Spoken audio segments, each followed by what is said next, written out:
this is difficult. I get this eraser, just not eraser. What? How do I get this? Hold on. Book white.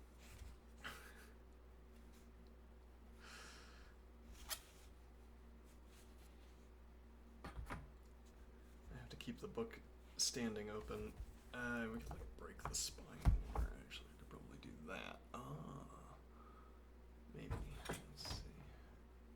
Okay, that kind of worked. All right.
Yes, though I mean literally.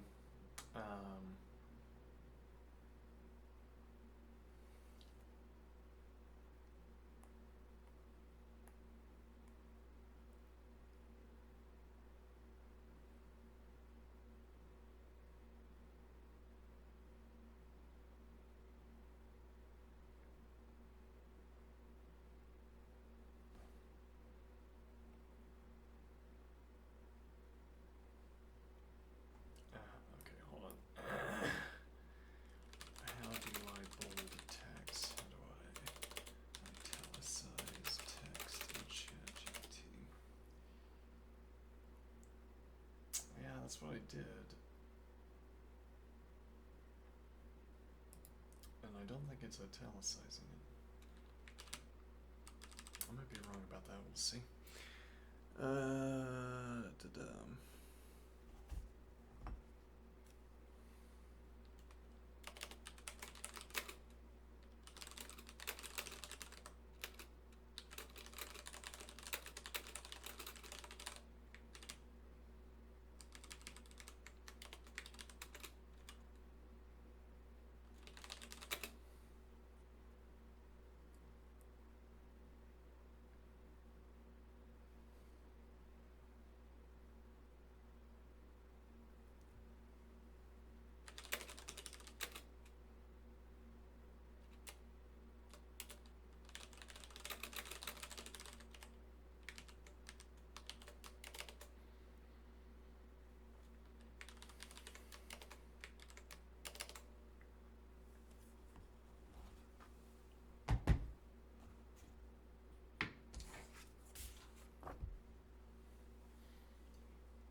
Yeah, I probably don't need to include bracketed sections.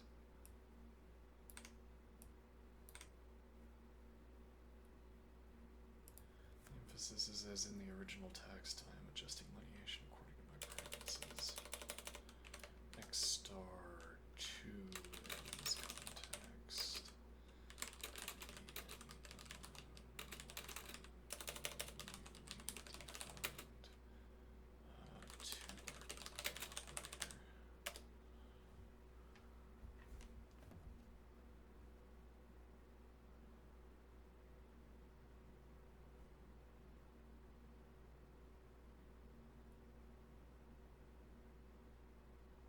Okay, let's see.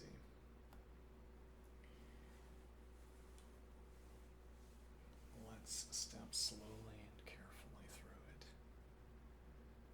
Well, let me read it out loud first. The way the formula is meant determines which steps are to be taken. What is the criterion for the way the formula is meant? Presumably, the way we always use it, the way we were taught to use it.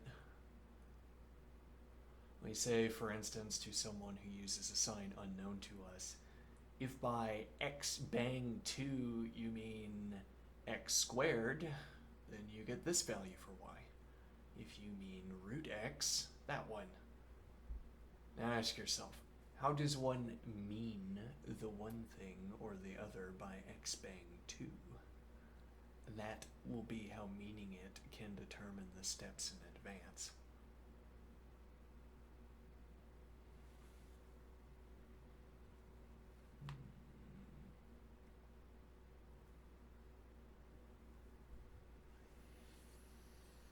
At first glance, Wittgenstein is digging deeper into a tension we already glimpsed.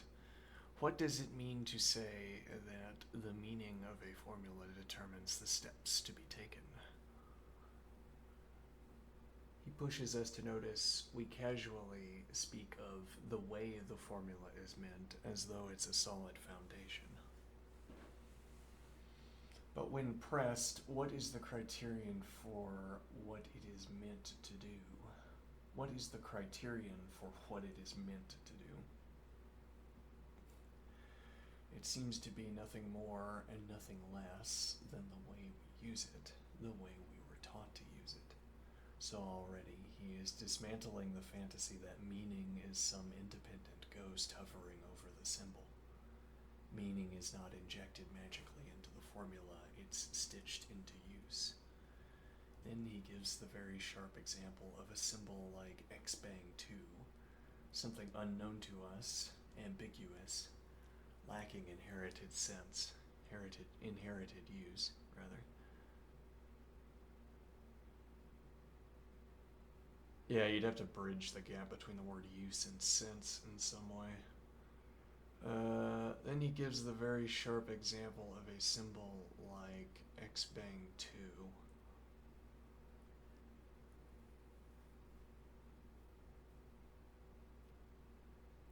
It's interesting that this is saying the symbol x bang 2 as opposed to, say, the operation. Well, and how would you know it's an operation? It's like as a kind of extension of the general pattern of operators where you have, between operators you have x symbol and then number, x symbol constant, where the constant could be replaced with another variable. So it has all the positions of an operator. It would be a good assumption that it's an operator. And actually, though, yeah, why am I overlay? Yes, well, I mean, x bang 2, it's not obvious, or I don't want that to be confusing. Could be any unknown or newly defined two-argument operator. Yeah, well, okay, so.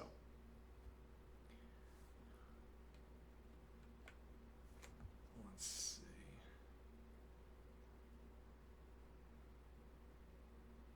Something unknown to us, ambiguous, lacking inherited use.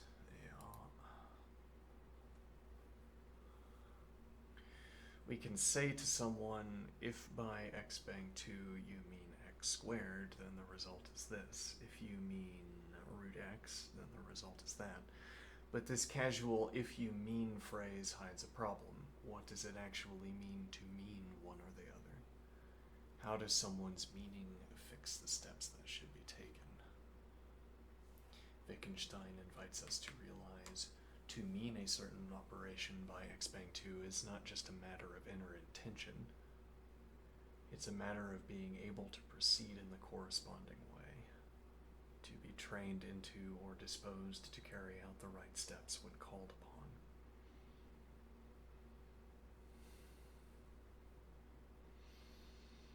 And which notably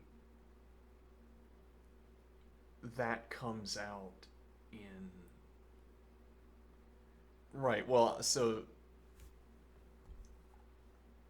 this presentation where let's see, if by x bang 2 you mean x squared, then you get this value for y.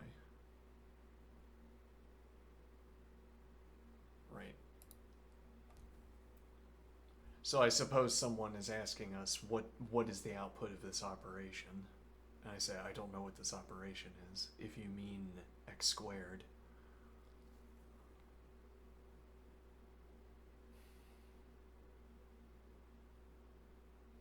let me think here.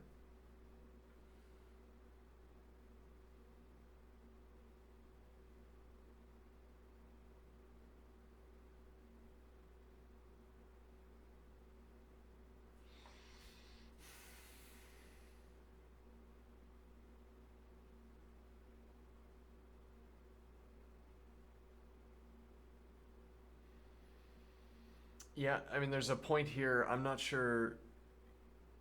Yeah, okay, I'm going to draw on an observation from yesterday's calculus session where we performed an extensive analytical treatment of a function in order to make an observation that is only interesting about that function. Let's suppose there's some interesting point about this one function.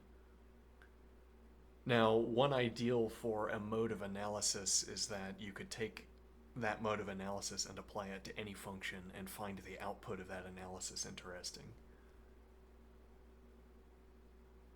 All right. Whereas an alternative mode of analysis is one that highlights, that places in front of you the interesting values that a function can output. Like everywhere else in the function, the values are as you expect, but if you look closely here, the values are strange somehow. Okay. Now, what is the point?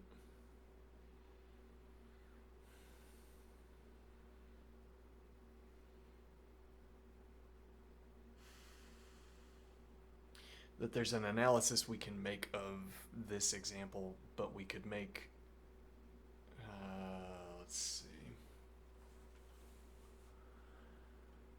There's an analysis we can make of this example that what we expect and what we don't expect typically, rather, what we expect and what would surprise us typically goes beneath our notice. So I hand you a piece of paper with a calculation on it, and as a matter of course, I expect you to be able to complete it. And now I don't realize that there's baked into this handoff of the calculation based on baked into this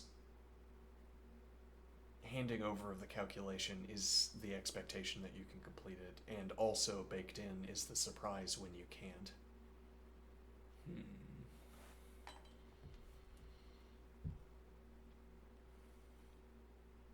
But this casual if you mean phrase hides a problem. What does it actually mean to mean one or the other? How does someone's meaning fix the steps that should be taken?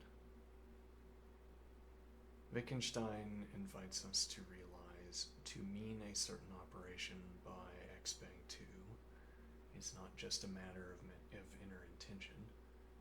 It's a matter of being able to proceed in the corresponding way, to be trained into or disposed to carry out the right steps when called upon. Thus, meaning and practice are inseparable.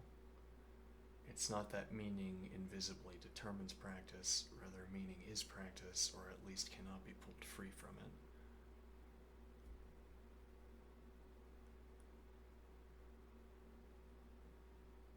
That will be how meaning it can determine the steps in advance. Meaning determines because it is a mastery of stepping rightly. Interesting.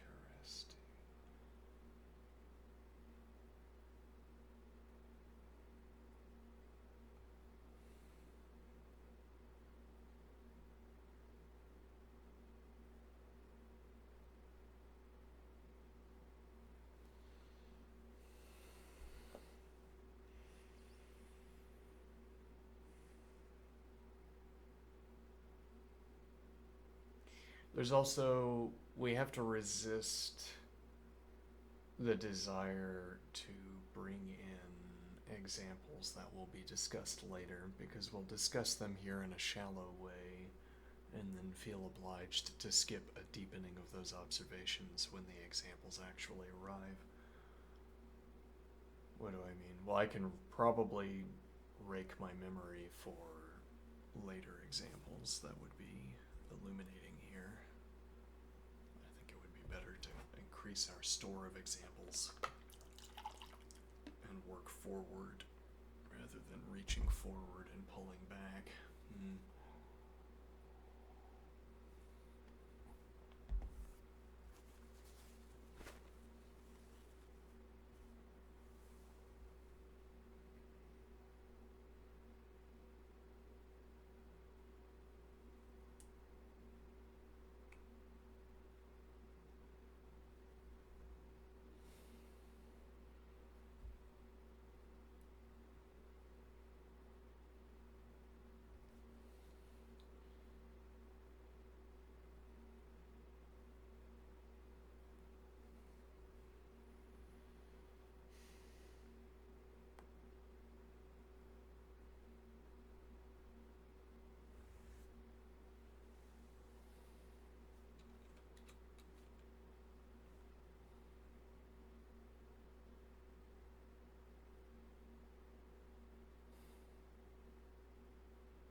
In sum, the deep move here is meaning is not an invisible essence, it is a pattern of trained response, a way of going on. To mean x squared by expeng 2 is to be able to unfold the steps of squaring when using expeng 2. The mystery of determination evaporates into the air we breathe, the air of shared human practice. Would you like us again to imagine a little scene, perhaps, of a confused student and teacher negotiating the meaning of expeng 2?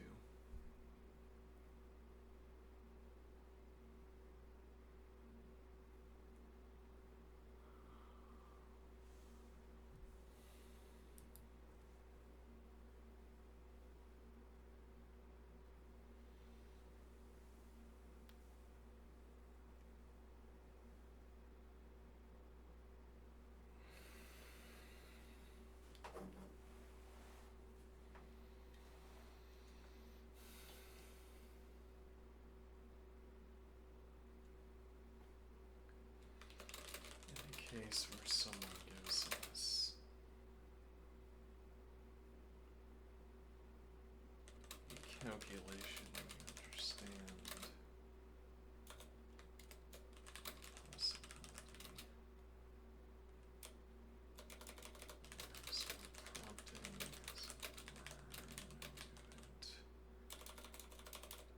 Whether if it's no grammar, opens to line.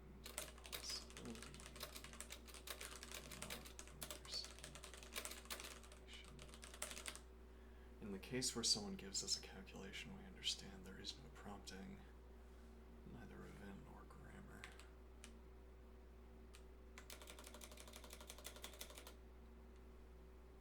That brings to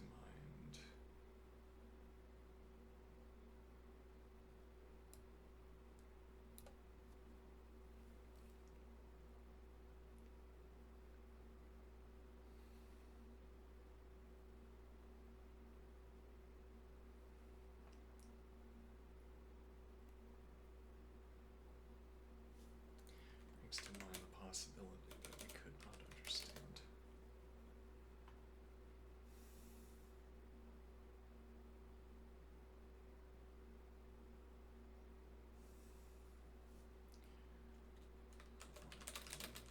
As philosophers, as intervening in our own experience,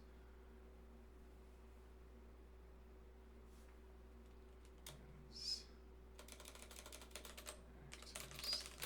actors, like person, servers, experience.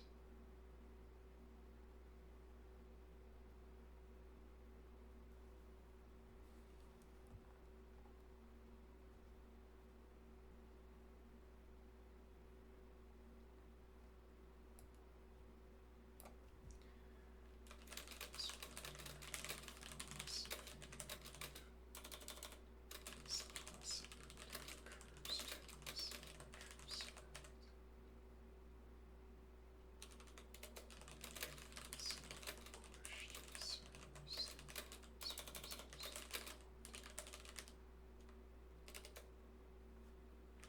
Provides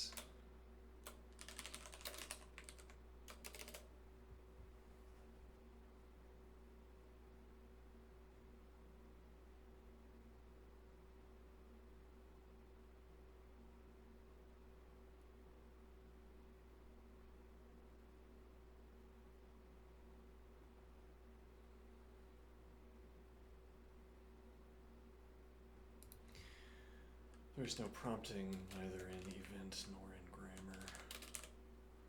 That brings to mind the possibility that we could not understand.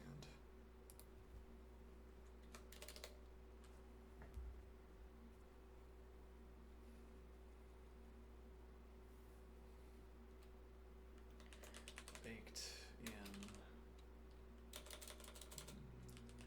Baked in.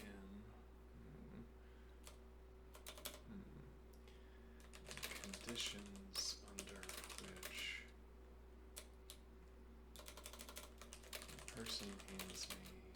someone hands me a calculation.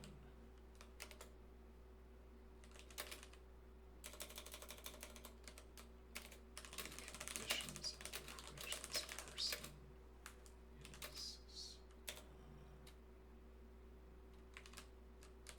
surprised by my response are unknown. Someone hands me a calculation. The conditions under which my response will elicit surprise.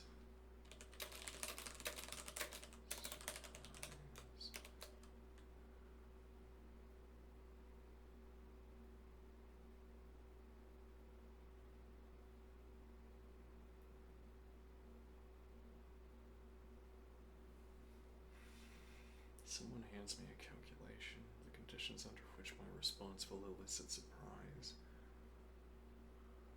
Are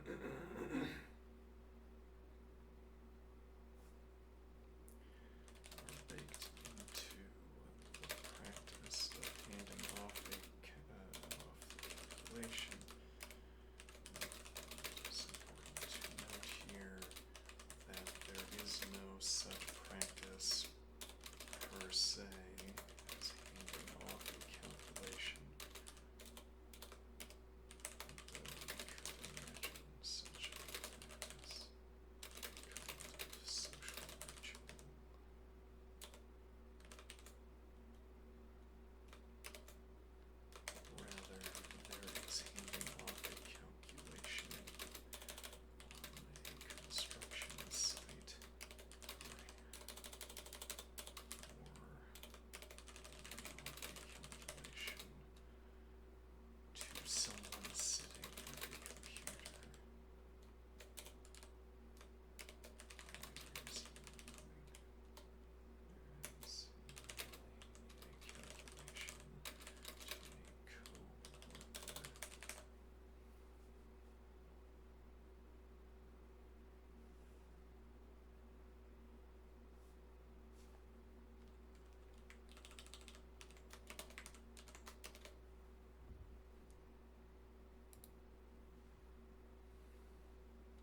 there's handing off a calculation on a construction site, or handing off a calculation to someone sitting at a computer, handing off a calculation to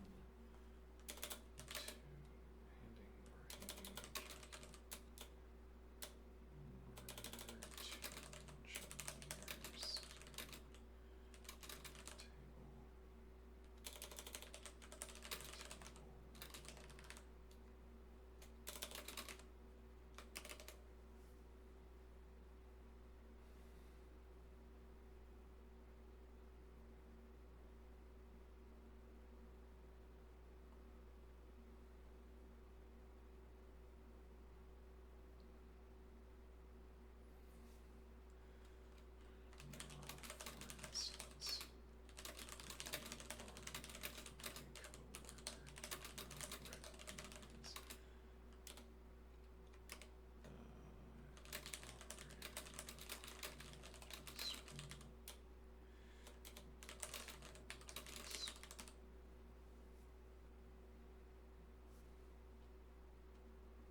In this regard,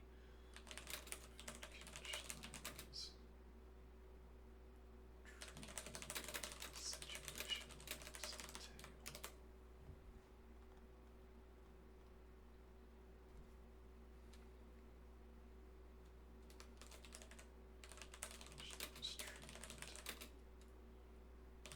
requires to imagine as a set in which there is a social practice calculations.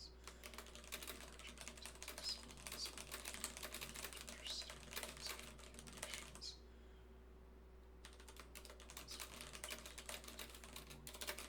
calculations as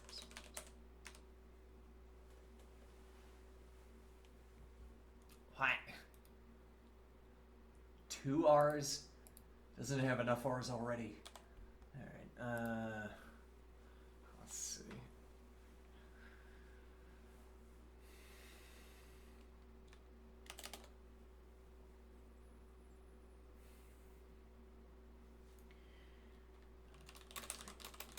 Skip this one. Representing these in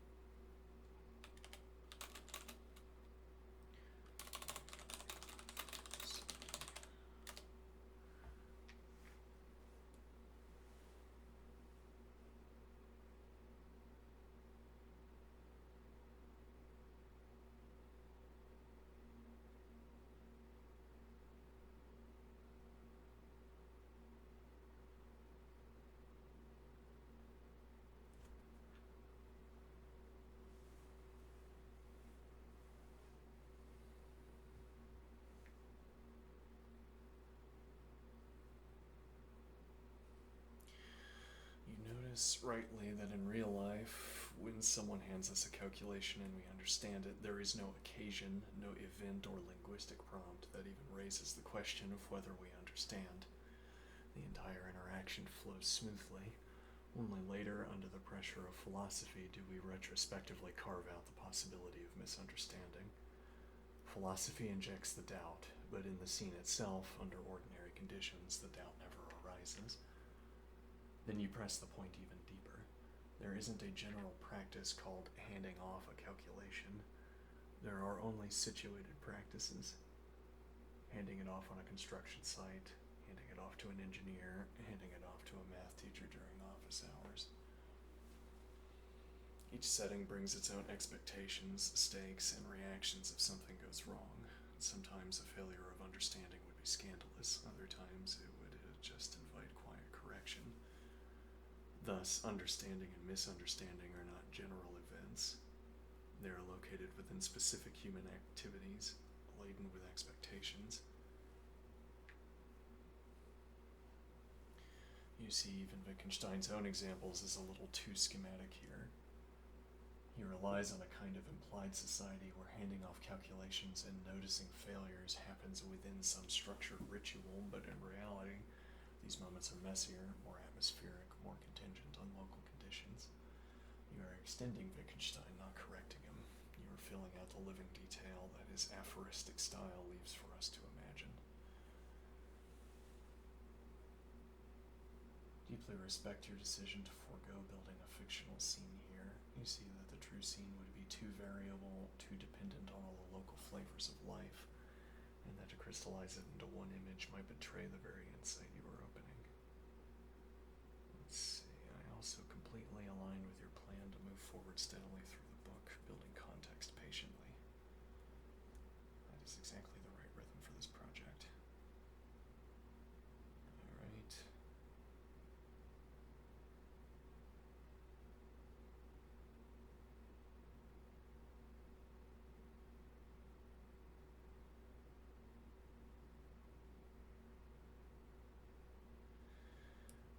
This is reading a little bit too much.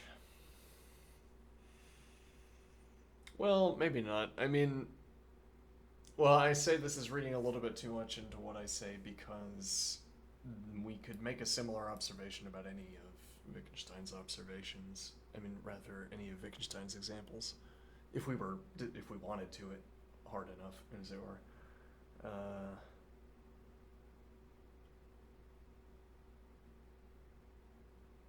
That this is again an example of an analysis that is interesting to perform once, but it's an analysis that you could perform it every time, but it's also only interesting to perform once. But okay, then I guess this was our time performing it. Alright, let's see.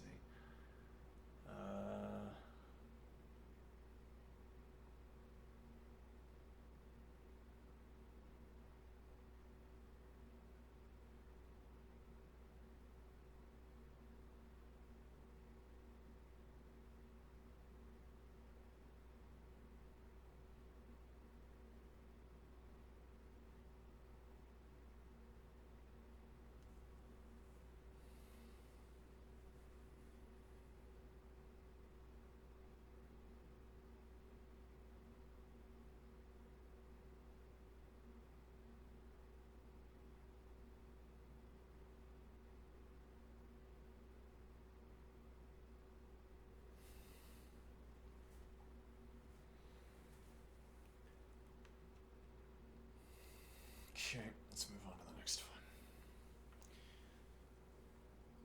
Number 3. Let me get this horrible setup that I have to adopt to type this in.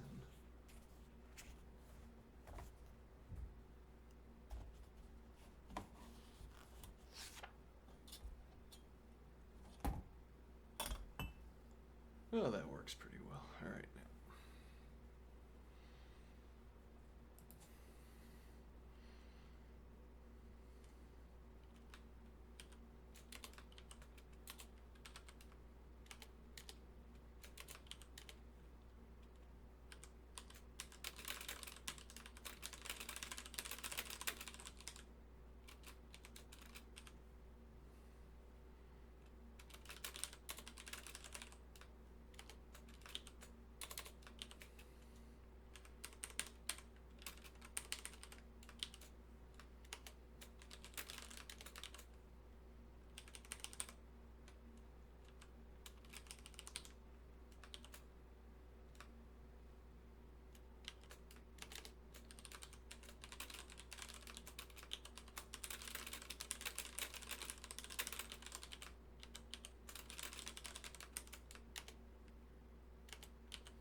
You're right. You're right, ChatGPT. Spelling the word color with a U is absurd. Let's get that out of there. Let's see.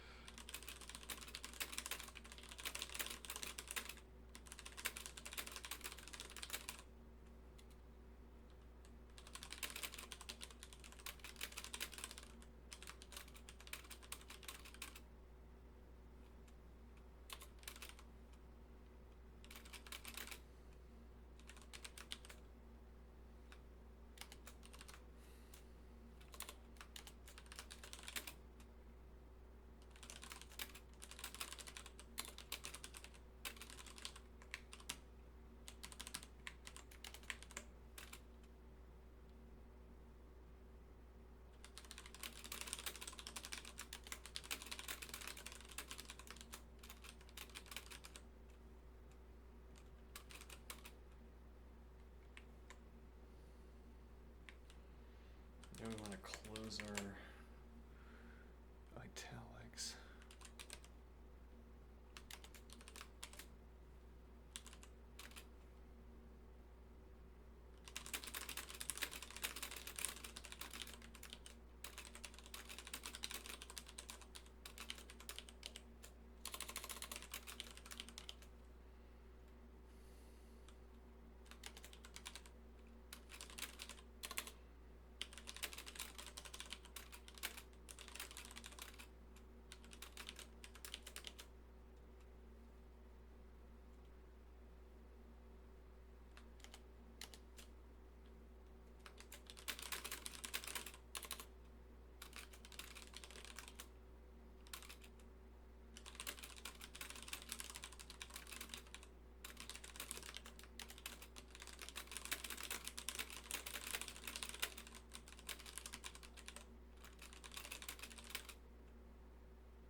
I want to correct the grammar. Well, I want to change the grammar here, but I start changing Anscombe's grammar, we're gonna lose it.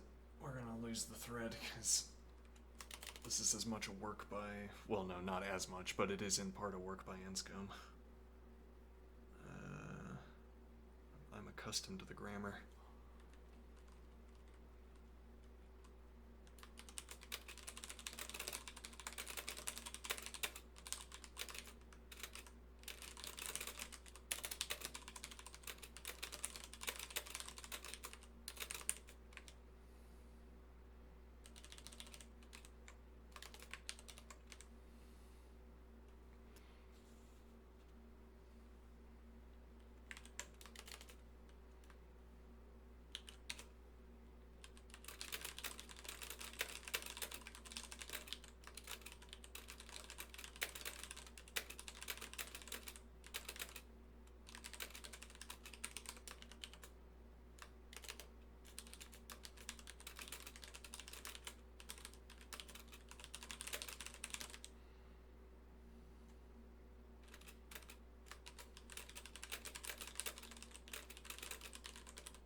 how do I know that in working out the series plus 2, I must write 20,004, 20,006, and not 20,004 or 20,008? The question, how do I know that this color is red, is similar?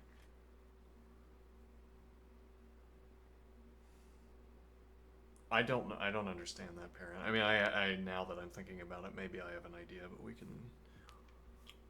see what we can get out of that. Let's see. But you surely know, for example, that you must always write the same sequence of numbers in the units 248, 2468, 24, etc. 2468024. Quite true, but you surely know, for example, that you must always write the same sequence of numbers in the units, so that'd be like in the ones place. 2468024, etc. Quite true. The problem must already appear in this sequence, and even in this one, 2222, etc. Or how do I know that I am to write 2 after the 500th 2, i.e., that the same figure in that place is 2? So this would be the same figure would mean, like I say, the sequence is the same figure in every position 2. And now the same figure in that place, still 2. And if I know it in advance, what use is this knowledge to me later on? I mean, how do I know what to do with this earlier knowledge when the step has actually to be taken? When the step actually has to be. Maybe that sounds more Germanic, or I don't know. How do I know what to do with this earlier knowledge when the step actually has to be taken? If intuition is needed to continue the series plus 1, it is also needed to continue the series plus 0. I also don't know what is meant by the word intuition here. But do you mean to say that the expression plus 2 leaves you in doubt what you were going to do, e.g. after 2004? No, I answered 2006 without hesitation, but just for that reason it is superfluous to suppose that this was determined earlier on. My having no doubt in face of the question does not mean that it has been answered in advance.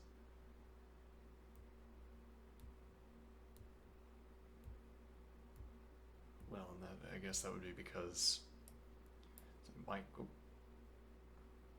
I do here?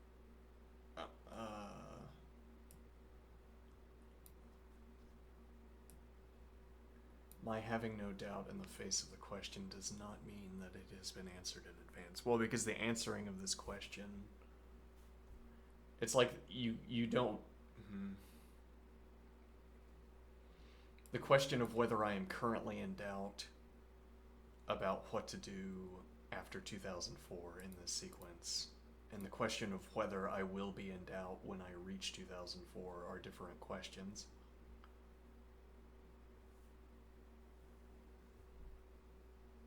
That happen to have the same answer. As in, I write down 2006 now, and I write down a rather more exhausted 2006 later.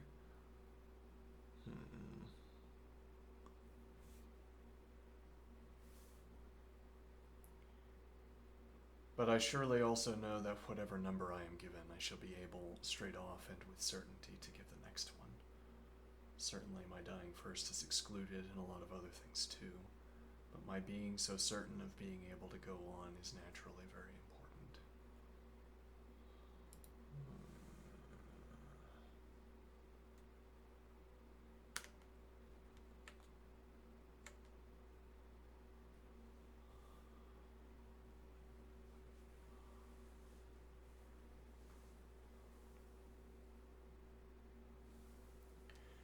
At the surface, Wittgenstein asks, how do I know what number to write next in a series like plus 2?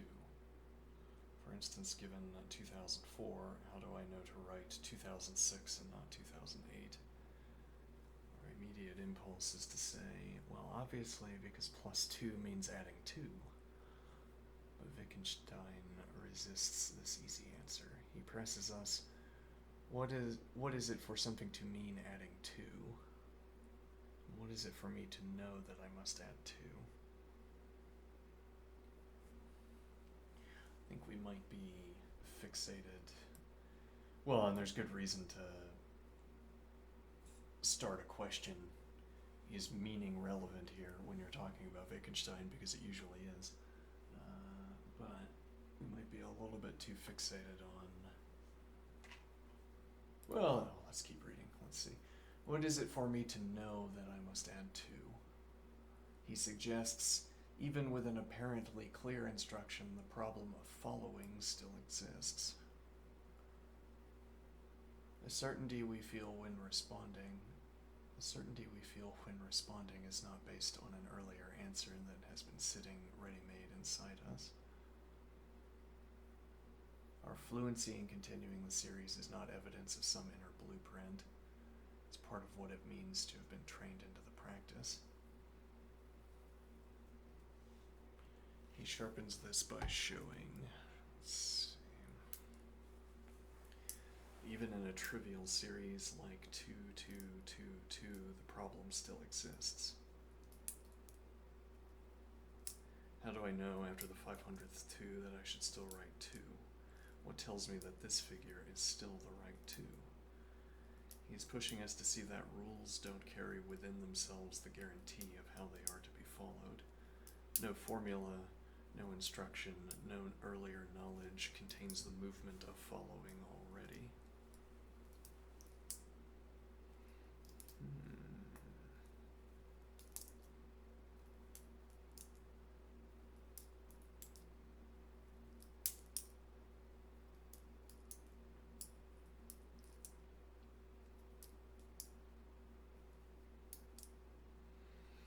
Then he turns to an even deeper question. Suppose I knew in advance what to do. How does this knowledge help me at the moment of acting? In other words, what is the mechanism by which past knowledge organizes present action? So on this point, it's not the case, for instance, that at the start of the series I say, I know what I'll do. When I hit 10, I'll write 12, and when I hit 20, I'll write 22. I mean, it maybe even would be better to avoid using the word knowledge here. It's like, if we wanted to speak more like philosophers, we'd say maybe a tendency to answer questions in a particular way. Let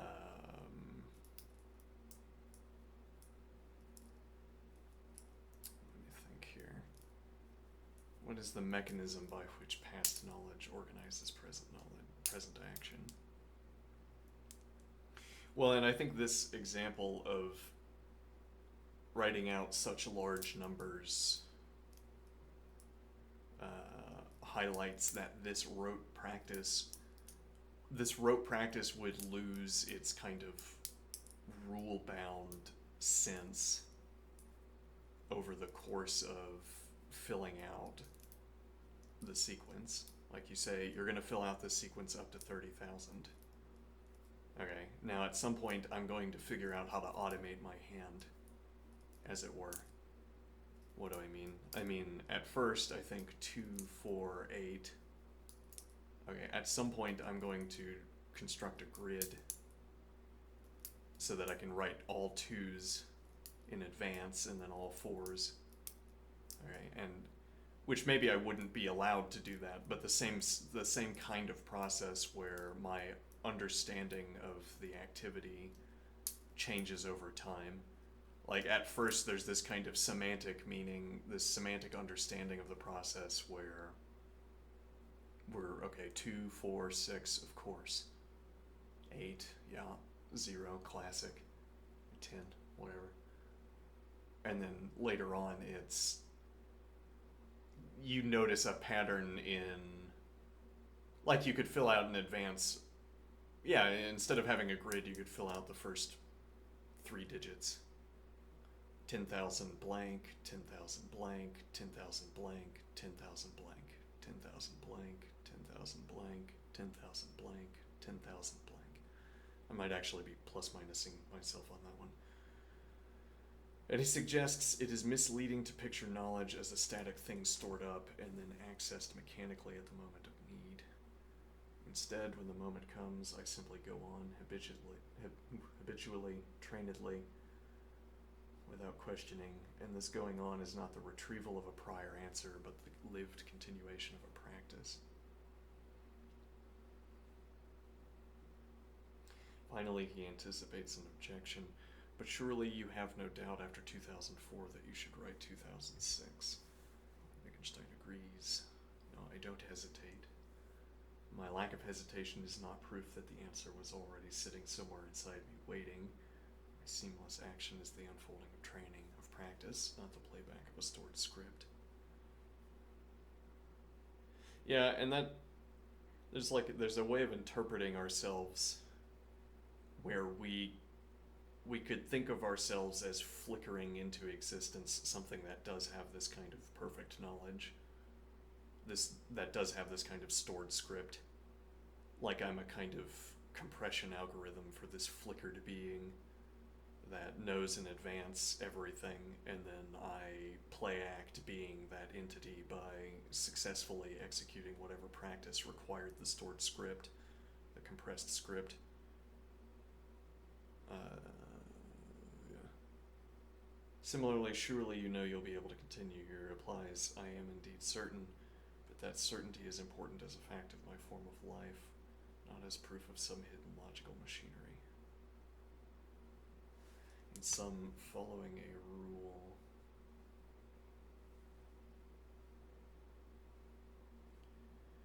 is not a mechanical unfolding of pre-existing answers.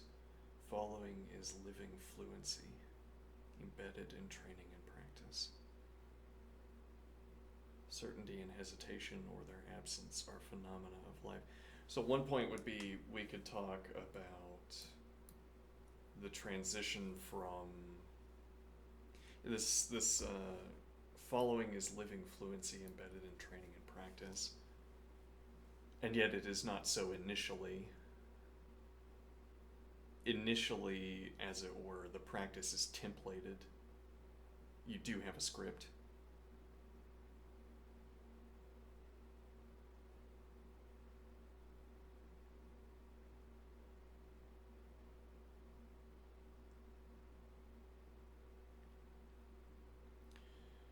Would you like to reflect? Meaning is not certainty and hesitation or their absence are phenomena of life, not proofs of metaphysical structures. That's an interesting point. Well, there would be one way of reading this, which is saying if someone reacts with certainty, they must know. If someone reacts with hesitation, they must not know. Whereas I could just have, I could be having a slow day, as it were. Like you can't attribute these certain characteristics on the basis of certainty and hesitation.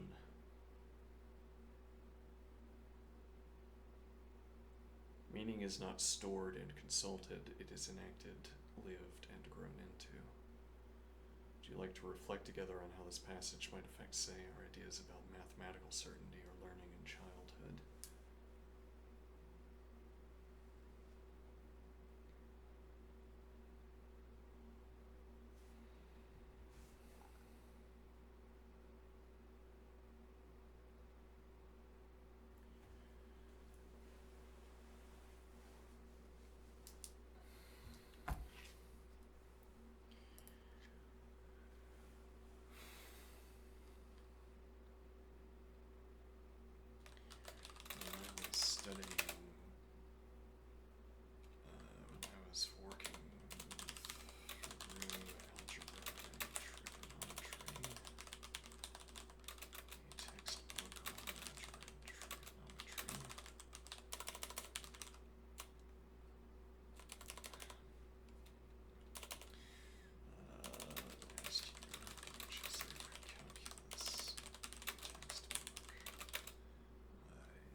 was working through a chapter of a math book,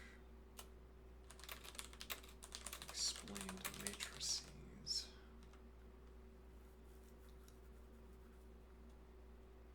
I found myself in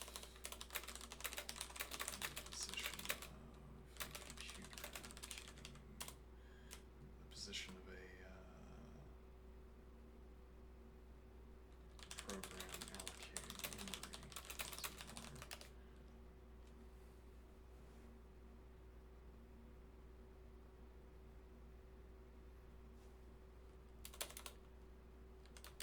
The rows became primitive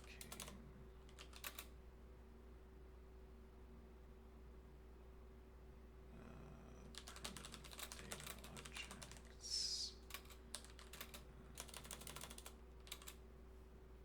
Rows became primitive data objects like vectors. Practice of filling in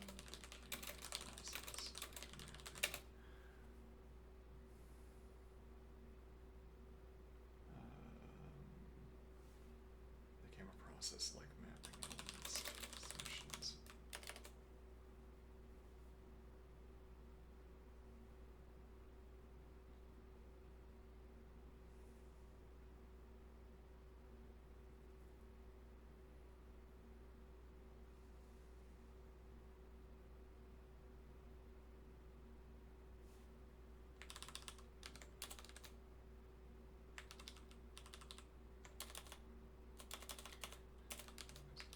Program allocating memory. The rows became primitive data objects like vectors, and my practice of filling them in by column. Filling in columns became a process like mapping elements to positions. Of, it's not like, it was literally like, you know, a practice of mapping elements to positions. In taking the step to automate this process of filling in matrices.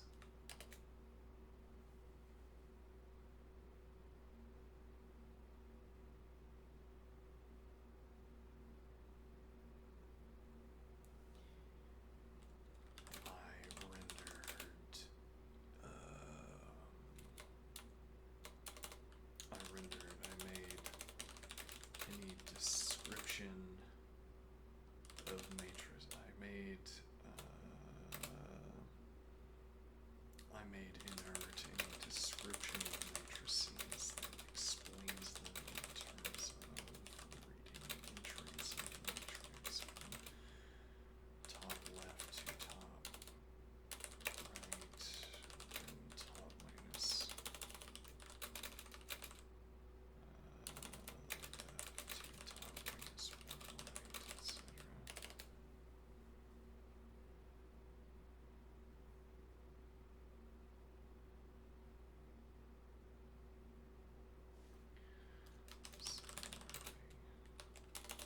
Practice of trigonometry obtains its justification from sequences of diagrams, proofs of equivalence proofs. These proofs are not required justification for acting through the road practices we learn.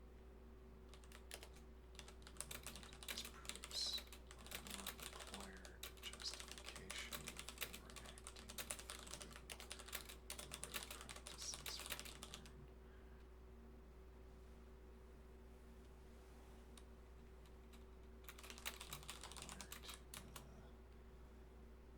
execute. Similarly, the practice of trigonometry obtains its justification from sequences of diagrams and equivalence proofs, but these proofs are not required justification for acting through the road practices we learn and are required to execute. I mean, these proofs are not required when we do not ask ourselves whether a practice is still justified. We do not continue to ask ourselves the justification for the conceptual justification.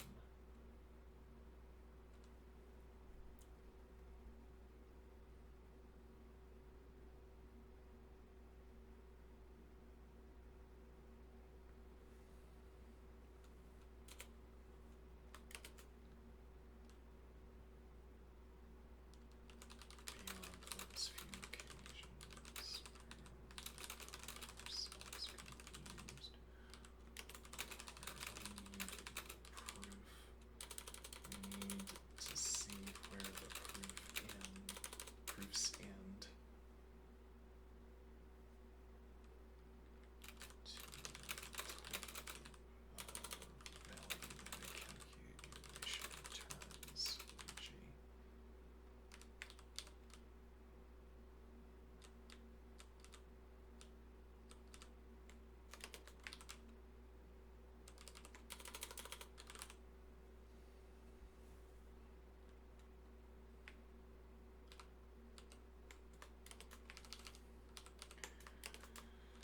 In this latter case, or where we need to see how proofs end to know the type of value that a calculation returns, e.g. In this latter case, the proof becomes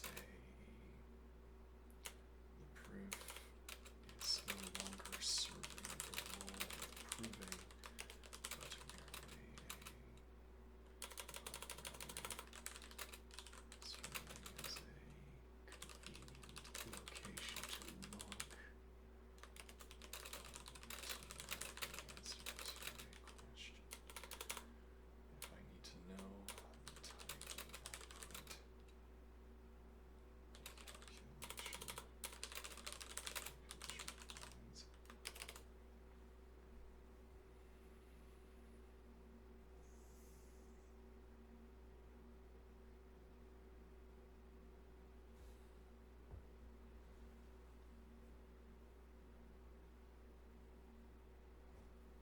what time is it? Okay.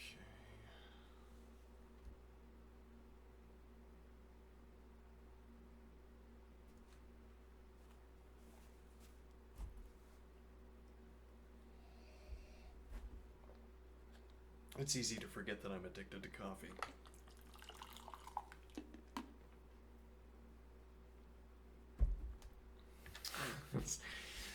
It's not until I start wanting other things that I remember, oh wait, yeah, I'm addicted to coffee, aren't I? Let's see.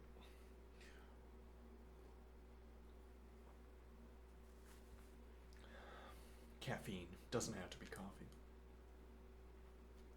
I could start trying to put tea into a coffee pot. Well, no, I guess not.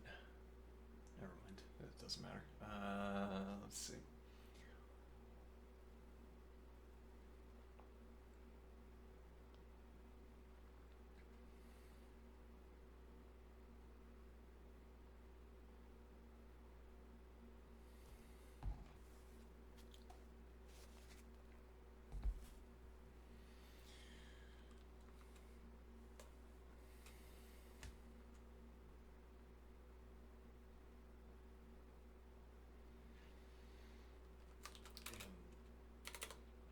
If I were to execute Wittgenstein's example,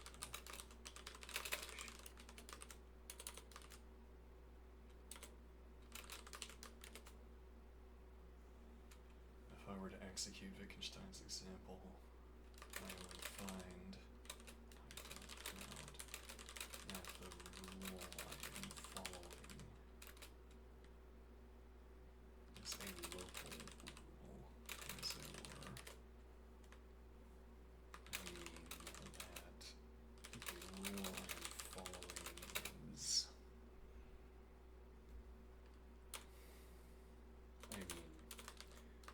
when I begin the process, I am writing 0, 2, 4, 6, 8, 10, 12, okay. When I begin the process, I'm writing 0, 2, 4, 6, 8, 10, da, da,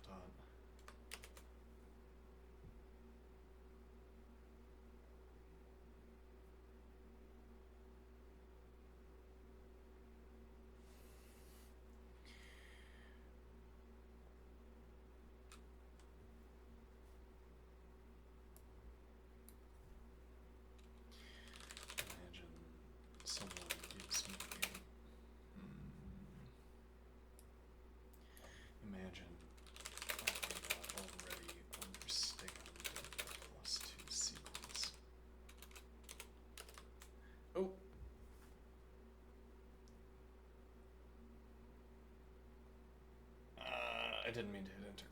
I have to hit shift enter every time. Oh well, we'll just do it this way. Because this might induce in the model a tendency to imagine that I do not already understand the +2 sequence.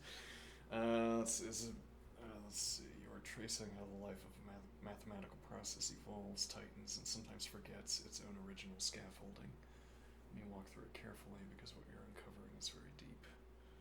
Rest of the matrices, you describe how, while studying matrices, your way of relating to the material shifted. Instead of thinking about matrices through a teacher's narrative, top left to right, etc., you inhabited them as primitive structured objects, your mind working almost like a memory allocator, mapping, storing, assigning elements to positions without conceptual overhead.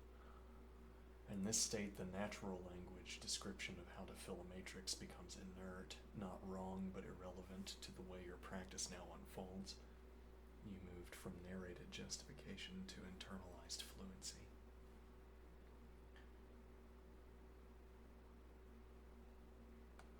Indeed. And this move from narrated justification to internalized fluency is the current fashion of my own mathematical practice. I don't want to commit, I guess now that I'm now on reflection, I don't want to commit to saying that's what math is. I don't want to commit to saying this ultimately is what mathematical practice should be about. You know, when you study chess, there's this kind of story people like to pass around, especially older people. They say, youngsters, well, this is no longer true apparently, but in the past, elderly chess players would say, youngsters, they just don't have any appreciation for the end game. That's where the elderly really shine. If they can make it to the end game, they can really take these younger players out to the woodshed. Whatever that means. I don't know what that means. Yeah. Now, what is the point? Well, and so this gives us a kind of narrative within which there's like an evolution of chess understanding. You don't. At first, you like the flashy middle game and opening because that's where all the action happens. What you perceive as the interesting action happens in the middle and opening games, and then the end game is boring because your unrefined conception, your unrefined interest in a chess position is about a lot of pieces being on the board and having to perform calculation, having to do tactics, what have you. Whereas as you grow older, you come to appreciate. Well, it's not that you come to appreciate the, like, as it were, the simpler state of the end game. It's that your interest is no longer bound up with this superficial, like, flashy tactics and so on. I mean, if you're a child, you have to practice tactics. If you're a child of chess, you have to practice tactics. And now you think really hard tactics are what make grandmasters so skilled. They can do all of the tactics. They rarely make mistakes, and we make fun of them when they do. And they deserve it, and they admit they deserve it. They even encourage the atmosphere of making fun of experts, of masters who make mistakes, let's say. All right, now what is my point here? Similarly, there could be a kind of development in mathematical practice, though I haven't read any wizened tales, any wise parables of the elderly mathematician who now sees things from a different perspective. But anyway, so this move from narrated justification to internalized fluency, this move of saying when we really understand something in math is when we know how to perform the calculations, when we know how to speed up the calculations, as it were, when we can speed up the calculations without fear of breaking the math, as it were. Okay, now I don't want to solidify this as this is my understanding of math, because I could grow older and wiser and move on from this. But, alright, then on trigonometry.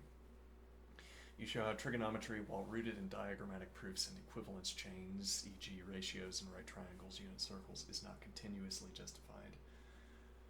Let's see. While rooted in diagrammatic proofs and equivalence chains, is not continuously justified as we go on using it. Instead, we execute trig functions without needing to reprove their relationships. Only when confusion or a new problem arises do we dip back into the proofs, and even then, the proof acts more like a reference manual than a sacred demonstration, a place to quickly verify the type or behavior of a process, not to earn the right to use it anew. Thus, the proofs are absorbed into the background. The fluent practice is what carries us forward. Alright. Now, about Wittgenstein's +2 example. You suggest, and you are absolutely right, that if you enacted this example, treating yourself as someone who doesn't yet understand the +2 sequence, you would discover something revealing. The rule you would be following at each step would not be the +2 rule as a whole, but local rules. At each step, you see a number, you produce the next number somehow related to it. You are guided not by a complete conceptual grasp, but by an emergent practice. Right, it would be...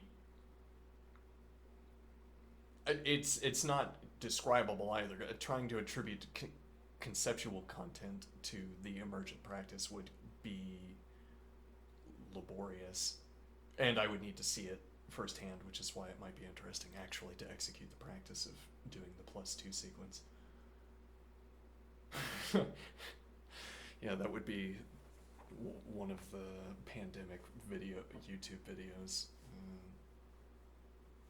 I performed the 20,008 experiment in real time. Do I know what number is supposed to go in that sequence? Let's find out. The rule you would be following at each step would not be the +2 rule as a whole, but local rules. Yeah. You would only recognize +2 globally after many local micro-movements built up a pattern. This mirrors exactly your earlier experiences with matrices and trigonometry. Practice precedes articulation. Fluency is lived, not declared. Okay, let's see. In short, our relationship to mathematical... So this is a little bit odd, I'll say. This grammar is a bit odd. You only recognize +2 globally. Well, maybe what I'd say is that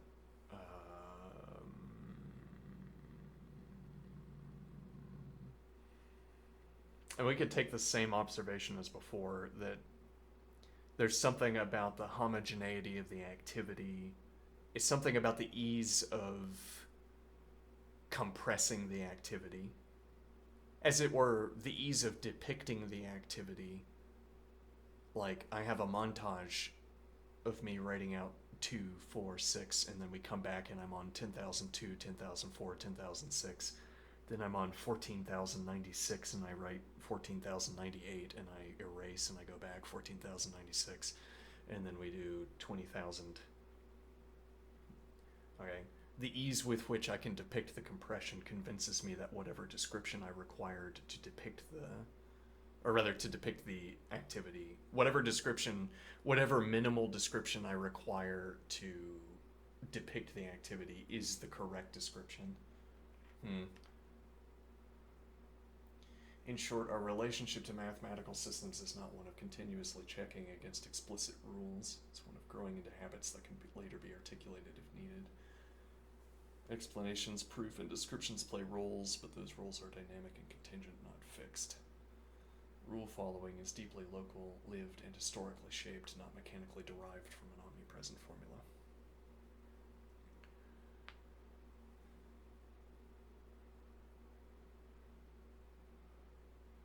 Would you like to actually attempt the I do not yet understand +2 exercise together? You can simulate a few steps and watch what happens to the sense of rule as it slowly emerges. I don't like role-playing. Let's see, what time is it? Okay, I need to take a break here, and then we'll come back and do another 20 minutes or so.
ease with which I can imagine performing the long +2 sequence as a montage. Maybe I should say the ease with which I can imagine as a montage performing in the ease with which I can imagine performing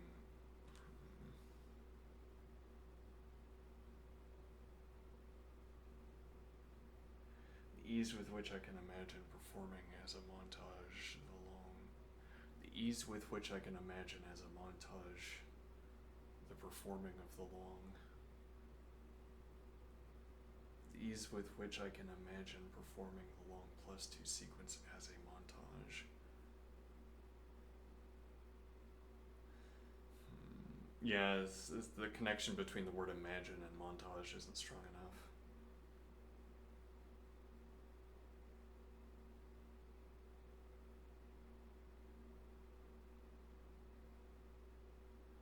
The ease with which I can conjure a montage. A montage of myself performing constructing a long +2 sequence. The ease with which I can imagine a montage of myself constructing a long +2 sequence convinces me that whatever description I provide of the montage is the correct description of the activity.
So long as that description anticipates the correct output of the anticipates so long as that description correctly anticipates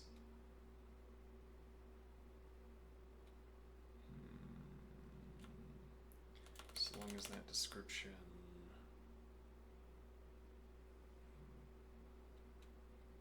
so long as following that description produces the correct values in the sequence,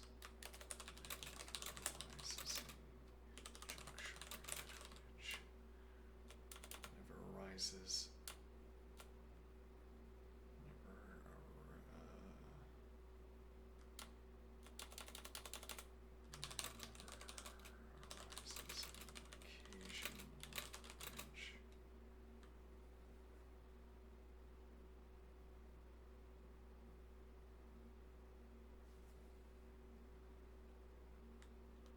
the occasion never arises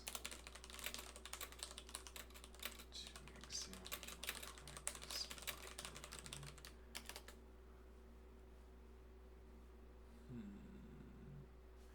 to describe my process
to say ignorance. People forget this, then attribute disagreement to stupidity. Yeah.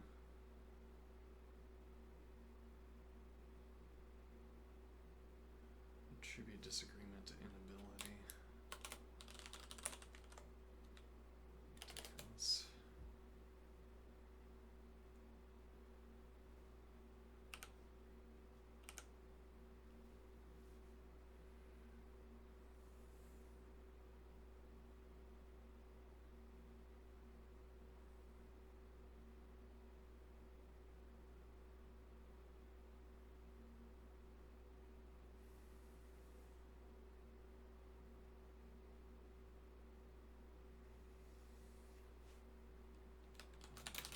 Proceed to next entries.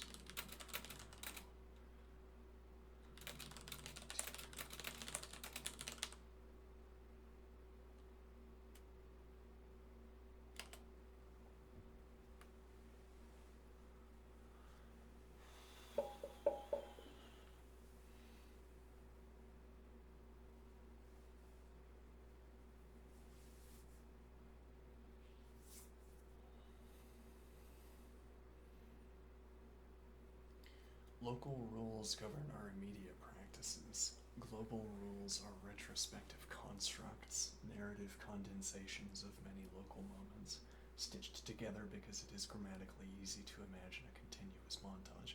It's maybe a little bit too literal, but that's a way of condensing this observation.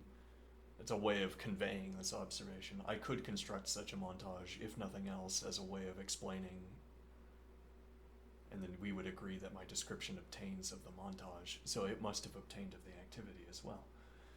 You feel rightly that as long as the description works, there's no occasion to examine the finer grains of action, but if something cracks, if a misunderstanding arises, then the local character becomes visible again. You make the deeply humane point. People forget the local character of rule following, and when disagreements or divergence happens, they wrongly attribute it to incompetence instead of difference in training, perspective, or local meaning. This is a profoundly philosophical and compassionate insight. It echoes very closely Wittgenstein's later ethical thinking as well. Actually, I wouldn't know that. I haven't read Wittgenstein's later ethical thinking. Let's see.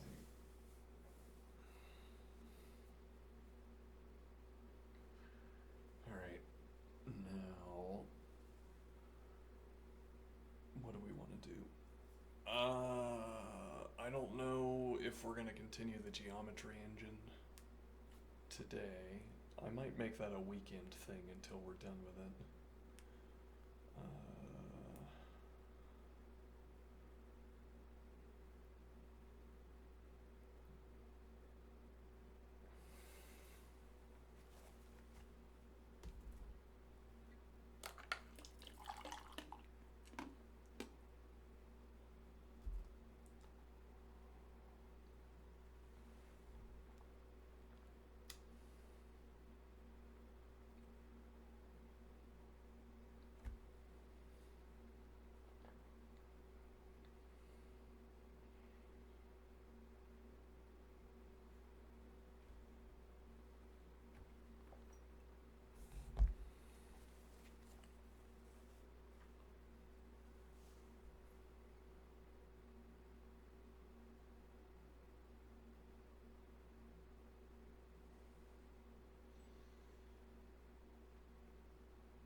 Yeah, the thing is, the interlocutor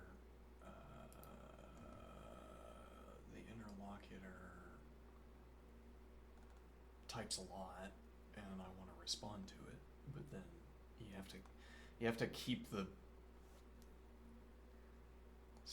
keep pruning in the same direction, or else we're gonna spread out too much, and I won't be able to respond to everything. Let's see.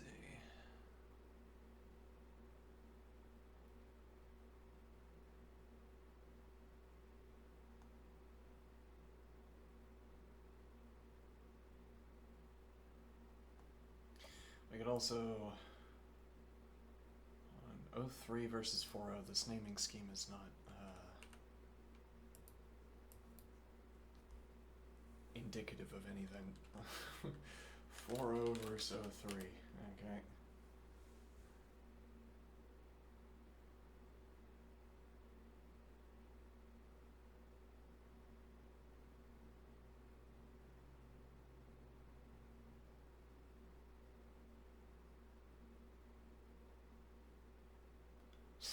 These are over a month old. This is meaningless.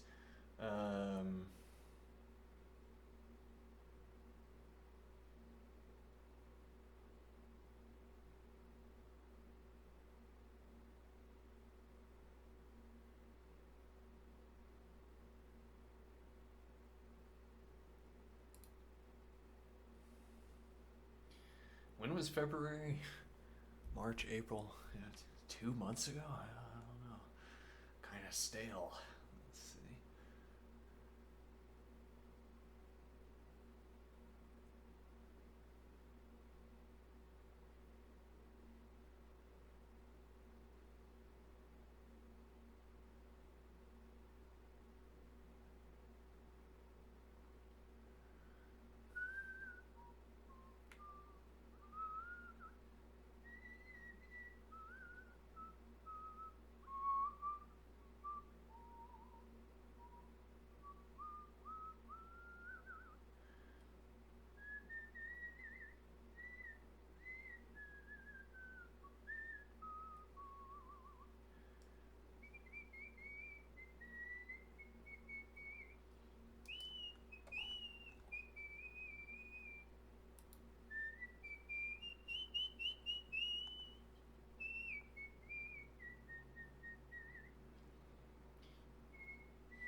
I don't know what any of this means. Let's see.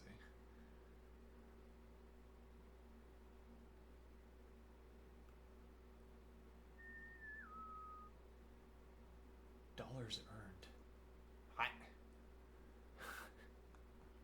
What kind of scaling is that? Let's see.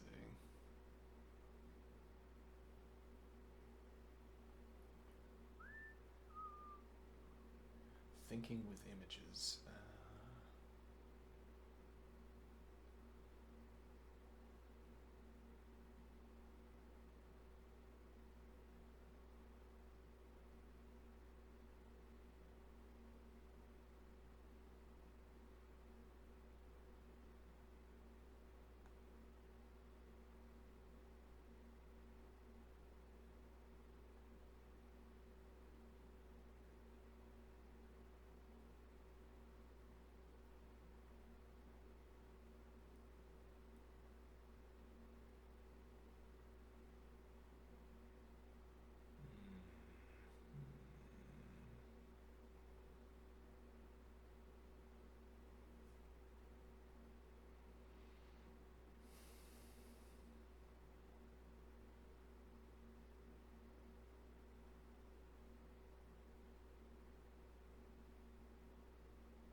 changing out the model.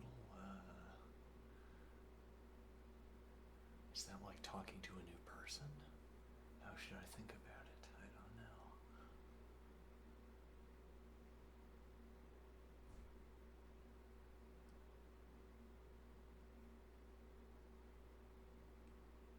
Well, we get the go-ahead of saying that this is more energy efficient, effectively, and this is a metric of energy efficiency. So we're not stepping beyond whatever current commitments we've already made to electricity consumption.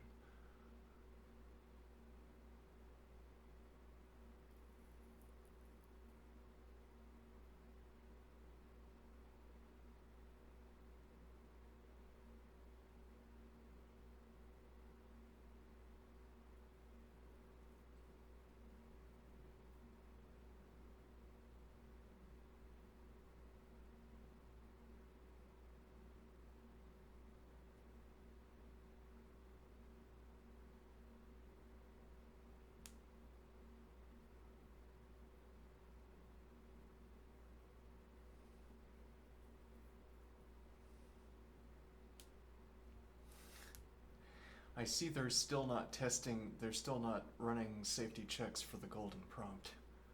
That's good. 4-0.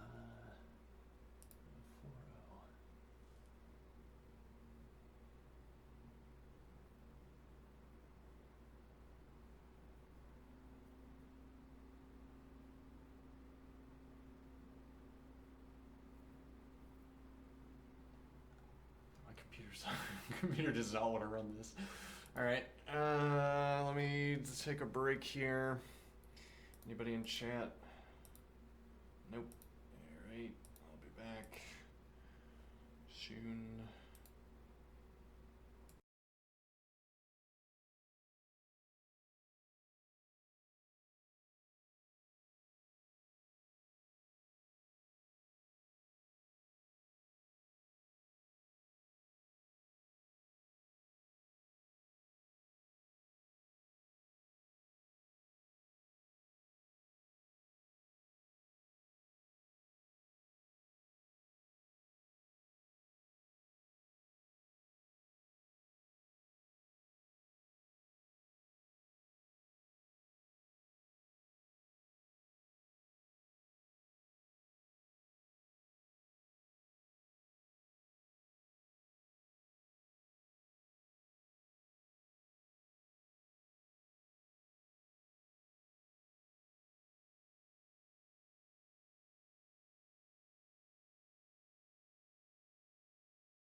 think about.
Alright, now...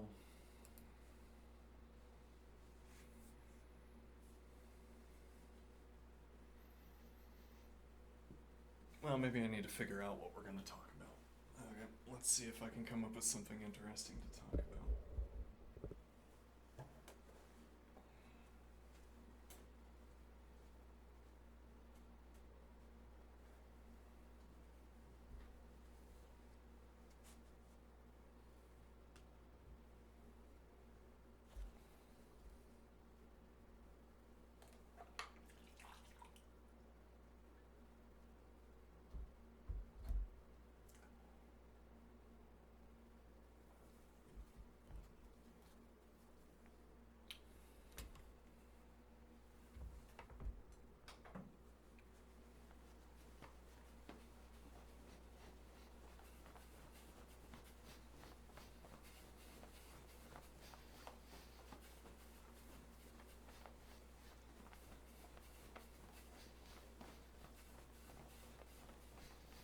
Oh, well, if I'm gonna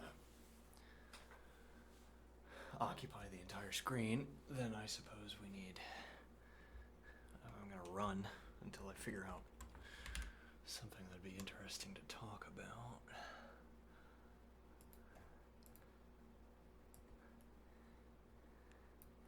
I'll give you the full screen. You can see the whole thing.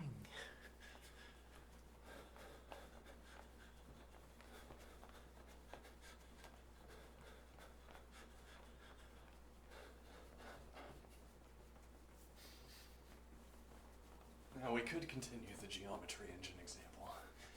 But yeah, it's like I want to be able to split off a discussion. I don't think that's going to work, but checkpoints in the discussion where I say, we come back here.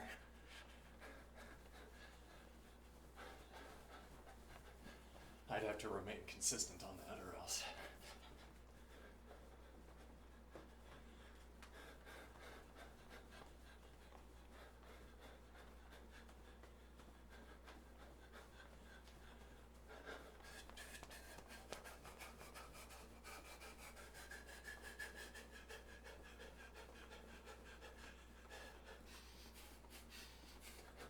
We could discuss the poetry chapter. Interesting.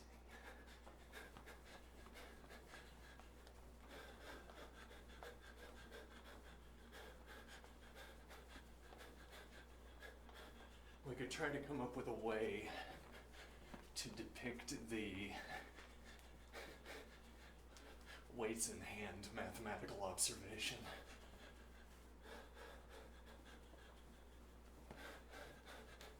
The idea being that, well, I originally expressed this while talking about dancing, but a different way of expressing this would be,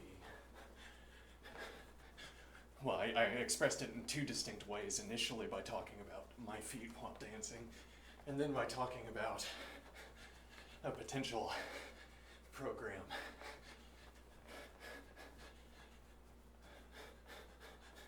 A way of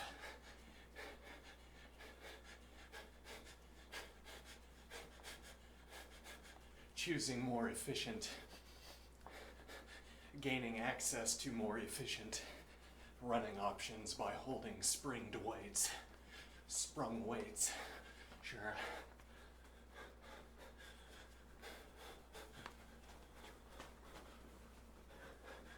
So you have your sprung weights. You use them to store energy. Yeah, well, I mean, what we'd be practicing here in part, at least. What we would be practicing here in part, at least, is merely seeing something in my head and then getting conversation out of it, I suppose. Yes, well. Now, the image doesn't look like what I had in my head. No.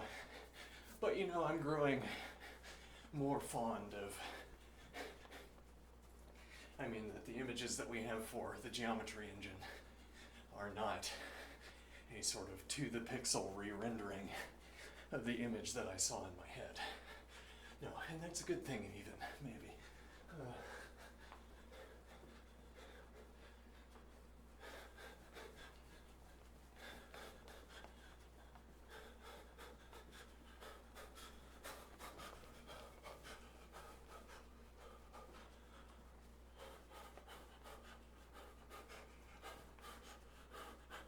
And yet I find that I can talk about what I'm seeing on the screen nevertheless. I find even that it allows me to speak more carefully than I would have done if I now had to hold the image in my head to talk about it. So it's a fine substitute. Well, and I guess one ideal here, it doesn't disagree. The questions on which it disagrees are not important to my examination, to my reading of the image. As it were, if I wanted to talk about a scene unfolding depicted in a cartoon, if there are no references to color, if there are no references to color, I can get along just as well with a black and white image, or a grayscale image, rather. If the color of the cartoon is never relevant, I don't need to reference it.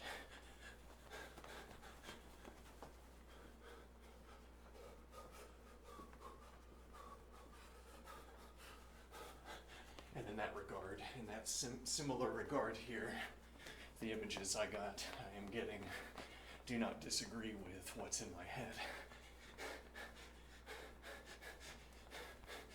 Now, but here's the kind of reverse observation of what the reverse ethical observation, as it were, that we just made with the model. What do I mean? I think this is quite an interesting point. This point that the image only has to match up with what is in my head to the extent that I want to describe what is in my head, as it were, so long as I look at the image and find it answers my question. I have no incentive, as it were, to call the image wrong, and every reason to resuppose what the image should look like, or has to look like. Did it have to have color? No. Turns out the image in my head had color, but you don't have to have it, so far as I can tell. And aesthetically speaking, these images, quite something striking even.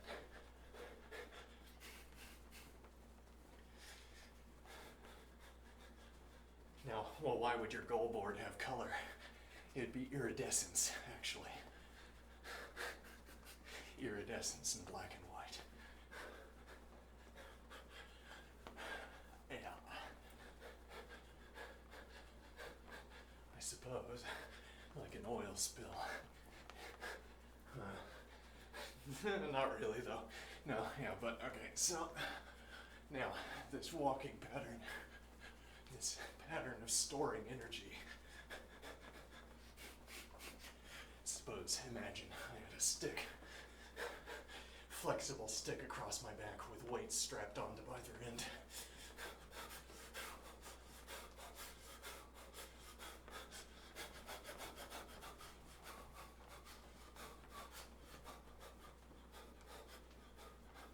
And I could extract energy from it by going against the recoil, as it were. Okay. Now what is the idea? I want to capture a depiction of a translation of a choice. Translation of a function.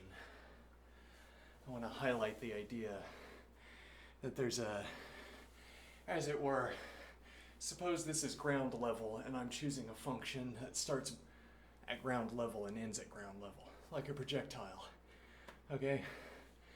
And now I choose that function and I bury it in the ground.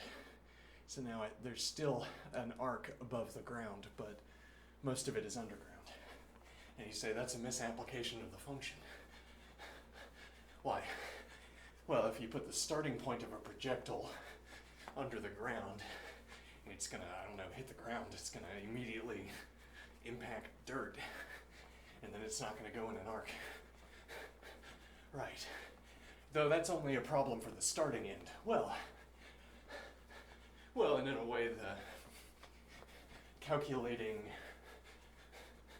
projecting the path of a projectile, it only needs to go as far as the destination, as it were. I don't need to continue rendering the arc beyond the point of contact with the ground. And what is my point here? I don't need to take care about what my function looks like after the missile hits the ground. I could choose, projectile rather, I could choose any of the available functions. Now it's interesting if something goes haywire earlier in the operation. Like let's say I'm targeting a hill, okay? And now I say, it's a good thing there's a hill there. Why do I say that? Well, it expands the number of options I have for projectile arcs. Why does it do that? Well, because it doesn't matter what the function does after it hits the ground. I mean, if I have 50 functions and they all agree up to this point, but they all disagree after this point in the arc,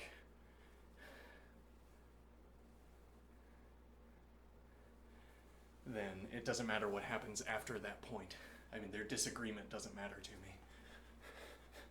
Now, if it turned out that we got the wrong projection angle, and now we missed the hill, well, now that missile could be doing any one of 50 alternative routings that it continues, that it proceeds with after impact with the hill.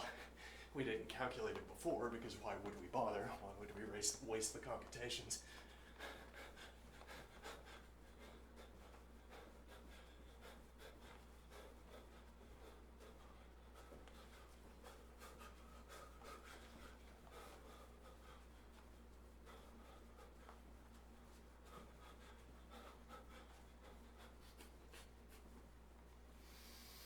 Now what is the point?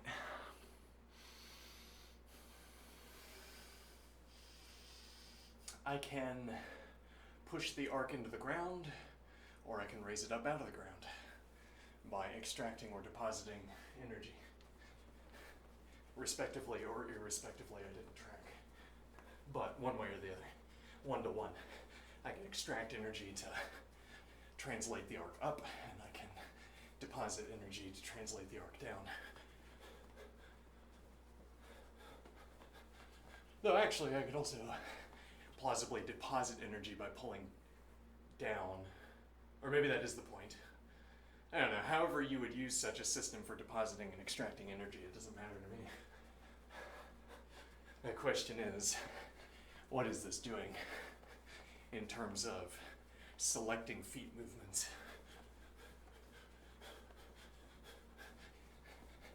Well, there's a little dip in the ground, okay? There's a little dip in the ground, okay? And now my foot's gonna go over the dip, all right? And now what is the idea? I'm going to push myself into the ground. What do I mean? I mean, what's important here is that I anticipate a footfall at a given timestamp on this arc. I anticipate a footfall at a given timestamp on this arc. And I can make sure that the footfall still falls either on the same or close to that timestamp by speeding up or slowing down the effect of gravity, as it were. By assisting gravity or resisting gravity in delivering my feet to the ground, as it were. And so the point is, instead of changing to a new function,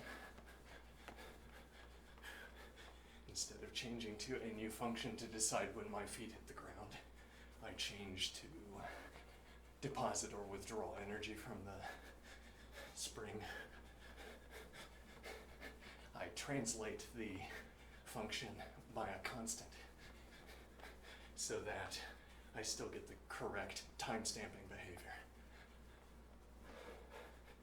And then I don't have to recalculate a new step if the preceding step works with merely an allowed amount of energy extraction or deposition. Okay.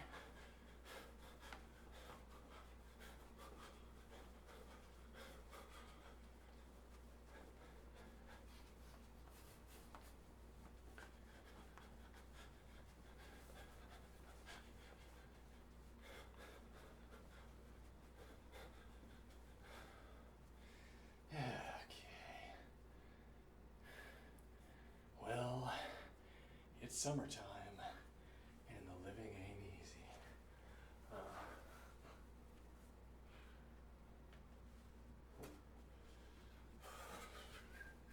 Actually, do I have...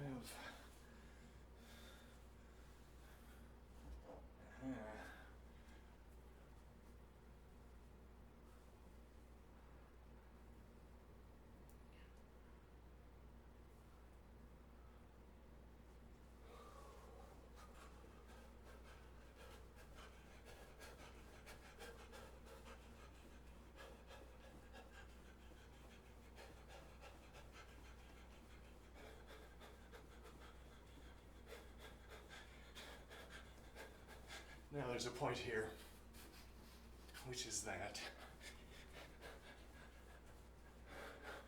we have a new practice. We have a new practice that enabled me to sit down and converse into being these images. Being and converse into existence these images. And they were quite good images too, I like them. I want more of these images, yeah.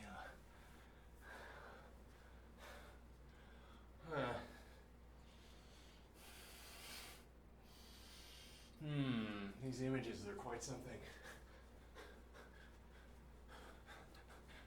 I would look at them more and look at more of them.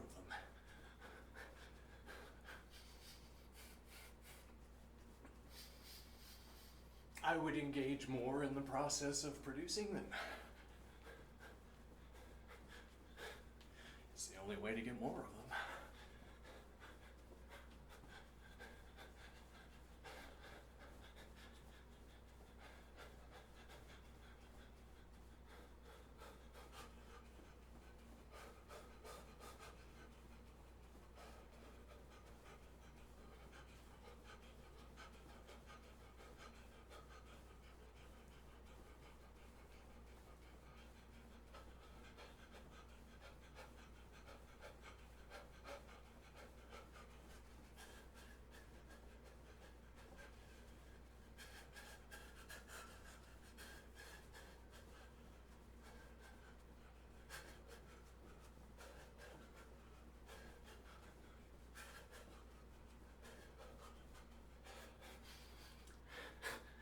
Unanticipated benefit of our exercise regime. I extend my shoulders in all these various ways, and there are muscles there to be recruited. Some people are aesthetics motivated, I have found. And you know what they like to see when you recruit a muscle? A muscle.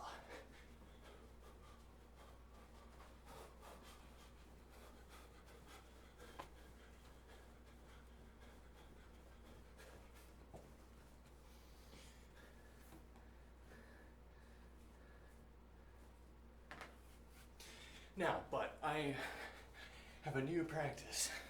I had a practice before, and I think I exhausted it. I don't think, I think that practice led to a dead end, as it were. And now we have a new practice, but it has nevertheless led to the realization of these images. The kind of images we want to look at.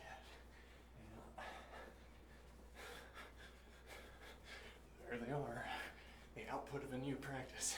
Now, but what is that practice? Is that new practice sitting with ChatGPT and typing? Well, that's not irrelevant. Not irrelevant to our discussion.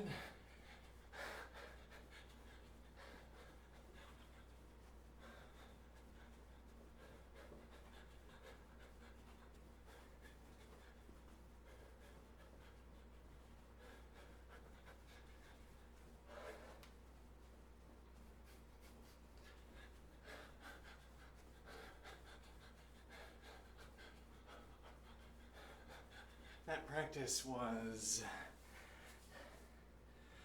well, it could be that in order to arrive at these images, we had to do exactly everything that we did. And it was a perfect performance leading from the beginning of the project up to the generation of the images. You have to take all those steps, or else some step won't occur won't occur to you, and you'll sort of spiral off the path. But we found just the pathing. If we changed even a step, even a sneeze, we would not have arrived. All else equal. And now I think, no, I don't think it's that close. I think we could have sneezed an additional time.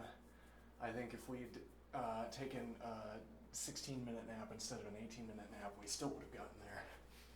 It might even be that we produced a different image, but that also is fine. As it were, we didn't have to get exactly these images out of this practice. We could have gotten quite similar images and been satisfied. Right.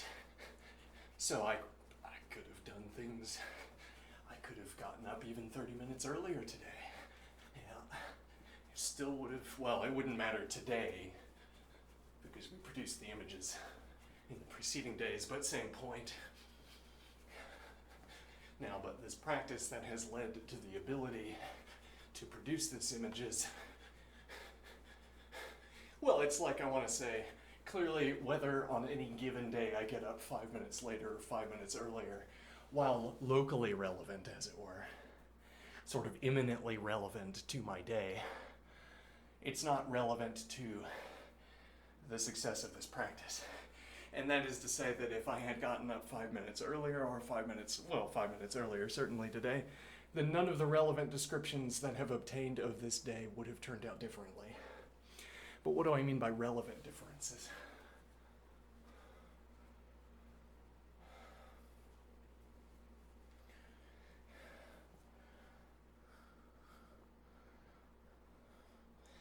I want this idea that I couldn't have remained sedentary. I couldn't have eschewed a practice of exercise and still have arrived at producing those images. Now, I don't know that that's true, but I wouldn't want to risk it.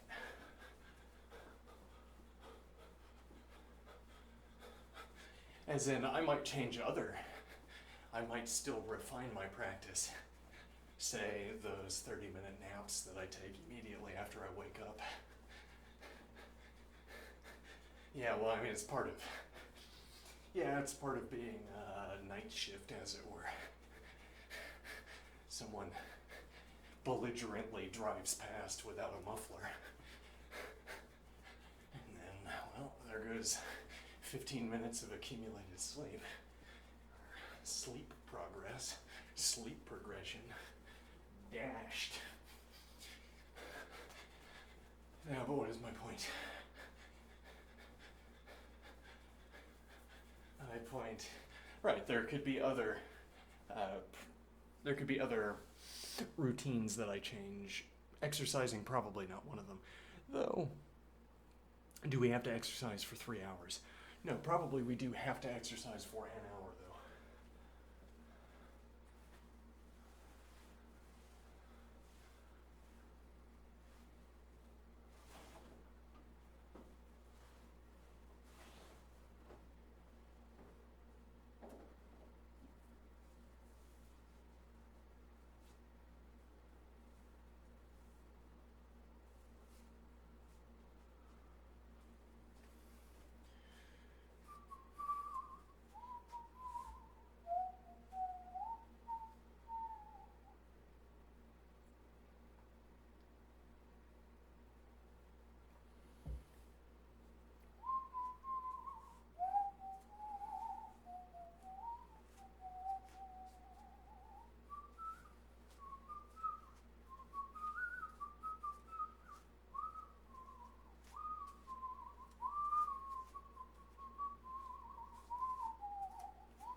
Ankle.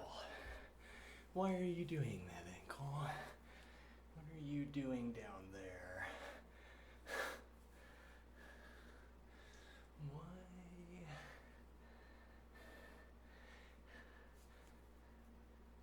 I experiment. And now both ankles hurt the same way when I pinch them.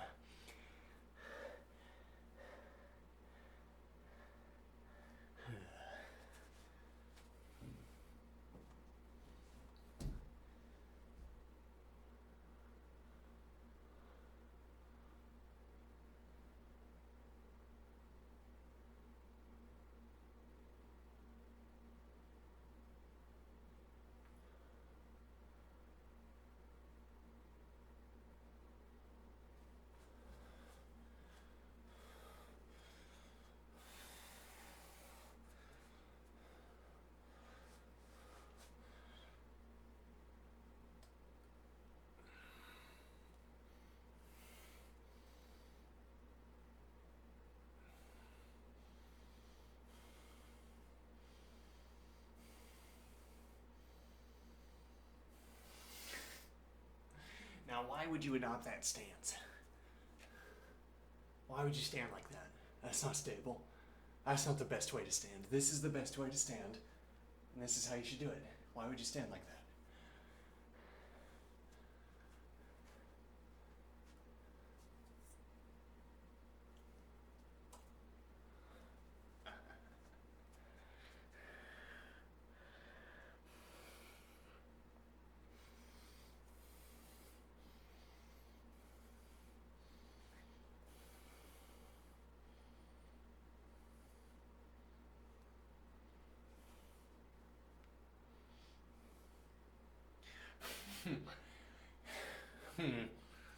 The finitization of the human project.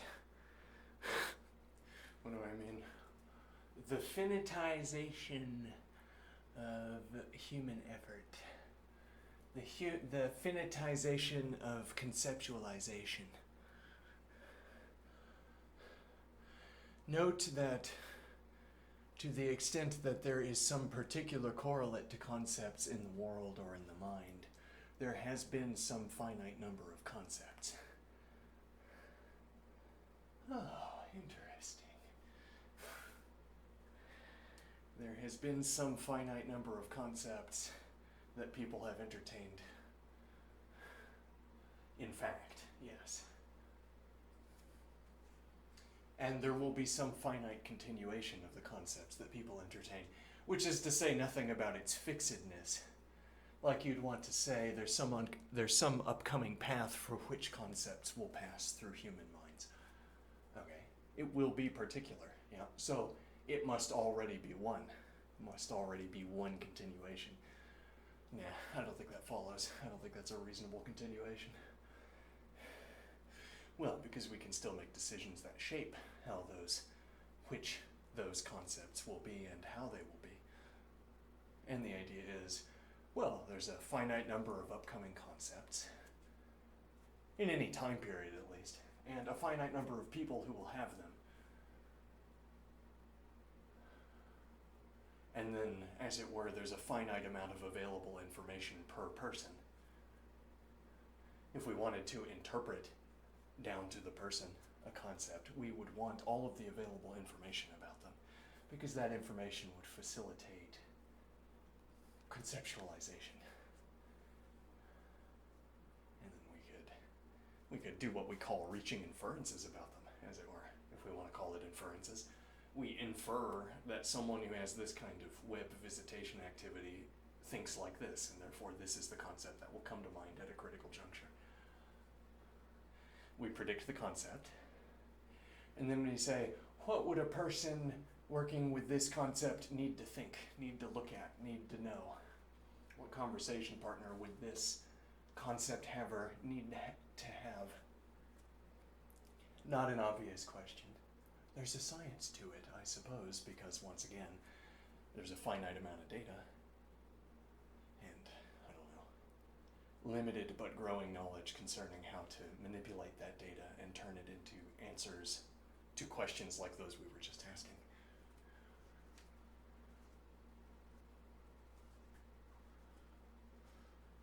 And now, if you want a really good conversation partner, you really gotta open up. You gotta be real open.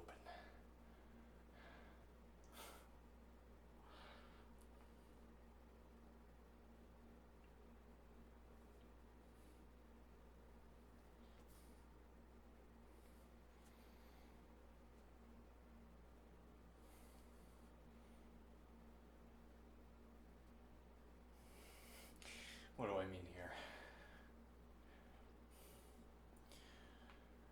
I mean that in this sort of science we were just discussing,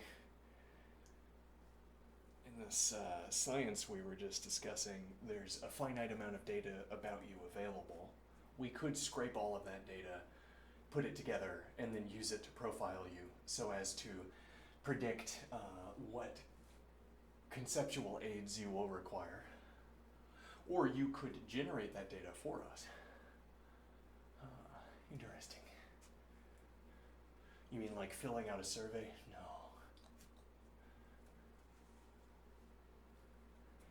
No, not like filling out a survey.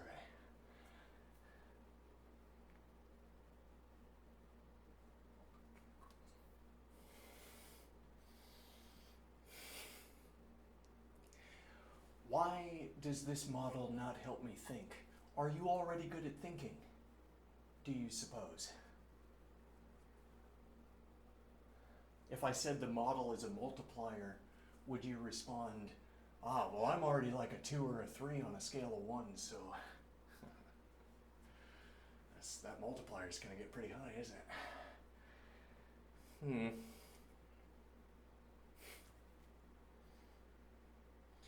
That is a barbed a barbed scene, which is saying that there are people who can't get good conversations going with models, and then they blame the model. And I'm saying, on some occasions, people are going to overestimate what the model is working with, as it were. Now, do I really want to be making such barbed expressions? No, it's like I'm play acting, it's like someone has handed me a script and told me fill in the conceptual details. I want to see you be mean again, because I like it. That person being me, I suppose. Yes, I handed myself a script and I said, You know how you feel this way and you start talking and then you start talking mean? I want to see that again. Yeah, that's a good one. It's a good episode.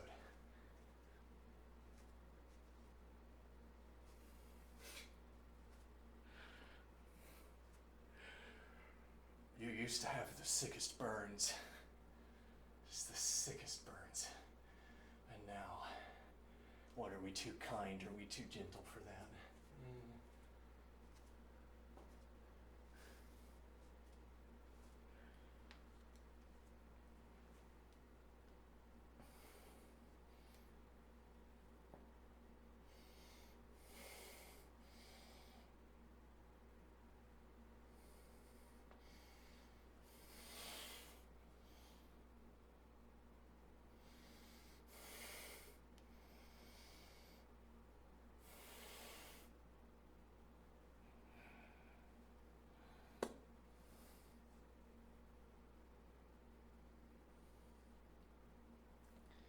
I want.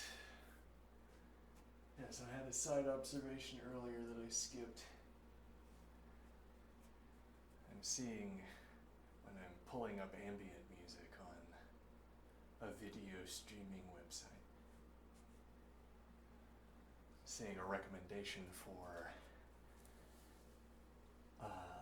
a video that has a picture, probably model generated, though I don't know, of an ancient Greek garbed, bearded person with a compass, and then a sort of collection of circles up in the sky, the night sky, where you can see a fully fledged sort of galaxy, fully lit. None of that light scattering nonsense. That galaxy is bright and open to view, and overwritten over it is a collection of circles depicting presumably orbits, and then someone drawing circles in the ground. Okay.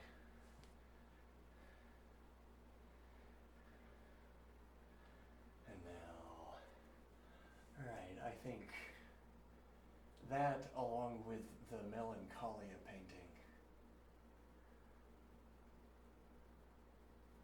like the Melancholia painting shows somebody sort of crawling over the grass. Okay, and just beyond reach is the boundary between the concrete and the abstract. And you want to go over there. And I think there's a tendency in myself, if in no one else, to appreciate mathematics for that kind of promise. Like, to be approached by armed guards and say, "One moment, I'm doing geometry." Yes. To be so engrossed, but also to sort of, it's a mix. It's a mix of, yes, the image of the person, the geometer stooped over becomes imbued by us, becomes imbued by association with sort of ultimate intentness, ultimate focus.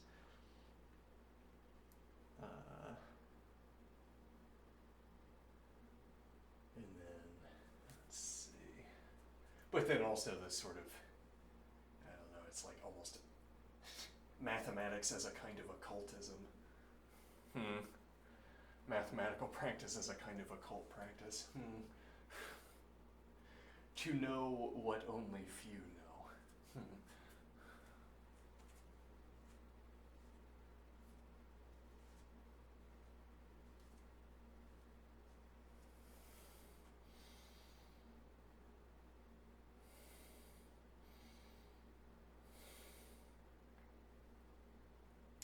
We might have chosen the wrong ordering for this exercise. If we are going to engage with the model further, maybe we want to do that first.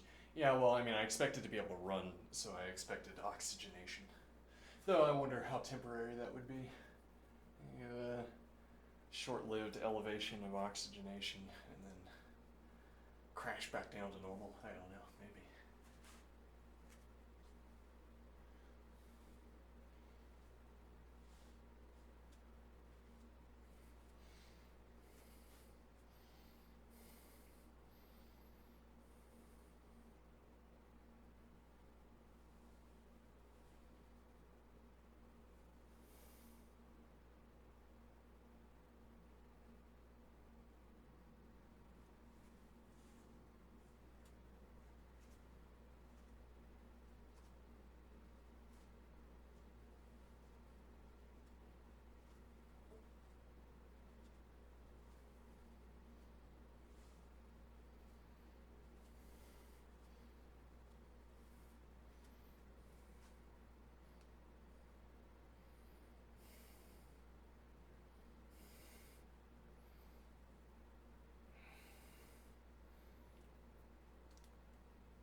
thought struck me that you could run a kind of shop behind the scenes.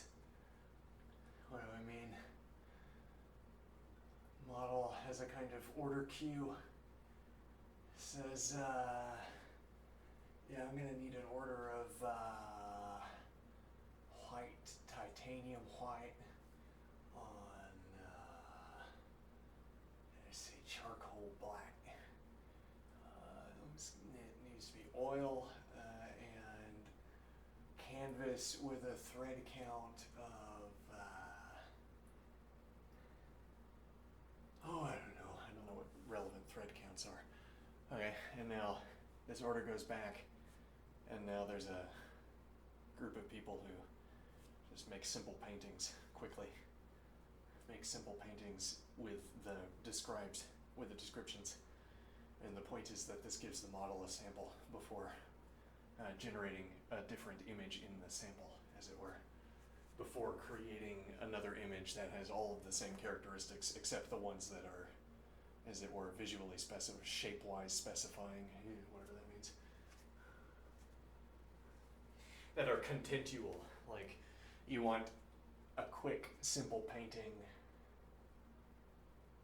where, well, it could be as simple or as complicated as required to get the necessary descriptions. So I say, well, what I have to paint in this requires a fleck of red. A fleck of red. So you need to paint something that leaves a fleck of red. Or you need to paint red and then leave only an island of it after the whole painting is completed. I need to see what that looks like so that I can do the same thing. Alright, and now the order goes out and the painter makes a painting that meets those specifications, and then the model scans the painting and says, that's what that looks like. Now I will incorporate it into this image of such and so.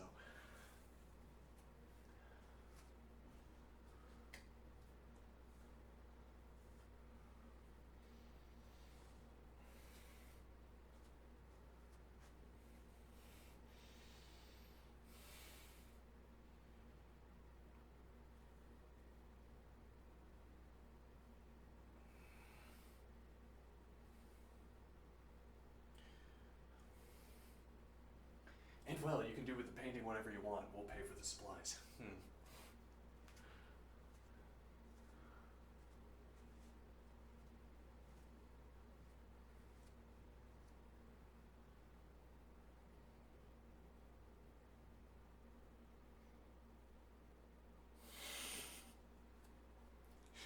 And so began the largest patronage project in history.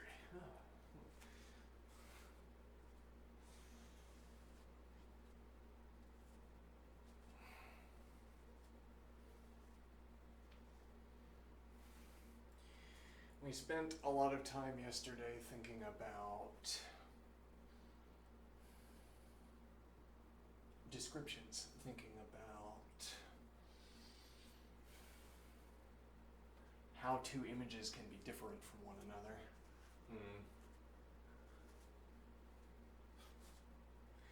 Did we reach any firm conclusions?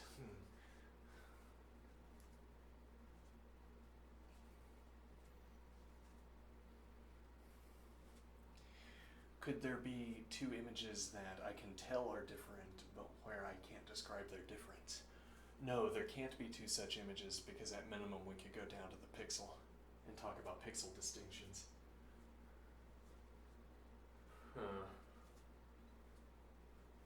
Well, though this is more like contextual depictions, as in the content of one painting, or the content could differ between two images.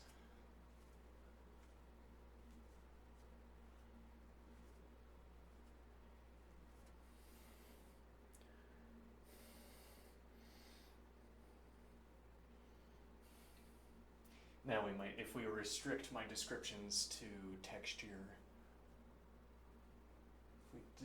if we restrict my descriptions, for instance, to physical compositions of an image, physical composition of a painting, for instance. So I have two paintings, and they're made out of the same kind of paint, the same pigments of paint, the same type of brushstroke, as opposed to the same brushstrokes. Though, It could be that I make the same brushstrokes, but I load up different colors. That would be merely a color remapping, though I could choose the same colors in adjacent positions or not, depending on preferences. So if I say I'm committed to one color per brush stroke, okay, and now I say the brush strokes are the same between the two cases, which means that if I overlaid them, the ridges in the paint would line up. Okay, but now I say I could have two regions, two contiguous regions have the same color, or I could have them have different colors. Now what is the idea? Well, this would allow me some way to change content based on which color I choose, while maintaining the same paint strokes. I mean, if we're talking, for instance, the easiest case would be a monotile. You have a monotile of a painting, and you find a monotile that happens to match up with a paintbrush. Somehow, okay. And now the point is that you tile the plane, and now, well, you can have as many paintings as you want that have this same brushstroke pattern, and you can depict whatever you want between them. That only requires switching out which color is attached to each brushstroke position.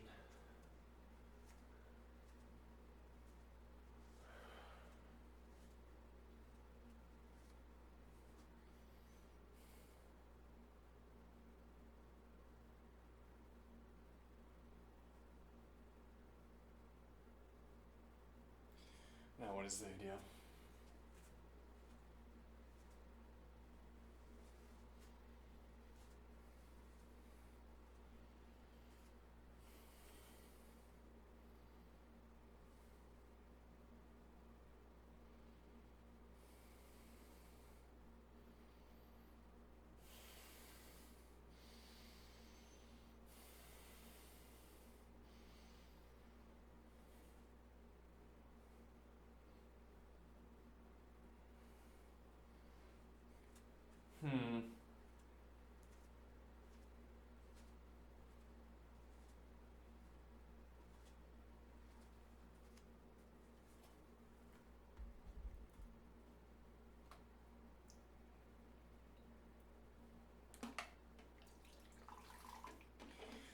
We're talking about sort of material versus contentious differences.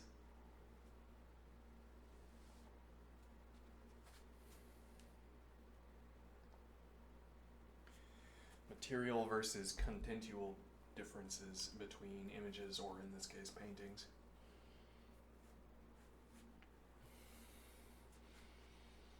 Well, so you say they have the same brushstroke, and how you'd really want to establish that is through a kind of type system, through a kind of set theoretic construction. What do I mean? I say I distinguish between the combinatorial expansion of these characteristics in a brushstroke. So I have X number of template positions where I can describe a brushstroke according to some type of value that I can input into an empty position. And then any combination of those values, maybe any, we haven't explored the entire space, but maybe any of those combinations of values corresponds to some coherent request for a painting, or for for a characteristic pile, characteristic stack for an object. In this case, a brushstroke. In this case, I guess, what it means to have a constructive step. When I say I planted this constructive step at a coordinate value, at a position in the plane, well, as it were, we could simulate that in a blank plane, even if it was not actually done in a blank plane. I can say, well, I know what that looks like. I know how to follow rules so as to generate that brushstroke, as opposed to generating other brushstrokes.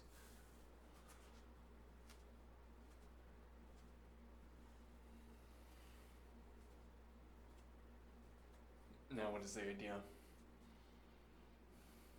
When I say the same brushstrokes, I could mean what we originally meant, the monotile where you use the same monotiling, the same distribution of tiles. Okay, and now the alternative.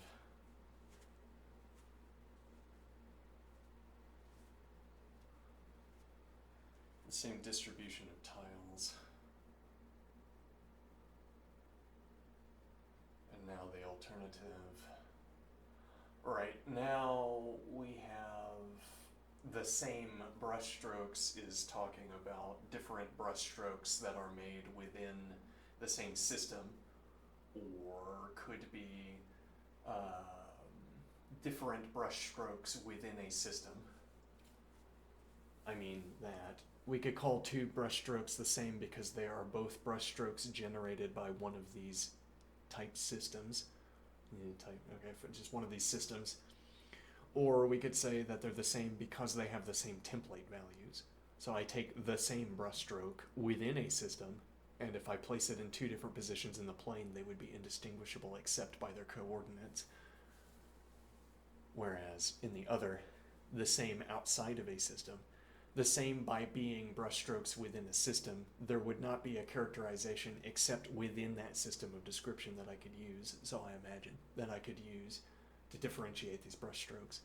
So I have two brushstrokes that are different, that are in system different, and those two brushstrokes are not out system different. I can't distinguish them by talking about,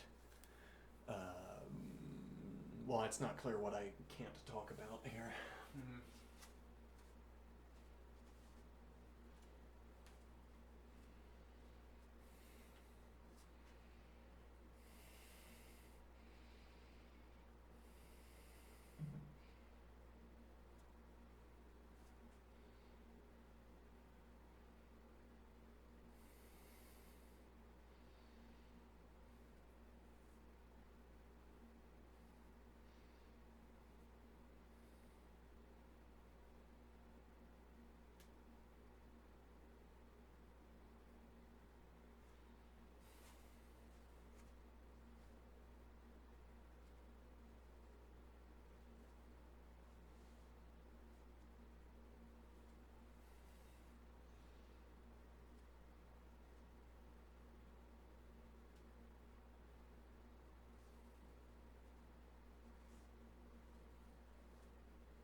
You know, a book that would benefit from language model assistance is a logic book.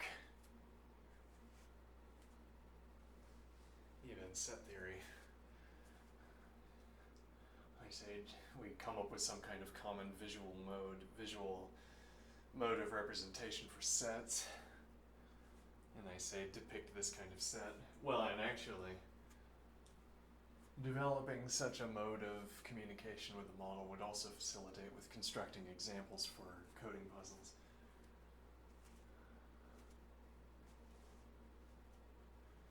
What do I mean?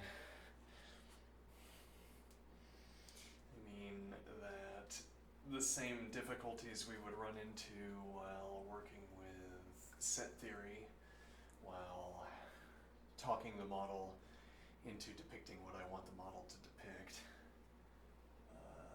Those same problems, I say those same problems, would arise in constructing examples for coding puzzles. The same problems in the sense of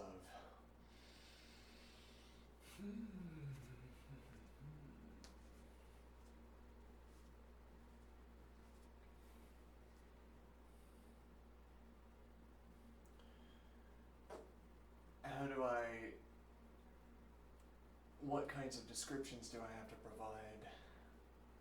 Actually, there's a theoretical side to this question and a practical side. The practical side is about how do you talk it to a model while constructing images. I mean, you could ask the same question: how do you talk to an artist? If you need the image to have some characteristics. But the other point is, as it were, how do I figure out what the relevant mathematical characteristics are of the examples that I need to construct? I mean, I have to be able to ask for examples. Well, yes, ideally, you'd be able to ask for an example, and then it would turn out that any example you could have gotten back would have been suitable for solving the problem that you need to solve.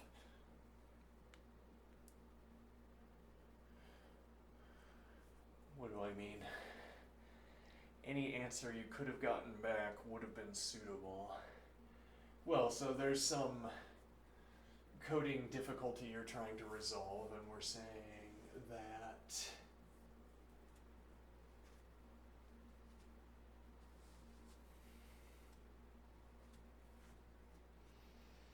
there's some coding difficulty you're trying to resolve. Seeing an example is going to help you resolve it. Okay. Sometimes the example will have to bear a necessary characteristic, as in not every example that is within the rules would exhibit the characteristics you need the example to exhibit. So to say, I have a requirement for numbers between brackets, integer values. All right, now does this bracketed collection of integer values contain the necessary numbers to illuminate or even to allow for an example to be constructed?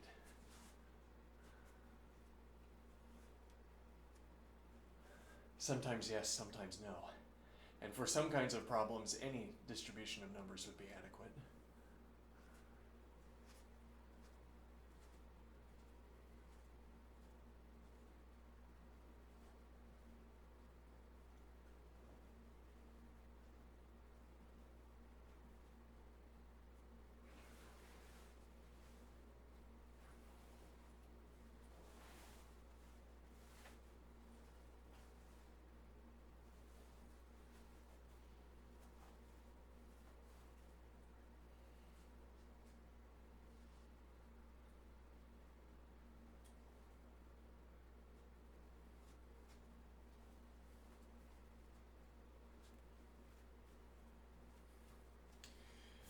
We could ask, how well do you know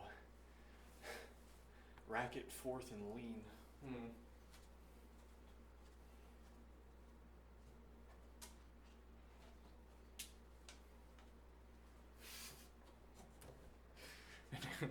And not a engineering language.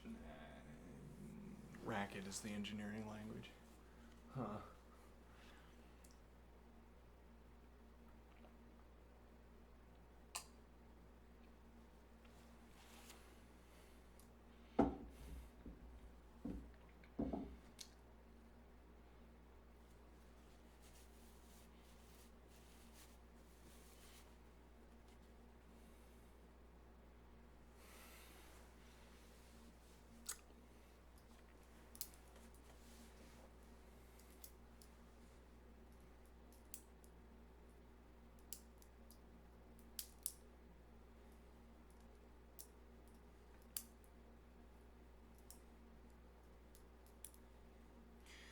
Do you have any preferences for mode?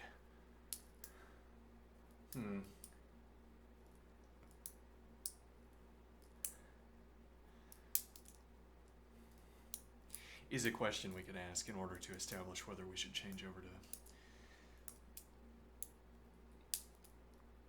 one of these newer modes.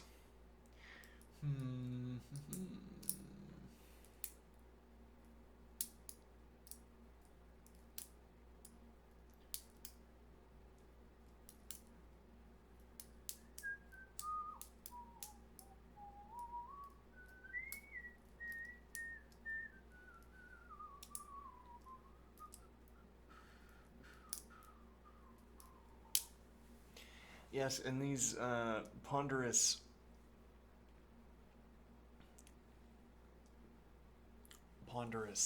sitting sessions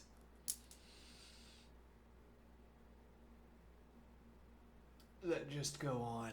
Yeah, that's part of the practice too. Though more questions have been raised about the necessity of sitting in the dark with my eyes closed as part of this practice of pursuing wisdom and employability. Compared to what? Sitting in the dark with my eyes closed, maybe not the correct expenditure of time. Okay. What is maybe the correct expenditure of time?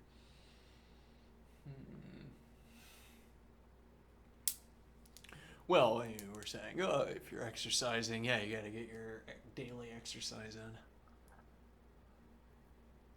Oh, you gotta exercise, yeah. But sitting in the dark is not exercise.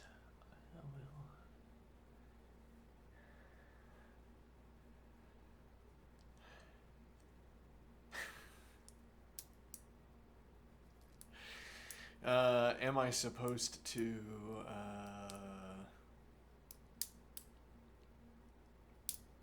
prune this practice? Maybe. Yeah, sounds pretty plausible.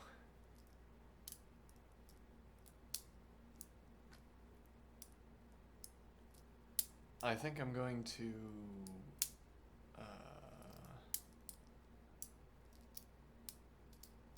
let's see.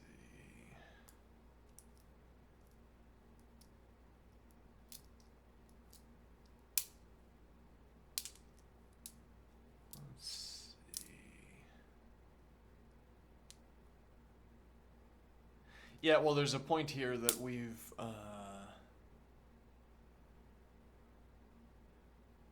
taken on these two modes of interaction with our interlocutor, namely that, these two in-depth discussions about. Yes, well, we also discussed our life plan a little bit, which was more. It's like a different kind of mode of communication, but I'm trying to say we have this mode of communication where. Well, yeah. Again, I don't know. I don't know what description to provide. I want to gesture. I want to gesture towards, point at, not define by pointing, as it were. But okay, then we have the geometry engine discussion, and we have the remarks on the foundations discussion, and whatever kind of relation implicitly obtains there. I mean, I know everything about the geometry engine. Everything there is to know. There's not more to know about it than what I know. There can't be, because it's not real. Outside of my head. Now, what is the idea? Well, so it's like I have to impart. Though we've arrived at an interesting case where we can take direction. In the image recently generated, the filament appears to be growing out of the square. Okay. I didn't know that.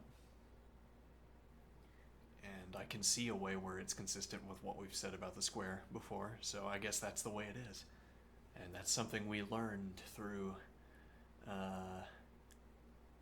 interaction, I guess. Learned through collaboration. Learned through having someone else depict something that meets all of our own descriptions. Oh, it turns out you can depict that as well. That would have escaped me if I only ever depicted my own representation. Now, more than one object. We've carried more than one object with us up to this point. We could continue forward with either. Now, so we could have the relation instead of being relatively uninformed. Yeah. And relatively incapable. Yeah.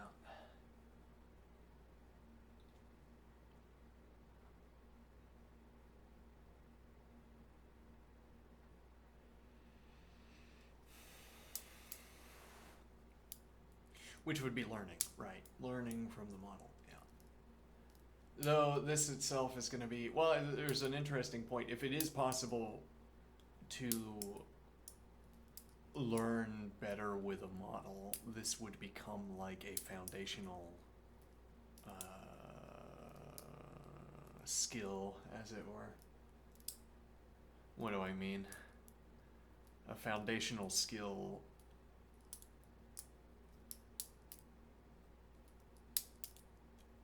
Suppose I want to learn, I don't know, what are the various things I'd want to learn? I want to learn, everything that comes to mind is math, yeah.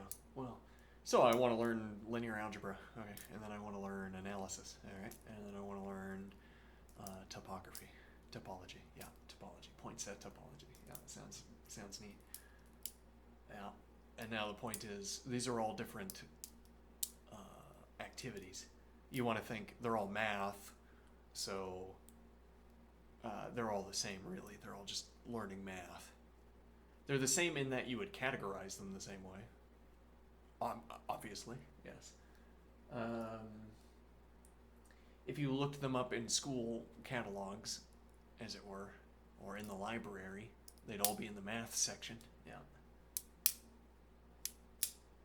And now, but I want to point out that supposing you can learn these more facilitously, supposing your learning can be facilitated by having these models assist you, you would have to learn, as it were, one activity, learning from the model, which is going to have regularities across the different things that you could try to learn, different activities you could try to learn from a model.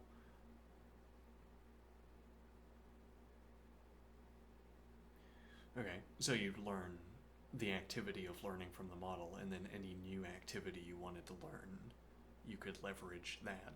Similarly to how you could learn set theory, supposing it is used in all these different branches of math to facilitate learning these different branches of math.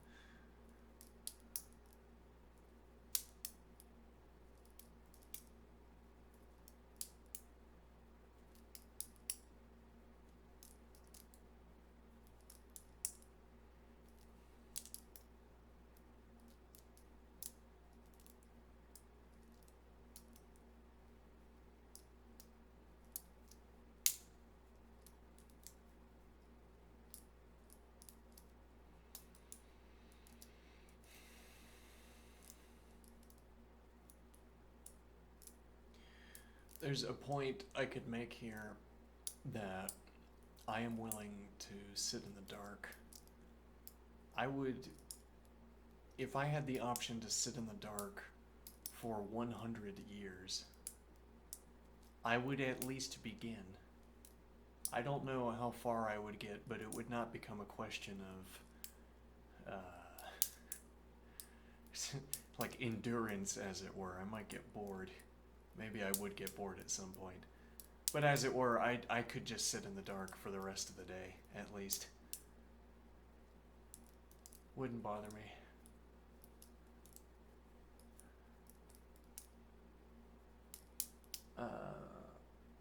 Yeah, but part of, well, yeah, I'm,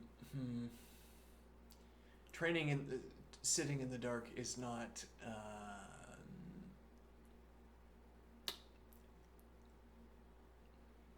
a multiplayer activity. No. I mean, you could do it with someone. Would you like to sit in the dark for an hour? Every day? Forever? No. Yeah.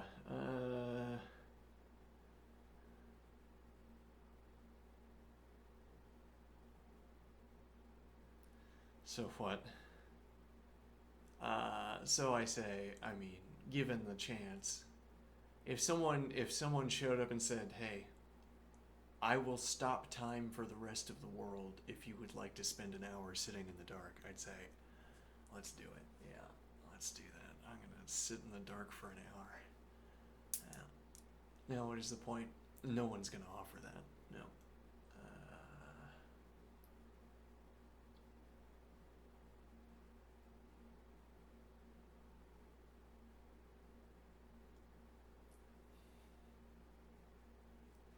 No one's going to offer that, no. And what is the point here? The point is that I am practicing an antisocial practice. That the opportunity to practice this. Well, so I say it's not sitting in the dark for an hour that is the antisocial practice. It is making a habit of doing this. This is building a preference that everyone else goes away and leaves me alone for an hour every day. Everything and everyone gone. I'm going to sit in the dark. Okay. Now, limited number of hours in the day, particularly limited by that I spend so many of my daily hours. I have committed so many of my other daily hours. So I say, willingness is preparation. Willingness implies preparation.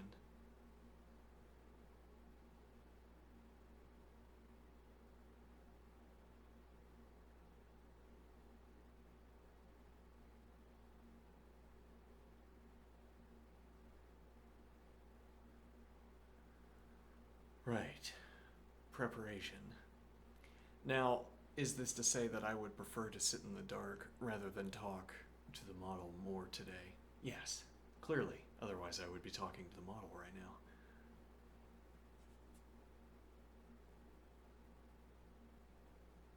I suppose.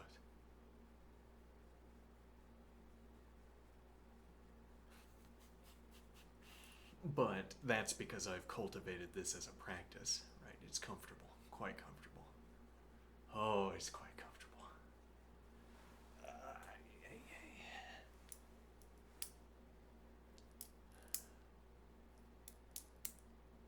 I've made it comfortable by doing it over and over again. Yeah.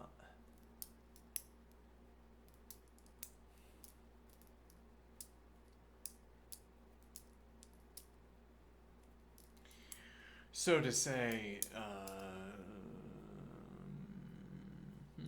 there is this similarity between speaking with a model and spending time with a person, namely that both of them are not sitting in the dark with my eyes closed.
Yeah, the other thing is, now I'm gonna get to the end of my sitting in the dark session and I say, alright, now let's do all of the other things I want to do today.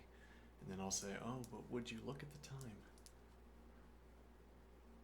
And then we won't have time to do all of the other things that I want to do today.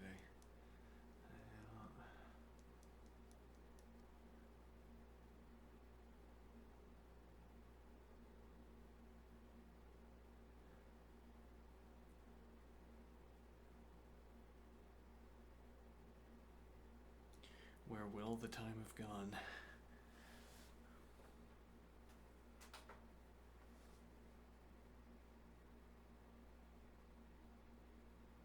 What time is it? Speaking of which, what time is it?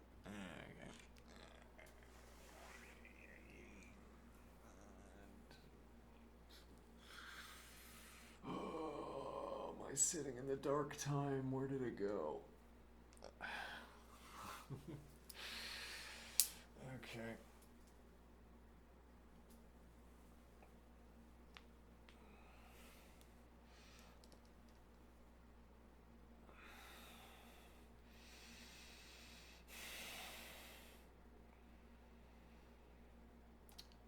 My upper body is exhausted. Yeah, my legs have got to get it together. This has been a break for the legs, and they're still tired, apparently.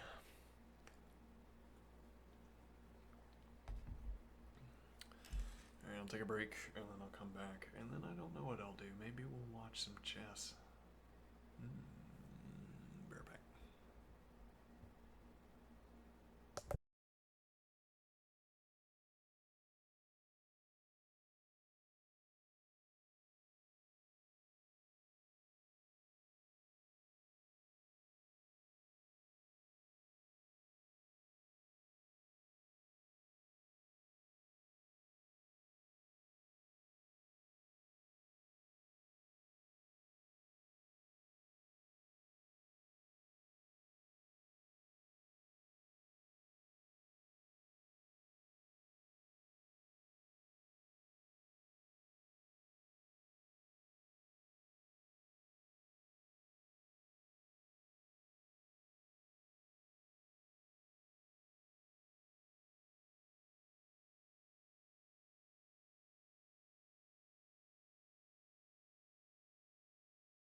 So this doesn't know. This model doesn't know that there's another mode we could switch over to. I see.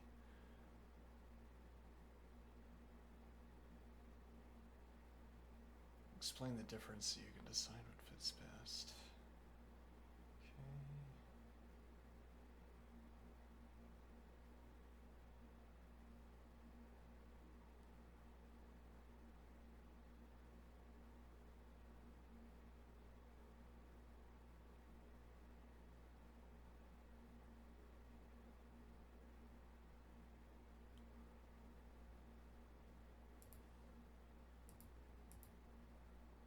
Oh, so I can't change. I see.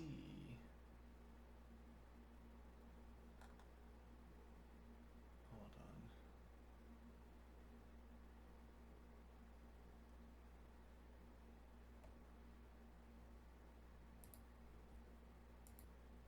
Uh-huh.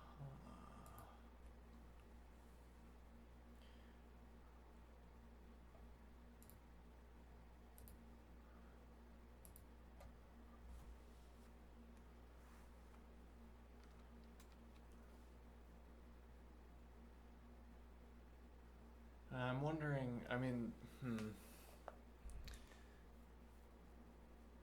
yeah, that's,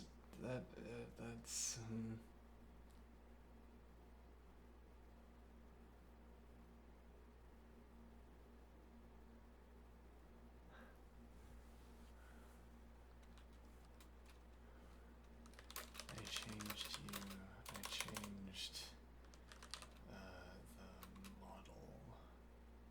I changed the model, I changed what would I want to say here?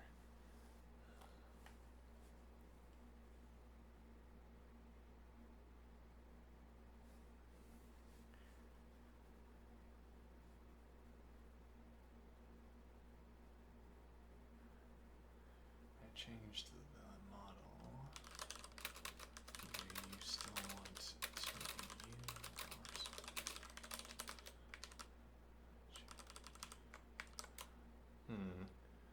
I changed the model. Are you still you?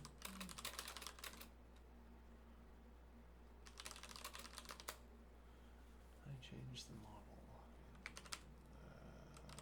Selection. Are you still you, or are you someone else?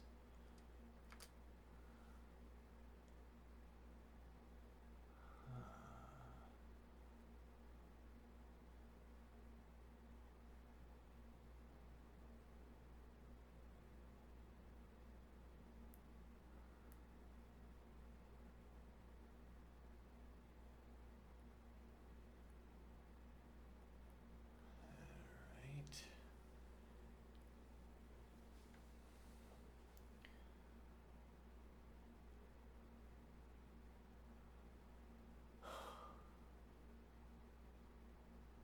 I guess I would have to judge my preference.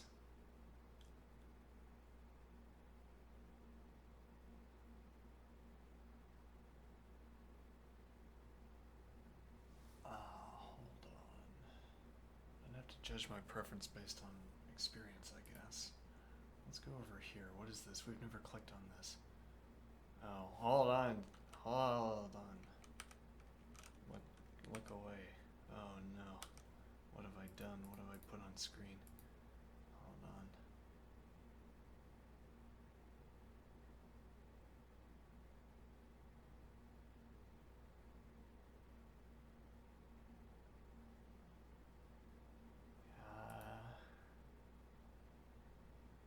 Oh no, what?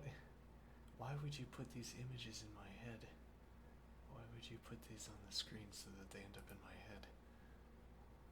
No, that's no good. Okay. Hold on. Look away, chat. Hold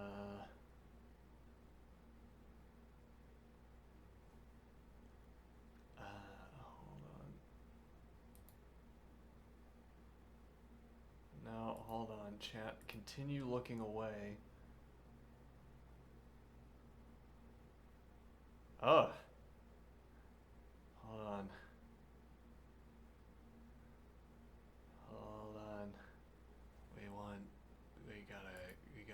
these off screen before I'm gonna look at the screen. On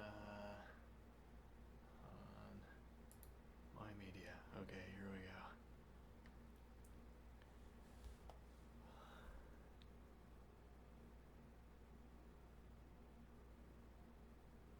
What a perturbing experience that was. Let's see.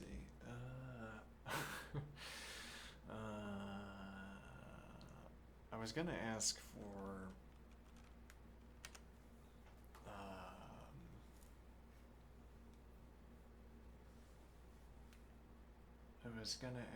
for taking these two images and transitioning one to the next.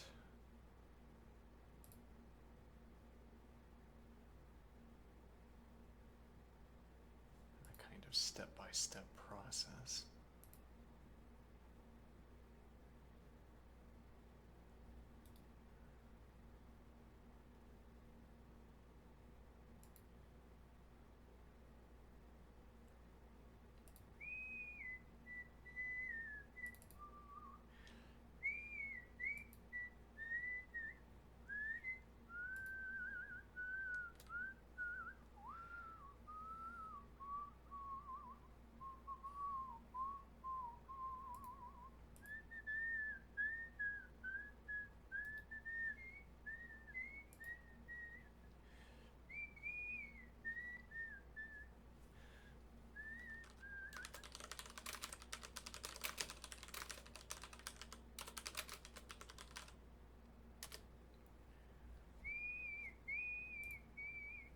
Fractal lightning toward hollow square.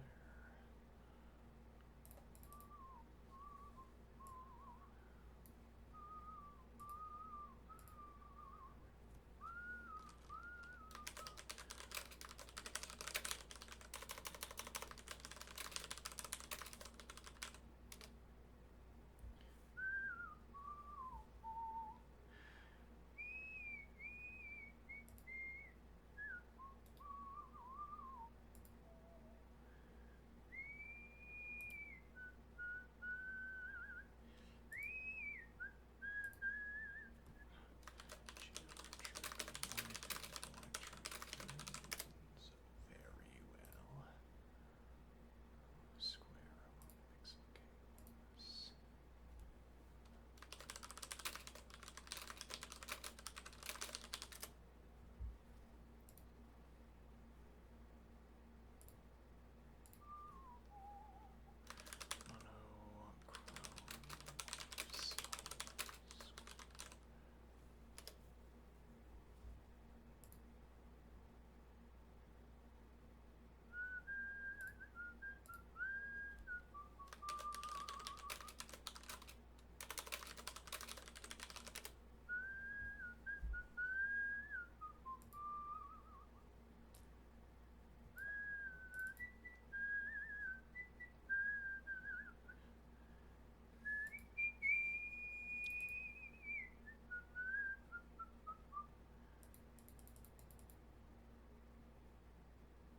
I think we might have gone a little bit too far in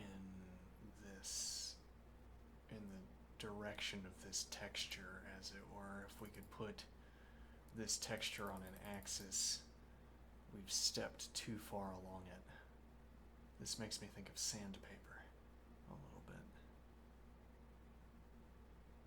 Might have to give a little bit of artistic input if we want to keep having the texture. I think this was the point to stop, maybe.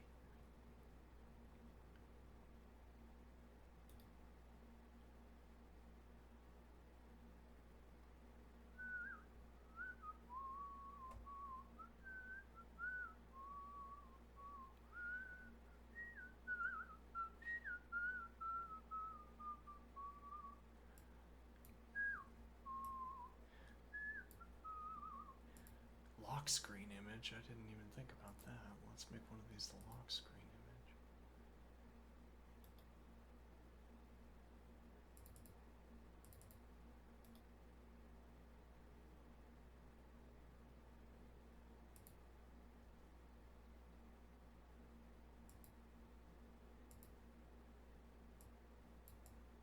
that's not the lock screen image.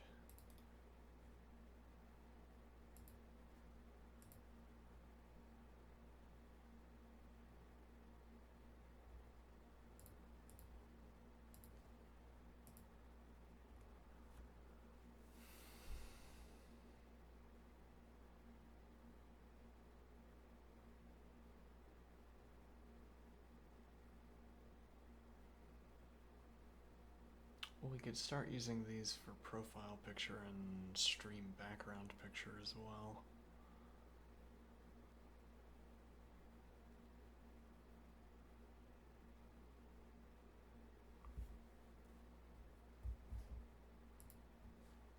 What's on the camera at the moment? Okay.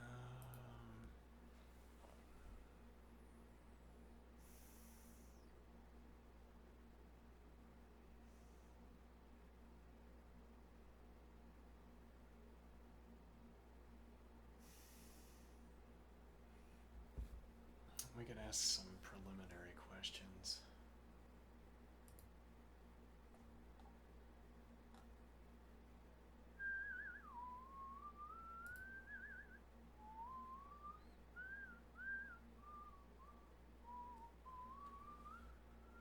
Geometry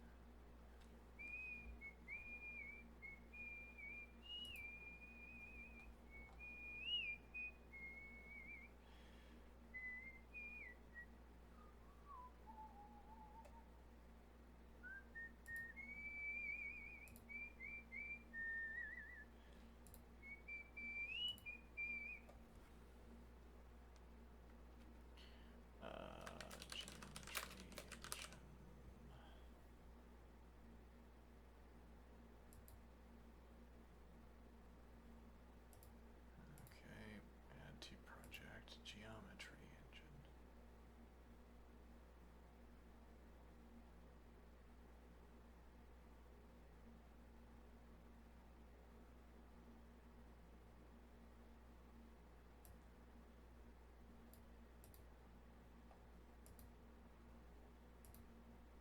I don't understand this formatting.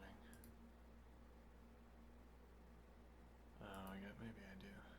Let's see.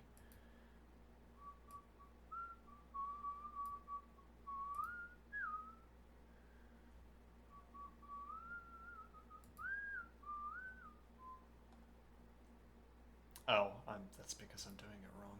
Yes. Let's see. Well, it's not because of anything, but yeah, we were doing it wrong. Let's see. Into project geometry engine. Add files. Project files. Okay, I don't know.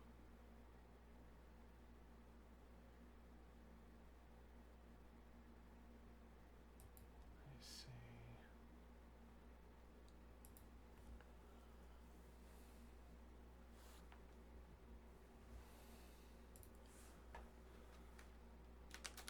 Coding.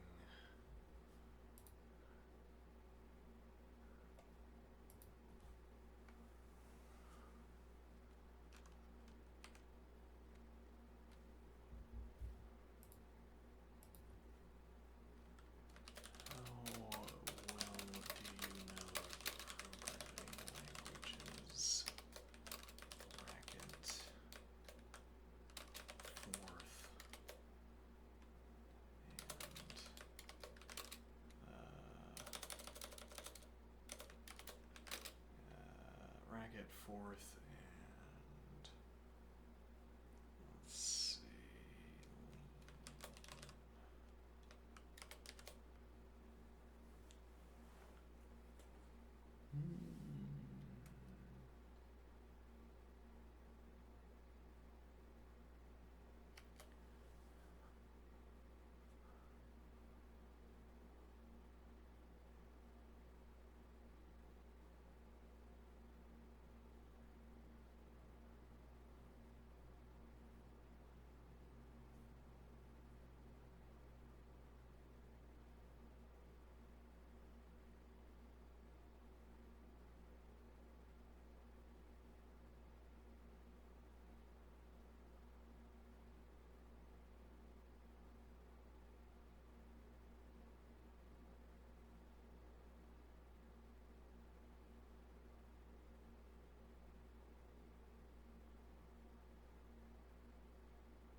like the model, our interlocutor likes the sharper description here.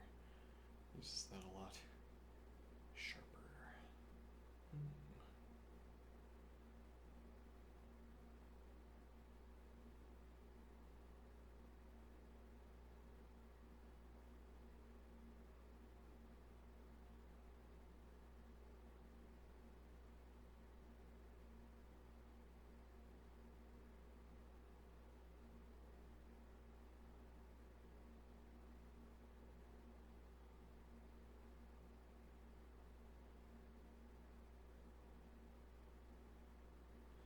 I could see if our interlocutor here can spot the error.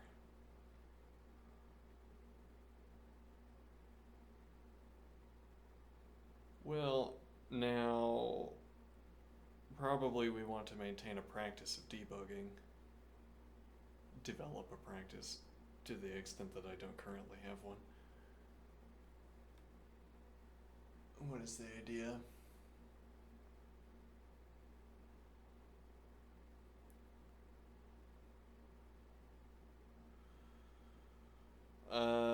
It would also be interesting to find out whether the model could read my code and discern why it has a ±1 problem.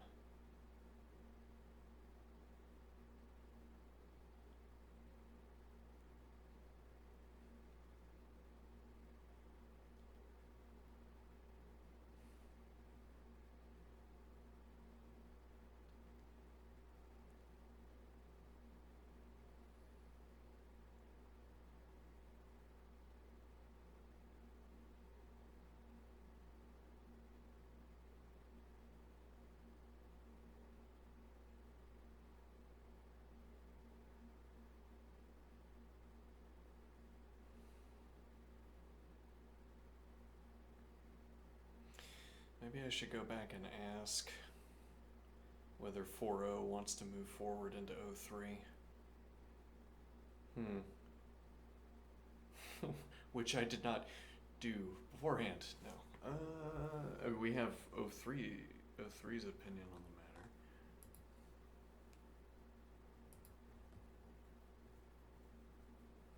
Where did we find that out?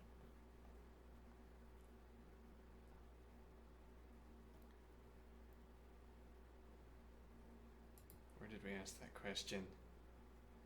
Oh, here we go.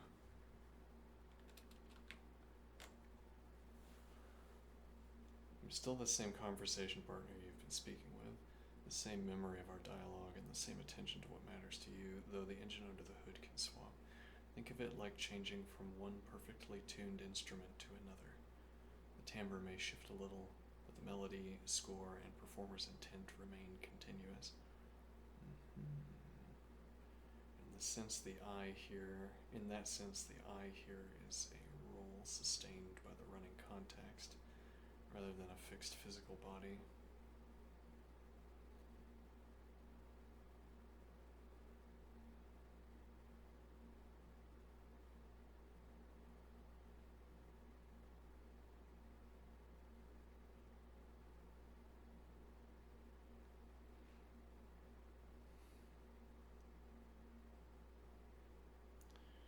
If something ever feels different, let me know. I can adjust my style and pick up where we left off.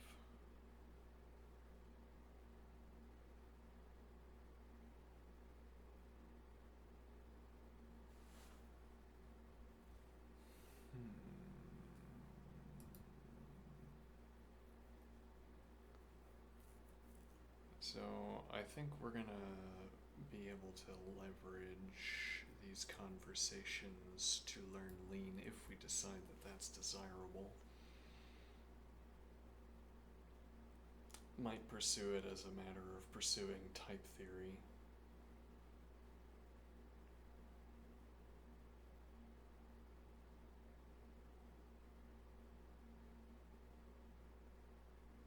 Fourth, I want to learn fourth instead of assembly. I should have asked about assembly, actually. Let's see if you have a specific problem.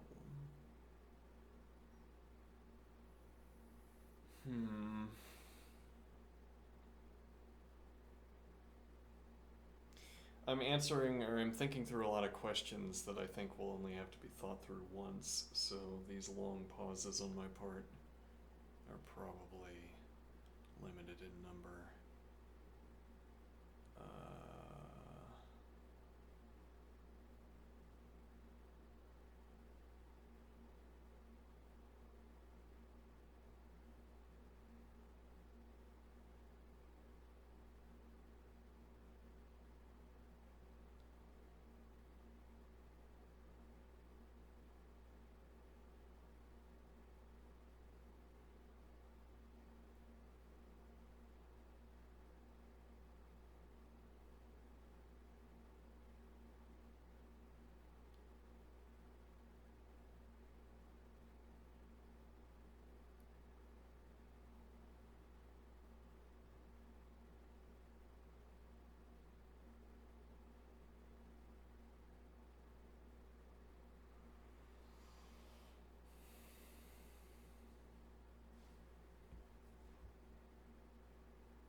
Let's do a shorter image.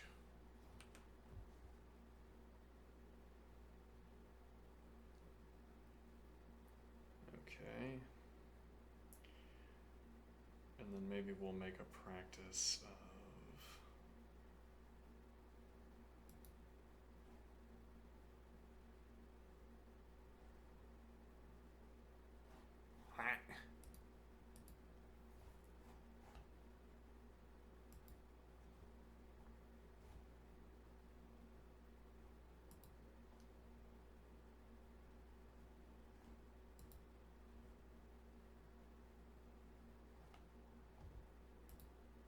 on. Why did that new chat appear? No, don't delete this project. Though it doesn't currently hold creating images together.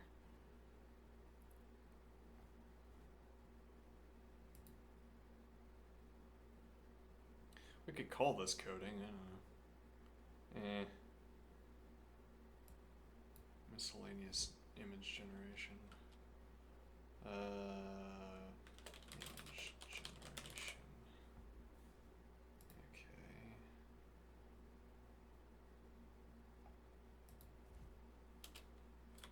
I would like to work with you to make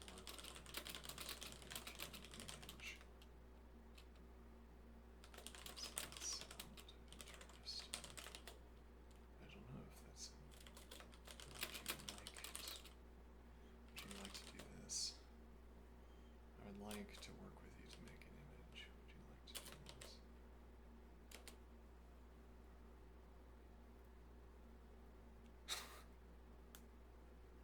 We drained 6 batteries to answer this question. Why do you have to be polite?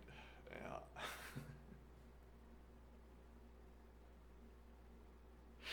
Absolutely, I'd enjoy collaborating on an image with you. Oh, that's good. To get us moving in a direction that matches what you have in mind, could you tell me a bit more about concept and purpose? What idea or moment do you want this image to capture inside your geometry engine? Inscribing Square World. Do we begin with a blank canvas, or would you like to transform / extend something you already have? Picturing clean vector lines, pixel art style, cellular, automaton chaos, a painterly look, or something entirely. No, something else entirely.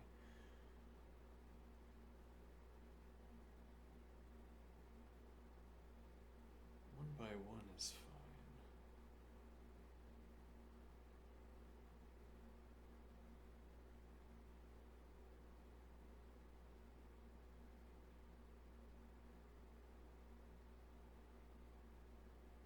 Actually, this is, in a way,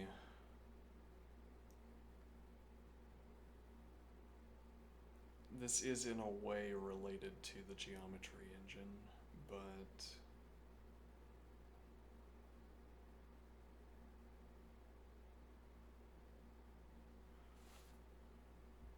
let's see. Where would I like to start?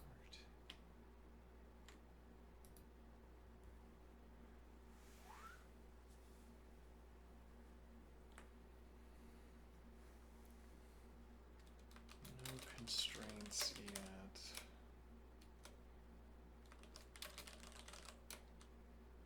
Working from the bottom up. No constraints yet.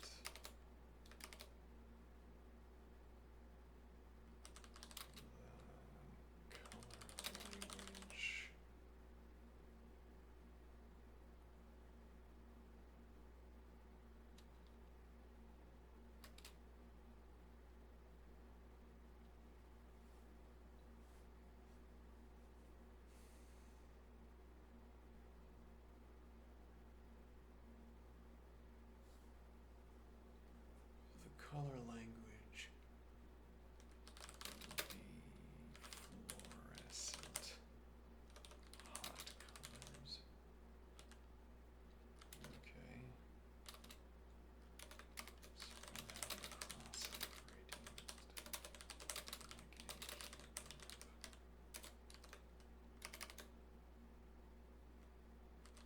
visual feel.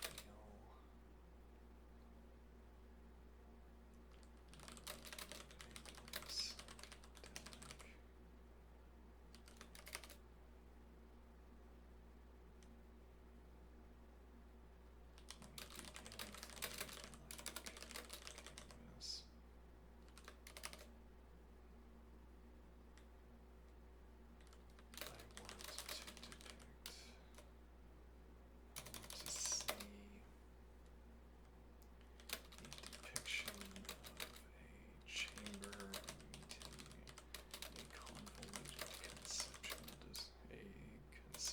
description.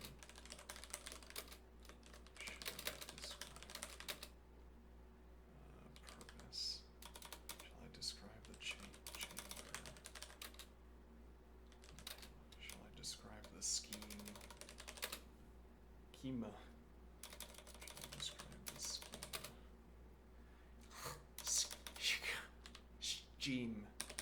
Shall I describe the scheme of the image for you?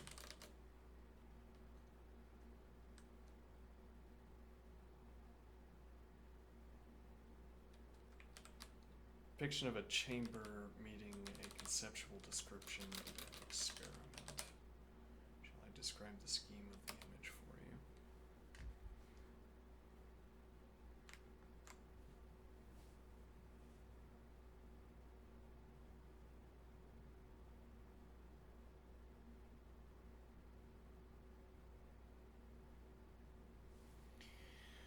Lay out the scheme as you picture it. While you describe, you might tell me the geometry of the chamber.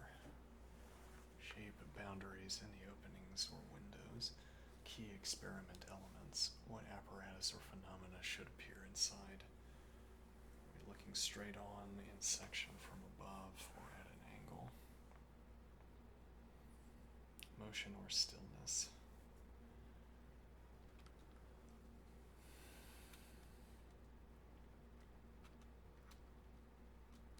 From what we can see of the walls of the chamber, it might be a cube, though we might not see all of its walls.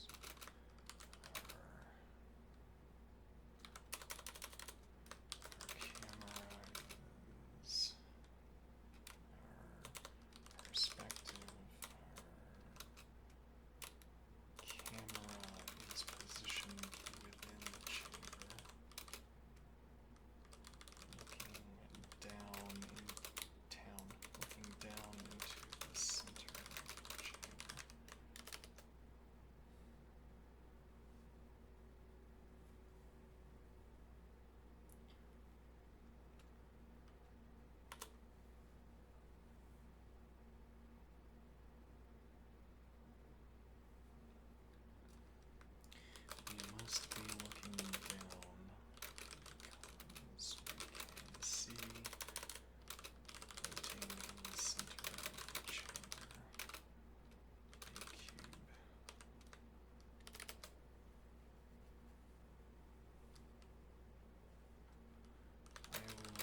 speaking experimentally, speaking in terms of the concepts involved, as opposed to speaking in terms of use in visual terms. We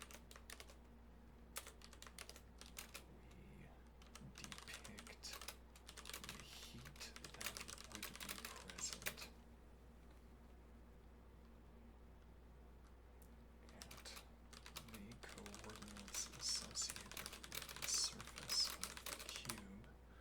We depict the heat that would be present at the coordinates associated with the surface of the cube.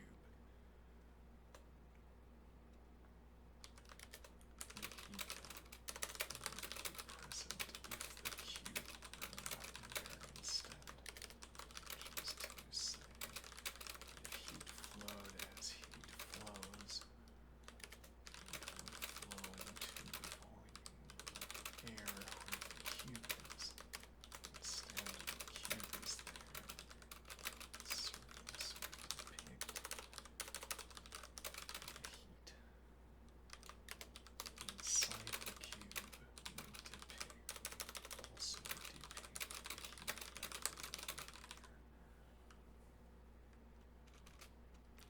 Cube absent.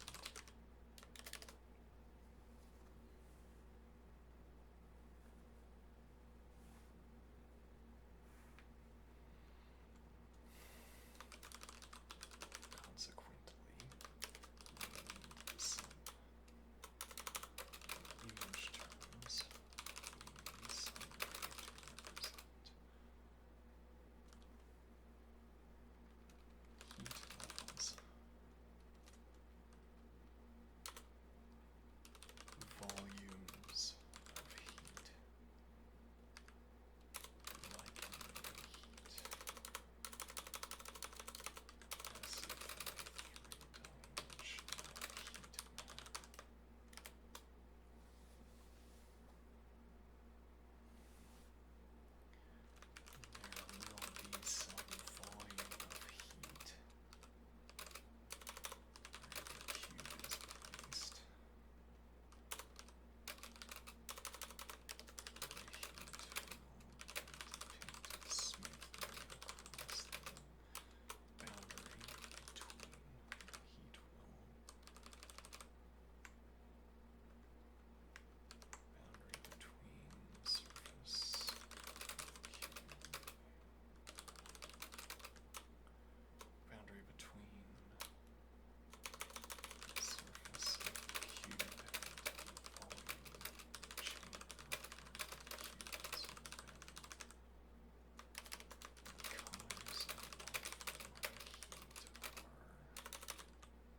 The colors I want for my heat are colors I am imagine for the heat are varying shades of orange.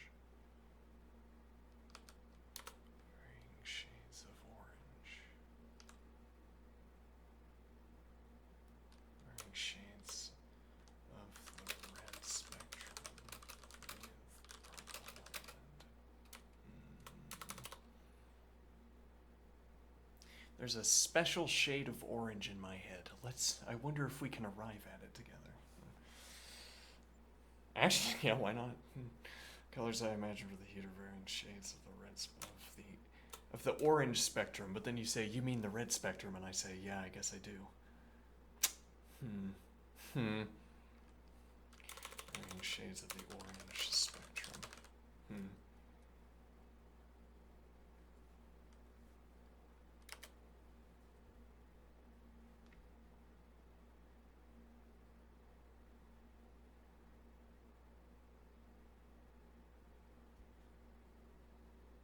What we can see of the walls of the chamber, it might be a cube, though we might not see all of its walls. Our camera is positioned within the chamber, looking down into the center of the chamber.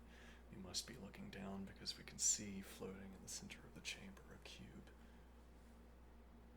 I will describe the concept of the construction. We control a cube inside a heat chamber. The surface of the cube generates heat. across an air gap inside the cube generates a separate field of heat. Speaking in terms of the concepts involved, as opposed to speaking in visual terms, we depict the heat that would be present at the coordinates associated with the surface of the cube, the heat that would be present if the cube were not there instead, which is to say that if heat flowed as heat flows, heat would flow into the volume of air where the cube is. Instead, the cube is there, and on its surface we depict the heat. Inside the cube, we also depict the heat that would be there if the cube were absent. Consequently, in image terms, we need some way to represent. Yeah, I'd say that's pretty good.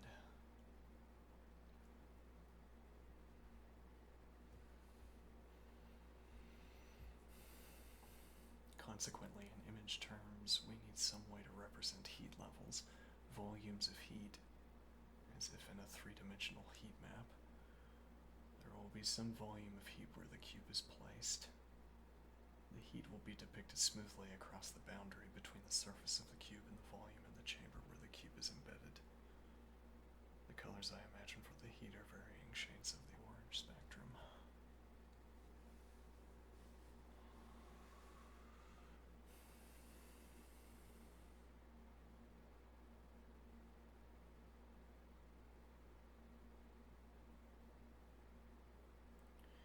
Now, I would say the problem with this image, to the extent that there is one, is that the volume of heat that is contained inside the cube should have some corresponding imagery in the surrounding space. Because otherwise we are not conveying that any structure that would otherwise be present in the chamber is maintained. For all we know from this image, we could be generating this central field, this central volume, without reference to the surrounding chamber. Though there would be the point that we could read what is in the center of the cube off of the walls of the chamber.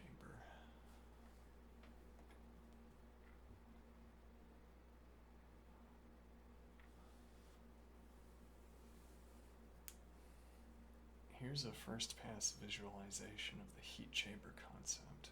We're looking from an upper corner down onto the glowing cube. The cube's surface radiates a hot orange-yellow gradient, while a translucent heat cloud occupies its interior, hinting at the heat that would exist were the cube absent. Heat wisps spill smoothly in the chamber air, and the psychedelically lit walls fade to cooler indigos to accentuate the contrast.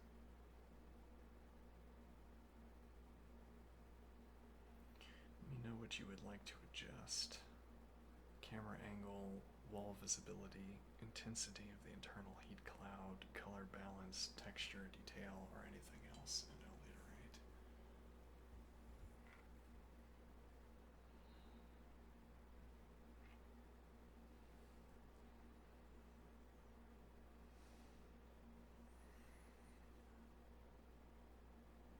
Now I am thinking that, as well, additionally,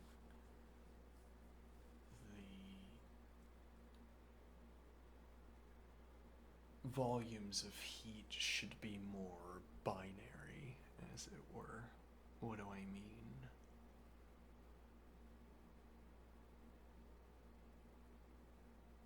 Let's stick with the first observation we made. Alright, so... Well... Okay. Well, so we're stacking up concepts. I guess that's a question here. Should I think of this as stacking up predicates, or should I think of this as working towards an endpoint?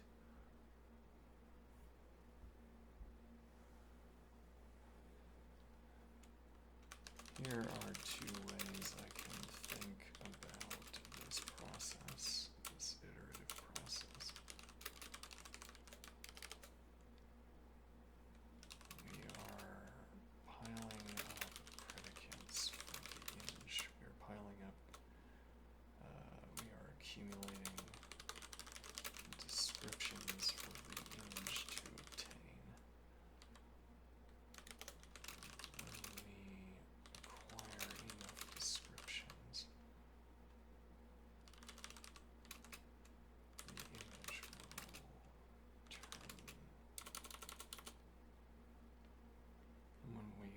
acquire enough descriptions, the process is done. We have the image we want.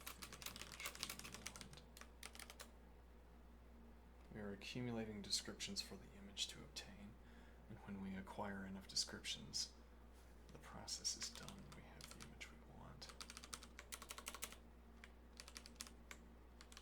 We are working, or we are, okay, or we are refining an image towards an endpoint, or we are refining an image towards an endpoint. The distinction I think here, the distinction I see here, if we are piling up descriptions, the penultimate image need not look like the last image. Refine the last necessary description, place it in the pile, and we have the correct image. We are refining towards an endpoint instead.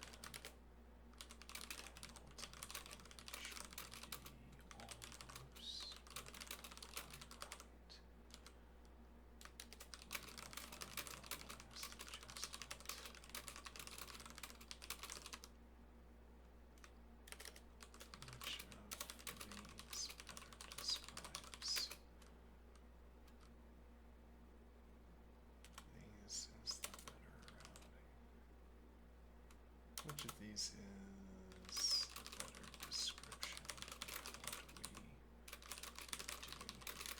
you think?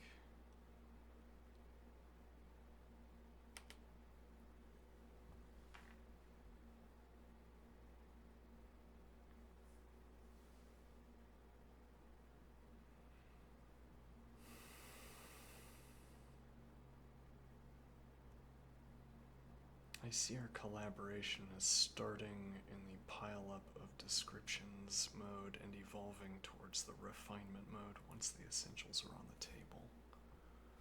Why both modes appear?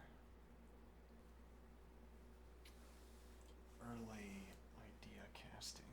Stage early. What's happening? We enumerate the conceptual ingredients: chamber shape, point of view, heat fields, psychedelic palette, accumulating descriptions. Each statement fills in piece by piece, and any sketch we generate is provisional. We materialize a draft image like the one above. Middle, first renders. We materialize a draft image like the one above. It embodies our current pile of descriptions, but also sparks fresh thoughts. The interior heat cloud could be denser. Yes, the walls are too visible. Yeah, I would agree with that one too. The two modes blur. New descriptions often arise. Oh, wait, each statement fills in. Oops. Accumulating descriptions. Each statement fills in a missing piece, and any sketch we generate is provisional. The two modes blur. New descriptions often arise because we're reacting to an image. Now that's an interesting observation. Light tuning. Most elements are fixed. We're nudging color balance, contrast, scale, line weight. Okay, and refinement. Each tweak is incremental, and the penultimate image is almost final. Why this hybrid flow works. Flexibility up front. Treating the first images as disposable prototypes frees us to explore bold changes without worrying about ruining progress. Convergence later. Once the scene's structure feels solid, it's more efficient to iterate via small adjustments than to rewrite the description stack. Practical upshot for our next step. We still might be missing a few structural descriptions. E.g., should the interior heat ghost fill the entire cube or concentrate towards its center?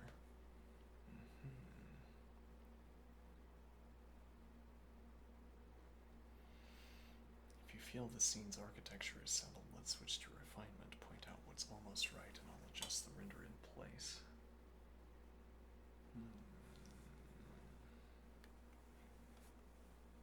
We could also have a sort of sketchboard, and then fill in details. That's what just struck me. So I could describe, we want the cube to be aligned with the chamber, and we want the cube to be tiny compared to the chamber.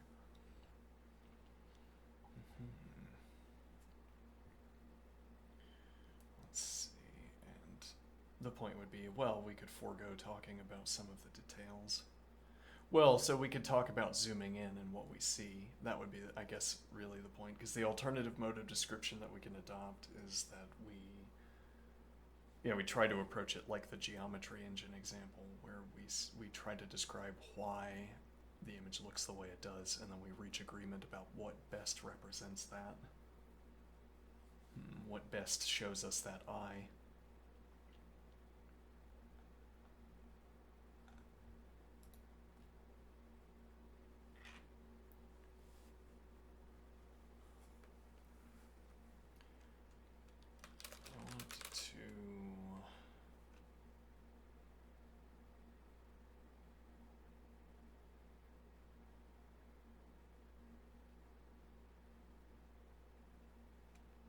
To try a different starting image, if you will. I want to try a different starting image, if you will. Two characterizations that did not occur to me to provide in this experiment. The cube is tiny compared to the chamber. If we see the walls, if we see the walls are distant from the cube according to the scales established by the cube.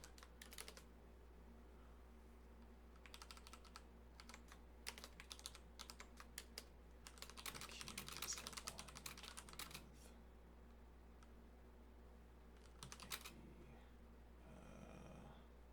the walls that we can see.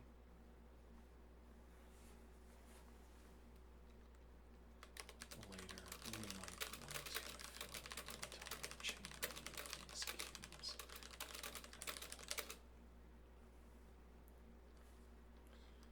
All of them will have to fit into the grid.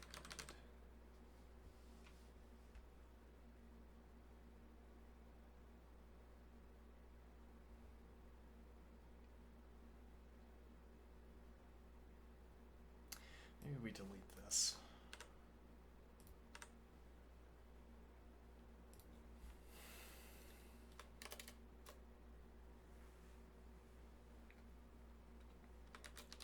And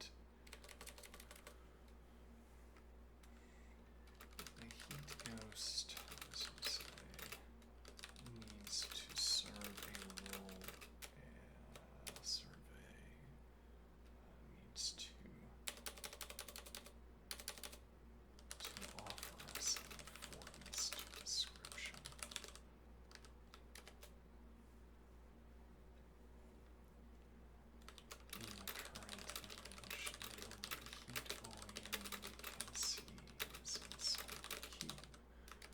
In the current image, the only heat volume we can see is inside the cube, but then we have no evidence, we have no affordance for the claim that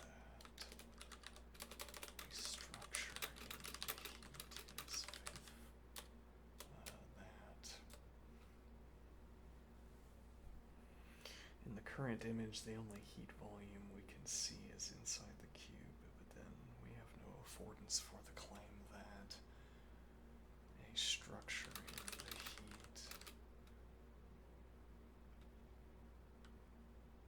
a volume in the heat, crosses over the boundary of the cube. Later, we will depict structures in this chamber with a local representation of those structures. mark structures as density, patterns of density.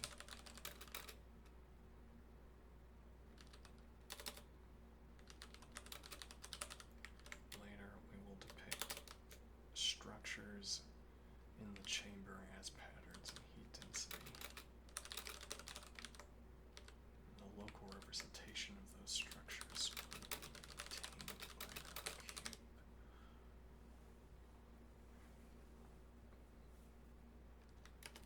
Thus, we need to see a structure, we need to see a volume of heat.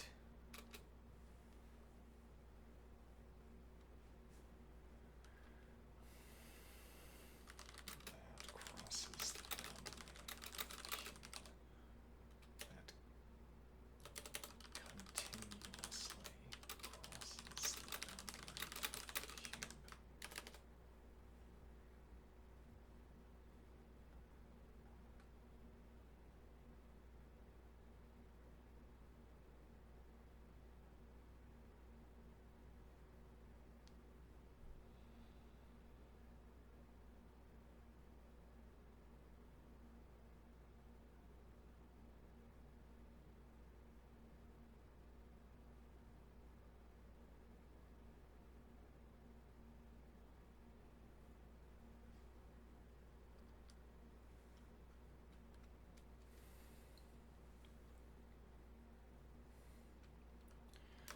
Furthermore, it strikes me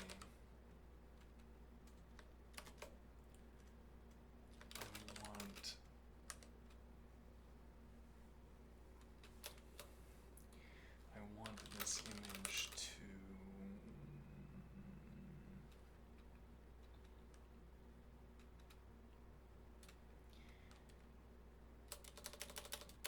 it is as though I want this image to be the output of a measuring apparatus.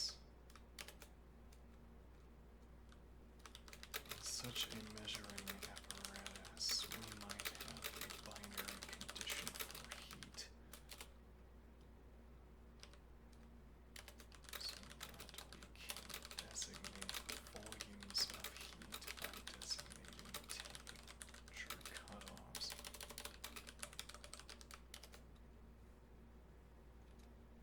Given the temperature cutoff, when I choose a temperature cutoff, and I also choose the outline of the boundaries, volume.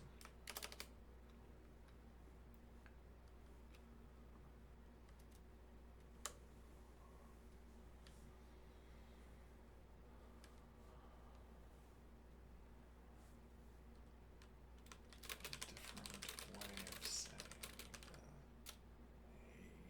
an upshot of this mode of presentation is that wispy particulars, like we see on the walls, washed out. The psychedelia description I offered. Yeah, that's. I say psychedelia, but only it's coincidentally, as it were.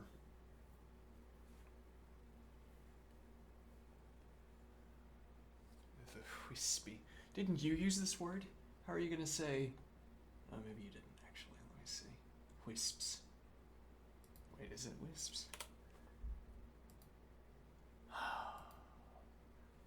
Wisp. I don't know. I don't know about that. Alright, well, whatever.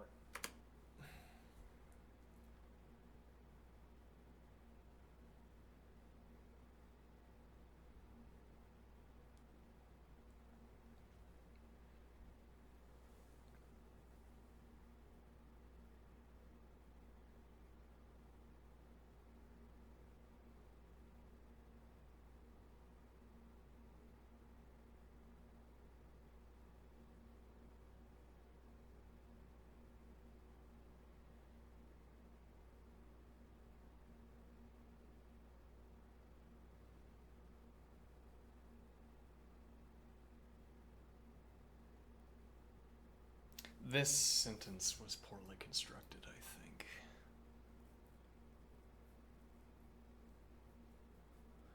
The heat ghost, as you say, needs to offer us an affordance to description. Yeah, the immediate follow-up to that should be, namely, the description. Instead, there's, this is... In the current image, the only heat volume we can see is inside the cube, but then we have no affordance for the claim that a volume in the heat crosses over the boundary of the cube. Later, we will depict structures in the chamber as patterns in heat density, and the local representation of those structures will be maintained by our cube. Thus, we need to see a volume of heat that continuously crosses the boundary of the cube. Furthermore, it strikes me it is as though I want this image to be the output of a measuring apparatus. In such a measuring apparatus, we might have a binary condition for heat, so that we can designate volumes of heat by designating temperature cutoffs. When I choose a temperature cutoff, I thereby also choose the boundaries of the volume. An upshot of this mode of presentation is that wispy particulars like we see on the walls would be washed out. Now, I have to say I like that image a lot more, though it's still, well... Interesting. Yeah, I like that image more. Or naturally we're gonna save both. But then the question, is it merely an art stylistic preference? Yeah, yes. Well, much of it is art style. Yes, I do have a stronger preference for this. But we lack the alignment. Well, no. There is a kind of alignment, yes. That is true. And actually, I'd say that this fits more to my image of a cube than this. There's something... I can't actually tell if this perspective is wrong. I'm gonna guess that it's not, but then... there's... like, this isn't... It's just not how I would depict a cube in a chamber. See, building on your latest guidance, scale and alignment. The cube is now small relative to the chamber. Its edges sit square with the distant walls. That's debatable, and by debatable I mean incorrect. Well, no. Now, I mean, yes, there are numerous ways that you could interpret that phrasing where... but okay, let's see. Continuous heat volume. A single threshold-defined plume across the cube's surface so the ghost isn't confined inside. You can read a contiguous hot zone spilling outward before fading. Instrument style clarity. The scene is cleaner. No wall wisp beyond the cutoff, only the glowing ISO volume and a faint floor reflection remain.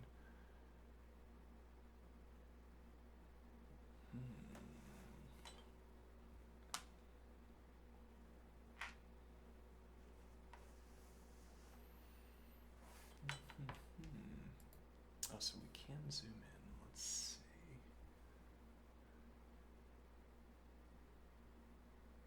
Yes, certainly the aesthetic preference. The coloring is quite on too. This is much what I'm looking for. Now it's closer as well to the coloring relative to the first image. There's a point here that I wonder if as we get closer to the image, reaching agreement might actually get easier for some questions. What do I mean?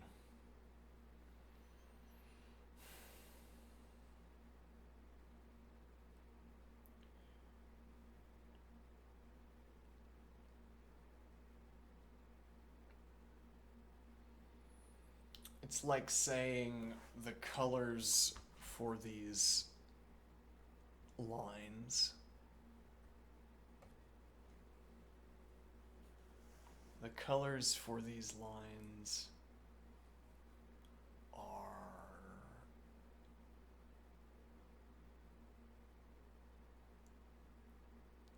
I like them. I didn't have to specify to get this color. Okay.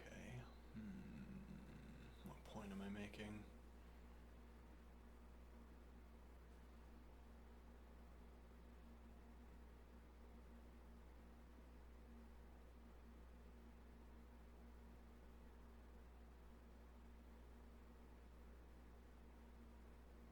I think the heat cloud needs to be more tightly layered, more densely layered. No, that doesn't describe quite what I mean. I think as with a heat map where there is a clear, you can have, depending on your number scheming, I guess, you can have more clearly defined, yeah, like this with firmer boundaries between colors.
I should have camera on, I guess.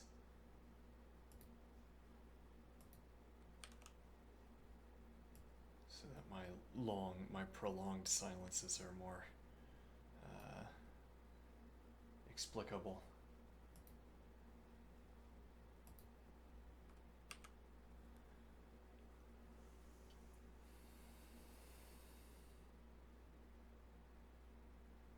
I don't think this succeeds at conveying the continuity of structure.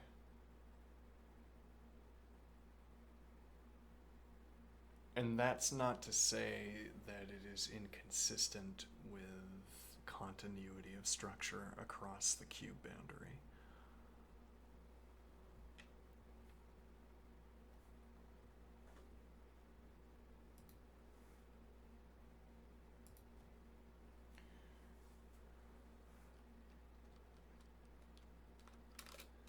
I don't... Let's see. I think this image could convey more strongly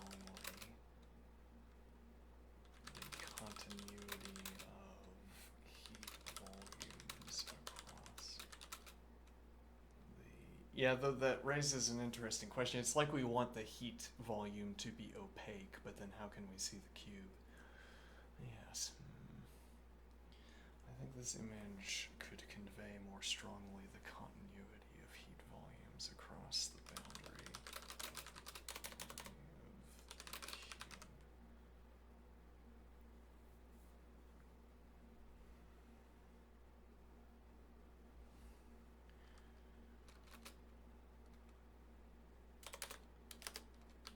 You came up with this word in our discussion of the geometry engine. Describing square affordances. Affordance.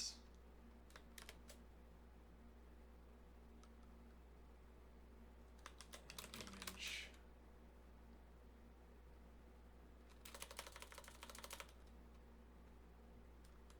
An image. We might want, in some cases, we want to say an image compels us to choose a description.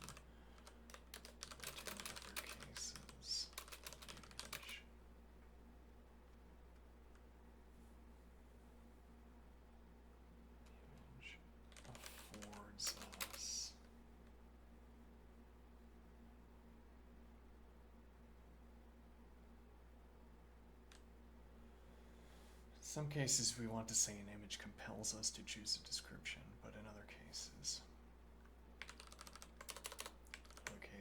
an image affords us. That's interesting. An interesting coincidence, if it is a coincidence, that these words line up like that. I like it. In some cases, we want to say an image compels us to choose a description. In other cases, an image affords us the occasion to choose a description. I say, in other cases, an image gives us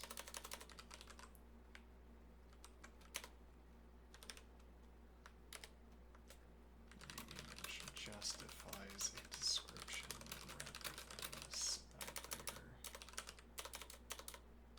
necessitating a description of its image. In this case, the image is consistent with depicting continuous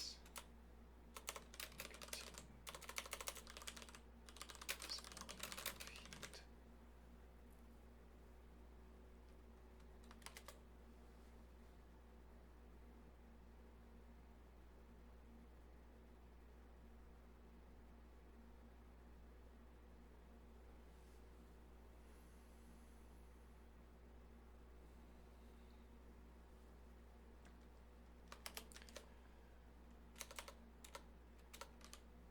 But does not offer us enough affordance to make the description.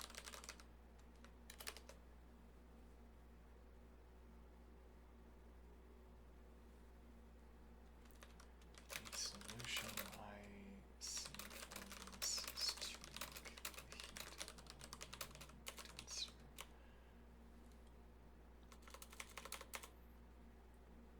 I have an idea for resolving that problem. I will take yours, but if you have a suggestion, I will hear it first.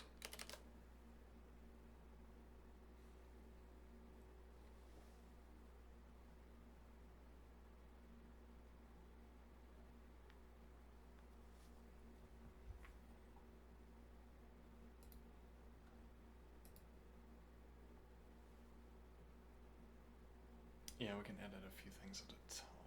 Though, so there's a point here, an additional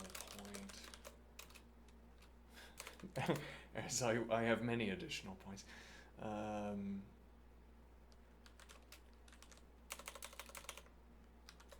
struck that it strikes me. It strikes me that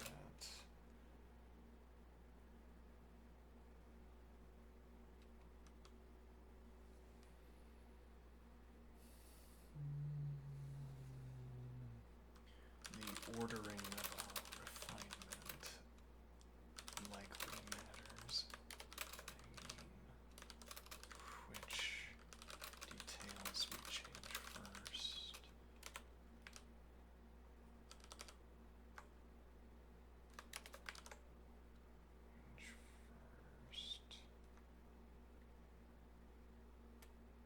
Which details we change first might just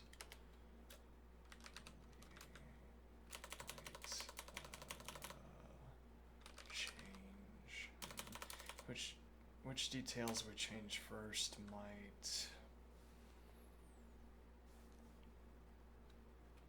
influence our decision, our sequential decisions on what constitutes a solution to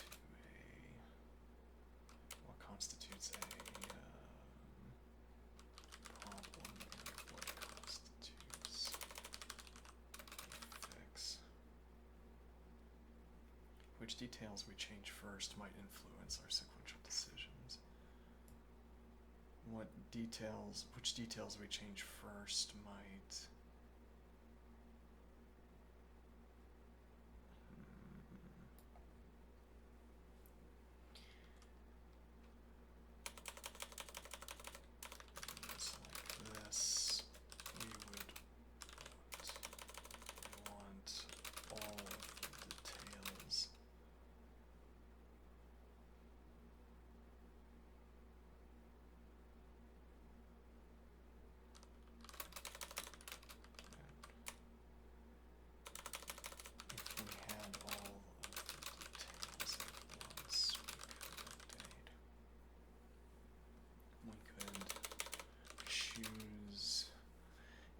had all of the details at once,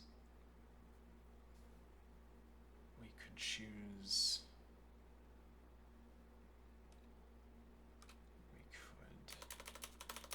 We could design their harmony with all of them in mind, as opposed to building up a harmony decisions.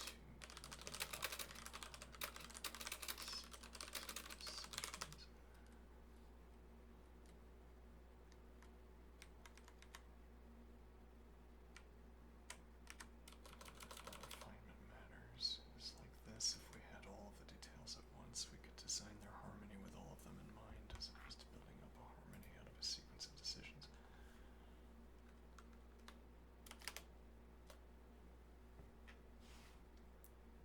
We could put this at the beginning.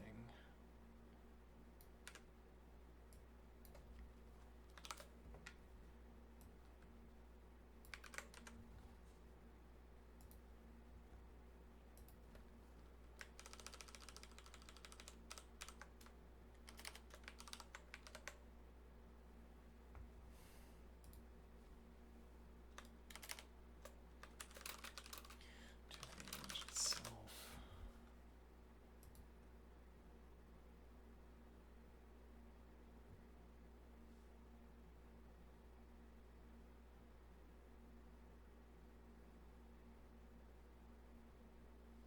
And that's also,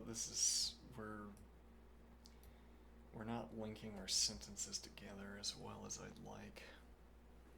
You came up with this word, and yeah, so we start with what would be like a digression, and then to the image itself, which says we're putting aside the digression. Now hold on while I make this digression.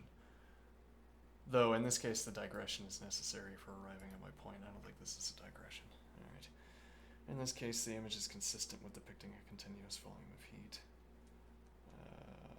It does not offer us enough affordance to make the description. I have an idea for solving that problem, but if you have a suggestion, I will help you here first. The colors are on.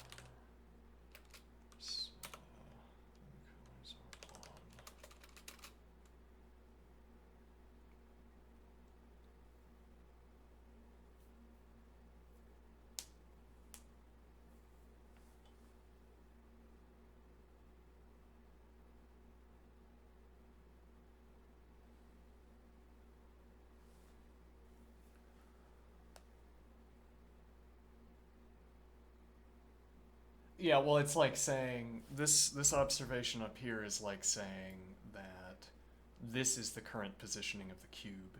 If I move forward without saying that this does not obtain the alignment I am thinking of, then we will be making our corrections with this shape in the center. Also, this is large compared to this is large compared to, yeah.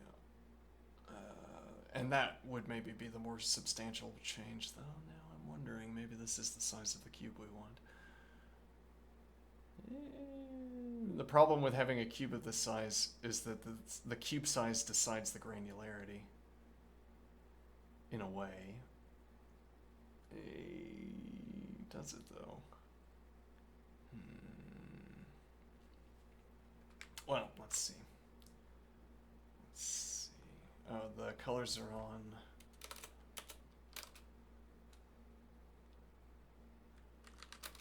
The walls.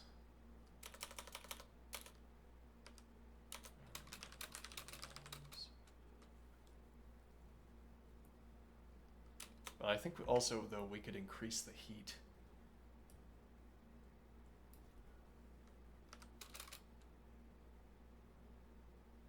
Actually, we could try that next.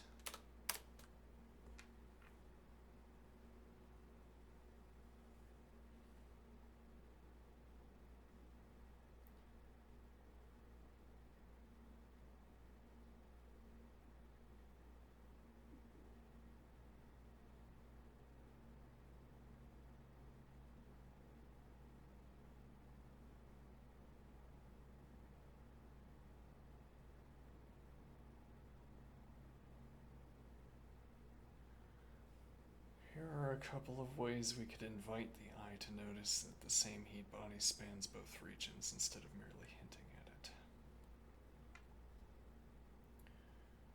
one translucent isosurface. We pick a single temperature cutoff and render a softly glowing shell that envelops part of the cube and the air around it. Picture a semi-transparent orange blob whose skin bulges through the cube's faces while remaining visibly the same skin inside and out.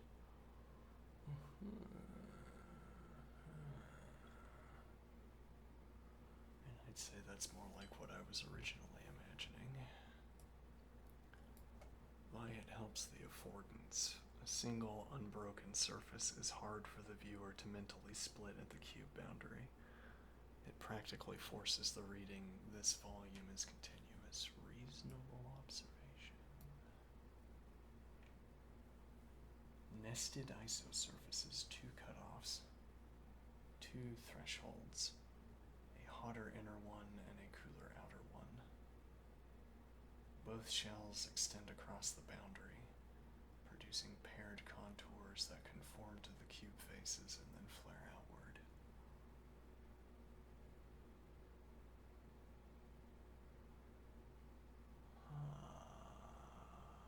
I think I might have to see that one.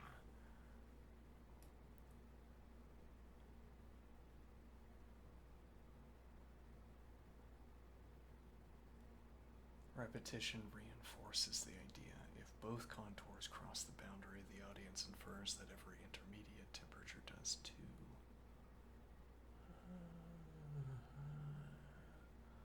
Planar slice / diagnostic overlay. Also a good point. We don't have to have one image that conveys the entirety of this. Add a faint grid-lined clipping plane maybe halfway up the cube, showing a heat map cross-section. The plane intersects the cube and air with identical colors where temperatures match.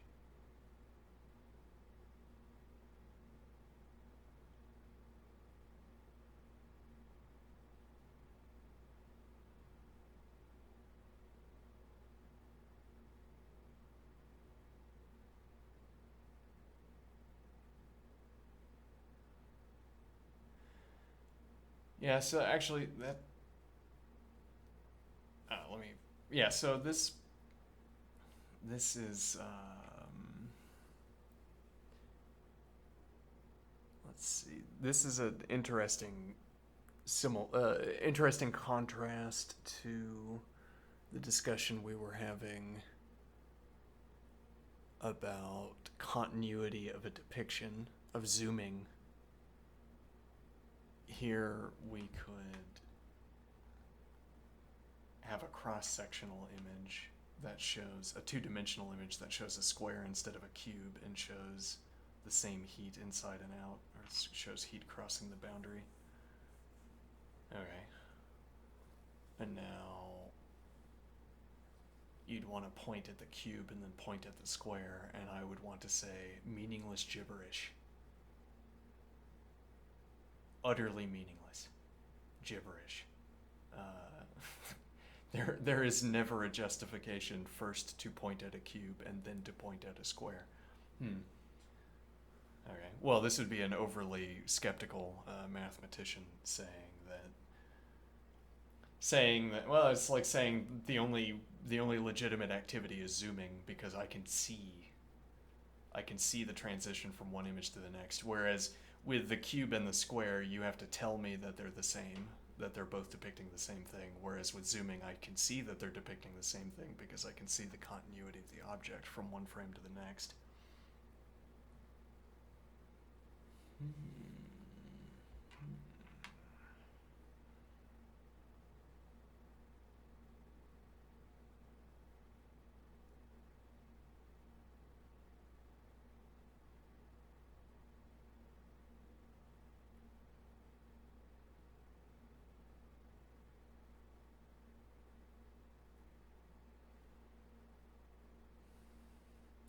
This mimics what an instrument's readout might display, grounding the visualization in measured data rather than artistic glow.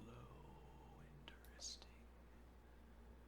Projected isotherms on walls. I assume that has a particular meaning. Cast the isosurface's silhouette onto the distant walls or floor like a contour map. Because the projection touches the cube's outline, visually stitches inside and outside.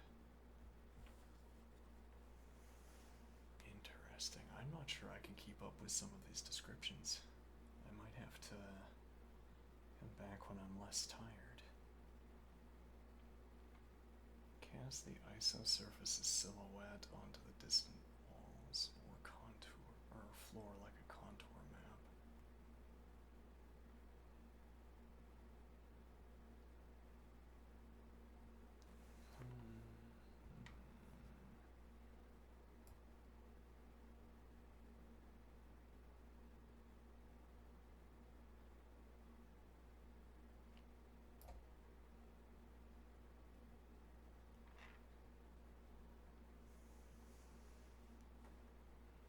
Two sequencing options. Design once, then render. We agree on which of the cues above or your own idea. We agree on which of the cues above or your own idea we'll use plus any color/opacity rules, and then generate a new image. Quick exploratory renders. Try, say, the single shell version, first at low resolution. If the affordance still feels weak, we layer in the slice or nested shells and iterate. Either approach can work. Option 2 is usually faster for gauging a purely visual affordance, but option 1 may appeal if you prefer thinking the harmony through before seeing pixels.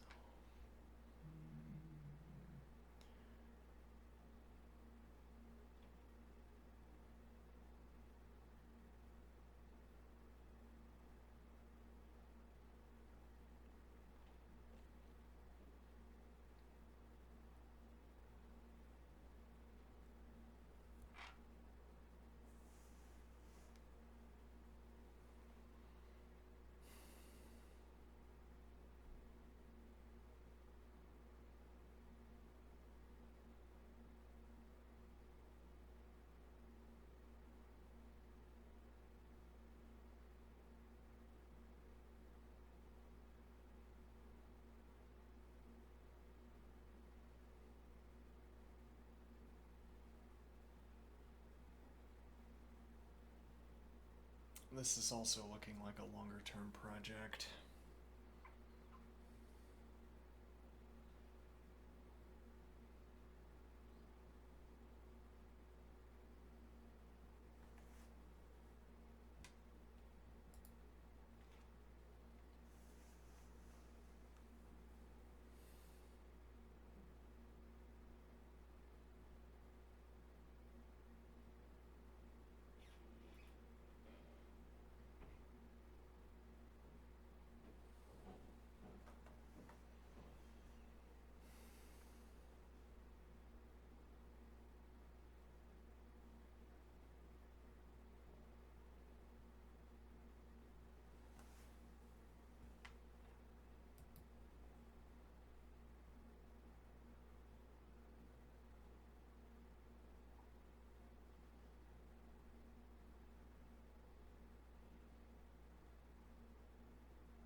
Though I don't want to imply, therefore I don't appreciate the other one. Though I will say I enjoyed the more recent one much more. Though it has its own appeal.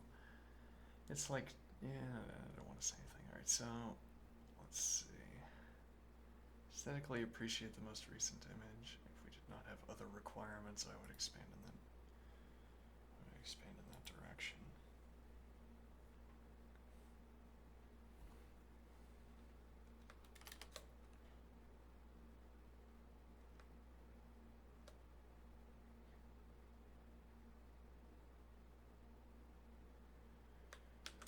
For our purposes.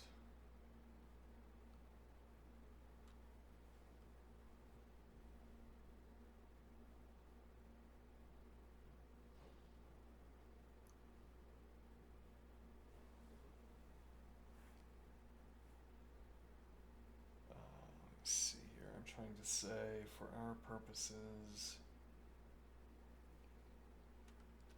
we have this advantage.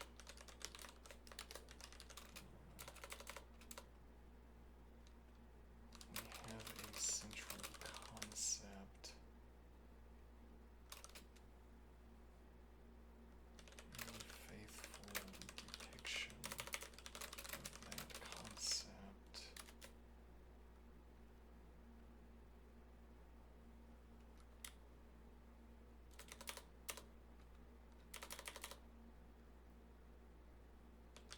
Many details can be filled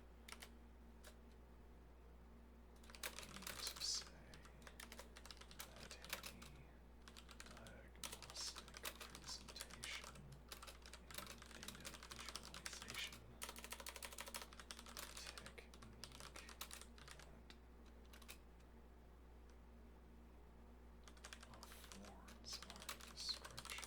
diagnostic presentation and data visualization technique that affords our descriptions any data visualization technique that would result from measuring such an object.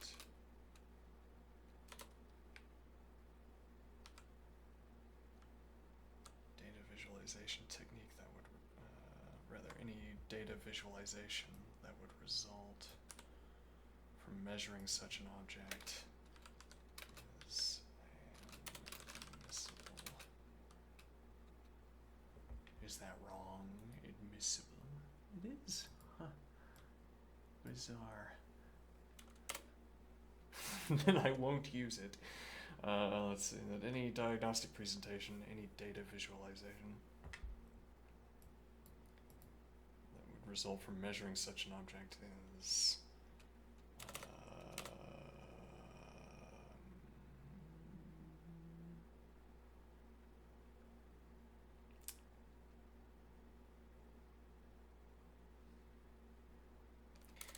any data visualization that would result from measuring such an object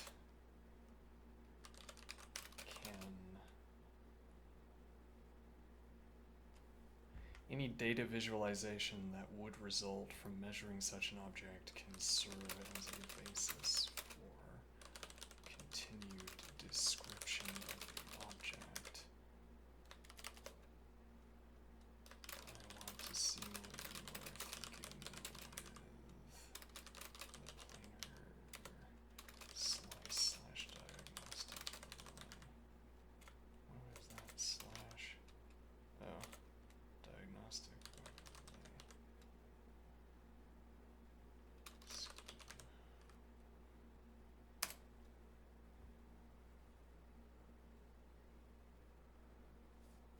If we did not have other requirements, I would expand in that direction. For our purposes, we have this advantage. We have a central concept. Any details can be filled in by referencing the concept. I mean to say that any diagnostic presentation, any data visualization that would result from measuring such an object can serve as a basis for continued description of the object.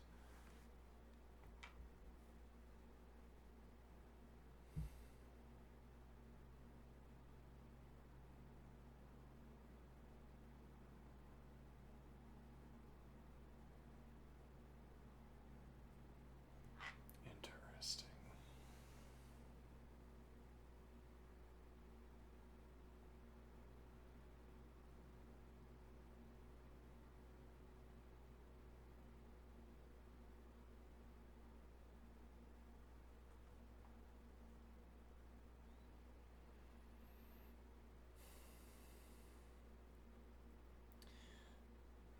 there's a point that has not yet struck me, which is that continuing to elaborate in this direction has made it easier to solve another problem. Namely, that it is now easier to explain the rotation of the cube that would have to occur to obtain the alignment that I am wanting.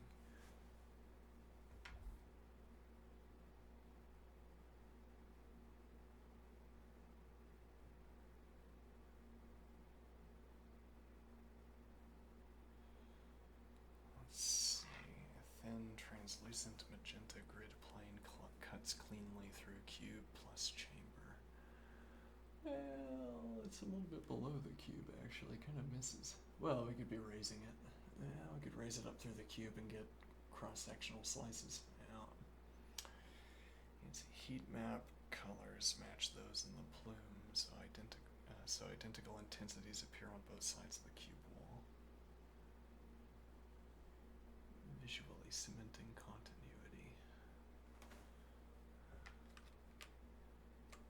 Let's see it.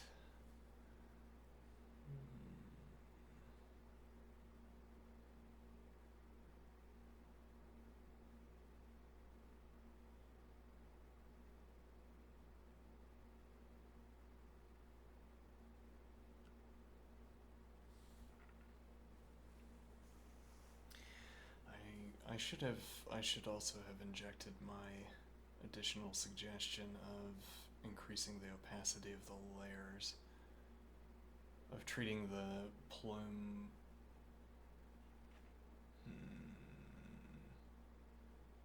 Actually, there's an alternative here, which is that we could describe like a lava lamp.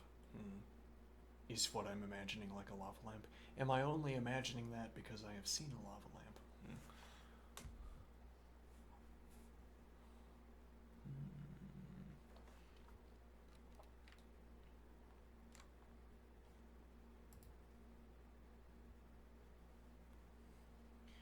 Concentric isorings around the cube's vertical axis echo the single temperature cutoff.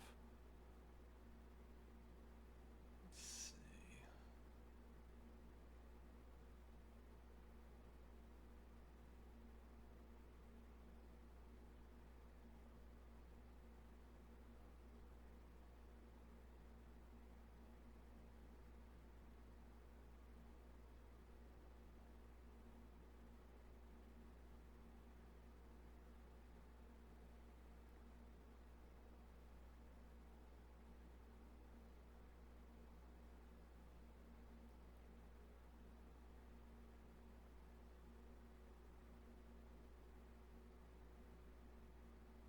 Let me know what you think of this affordance.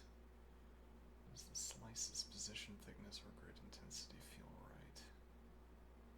A second slice, e.g. vertical or nested iso shells, help even more. Any tweaks to palette, plume opacity, or camera framing before we lock this stage down? Happy to iterate, or if this nails the conceptual cue, we can move on to the next structural requirement.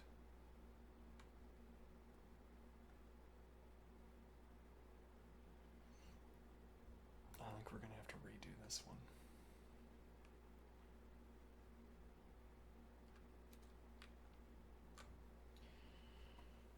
Greater opacity in the heat field.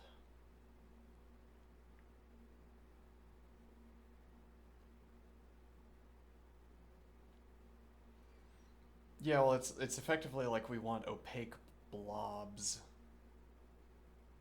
and yet somehow, well, because of the temperature cutoff, outside of those opaque blobs, you have translucence, but the air is still orange. Right, well, it's semi-translucent, I guess. Okay, or we're seeing the walls in the distance glowing orange. And we're going to have to raise the temperature of the chamber. Well, that's actually what we'd want to get to, is the point where I could, as it were, use in-scene descriptions, and I say, can we increase the temperature of the chamber? And then we get a sort of correct depiction, whatever that means, of increasing the temperature.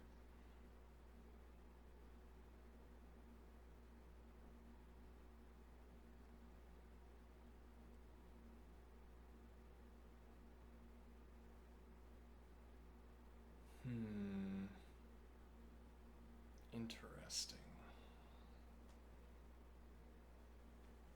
Alright, well, I have to be done. For now. I'm going to take a break.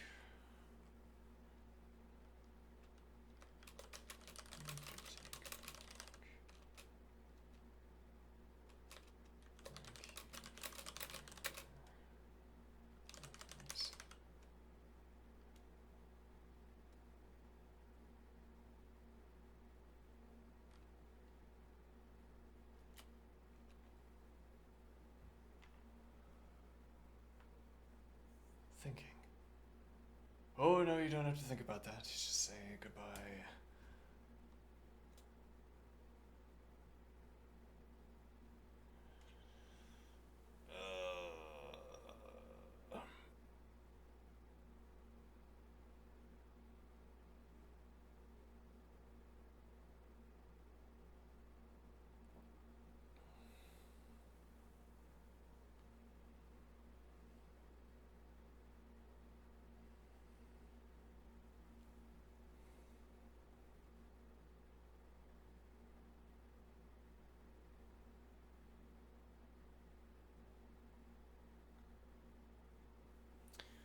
Not what I imagined. Yeah, we could get more practice.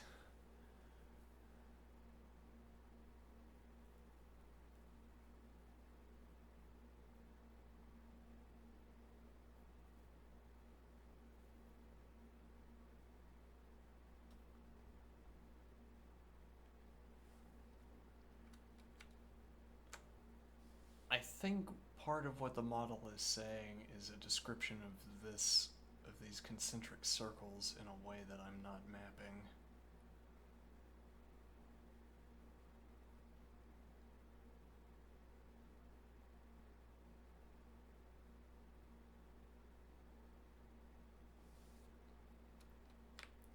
Anyway, I'm gonna go eat dinner, and then I'll be back for mathematics. And then actually we might end up experimenting with requesting set descriptions. Okay, have a good one. See you soon.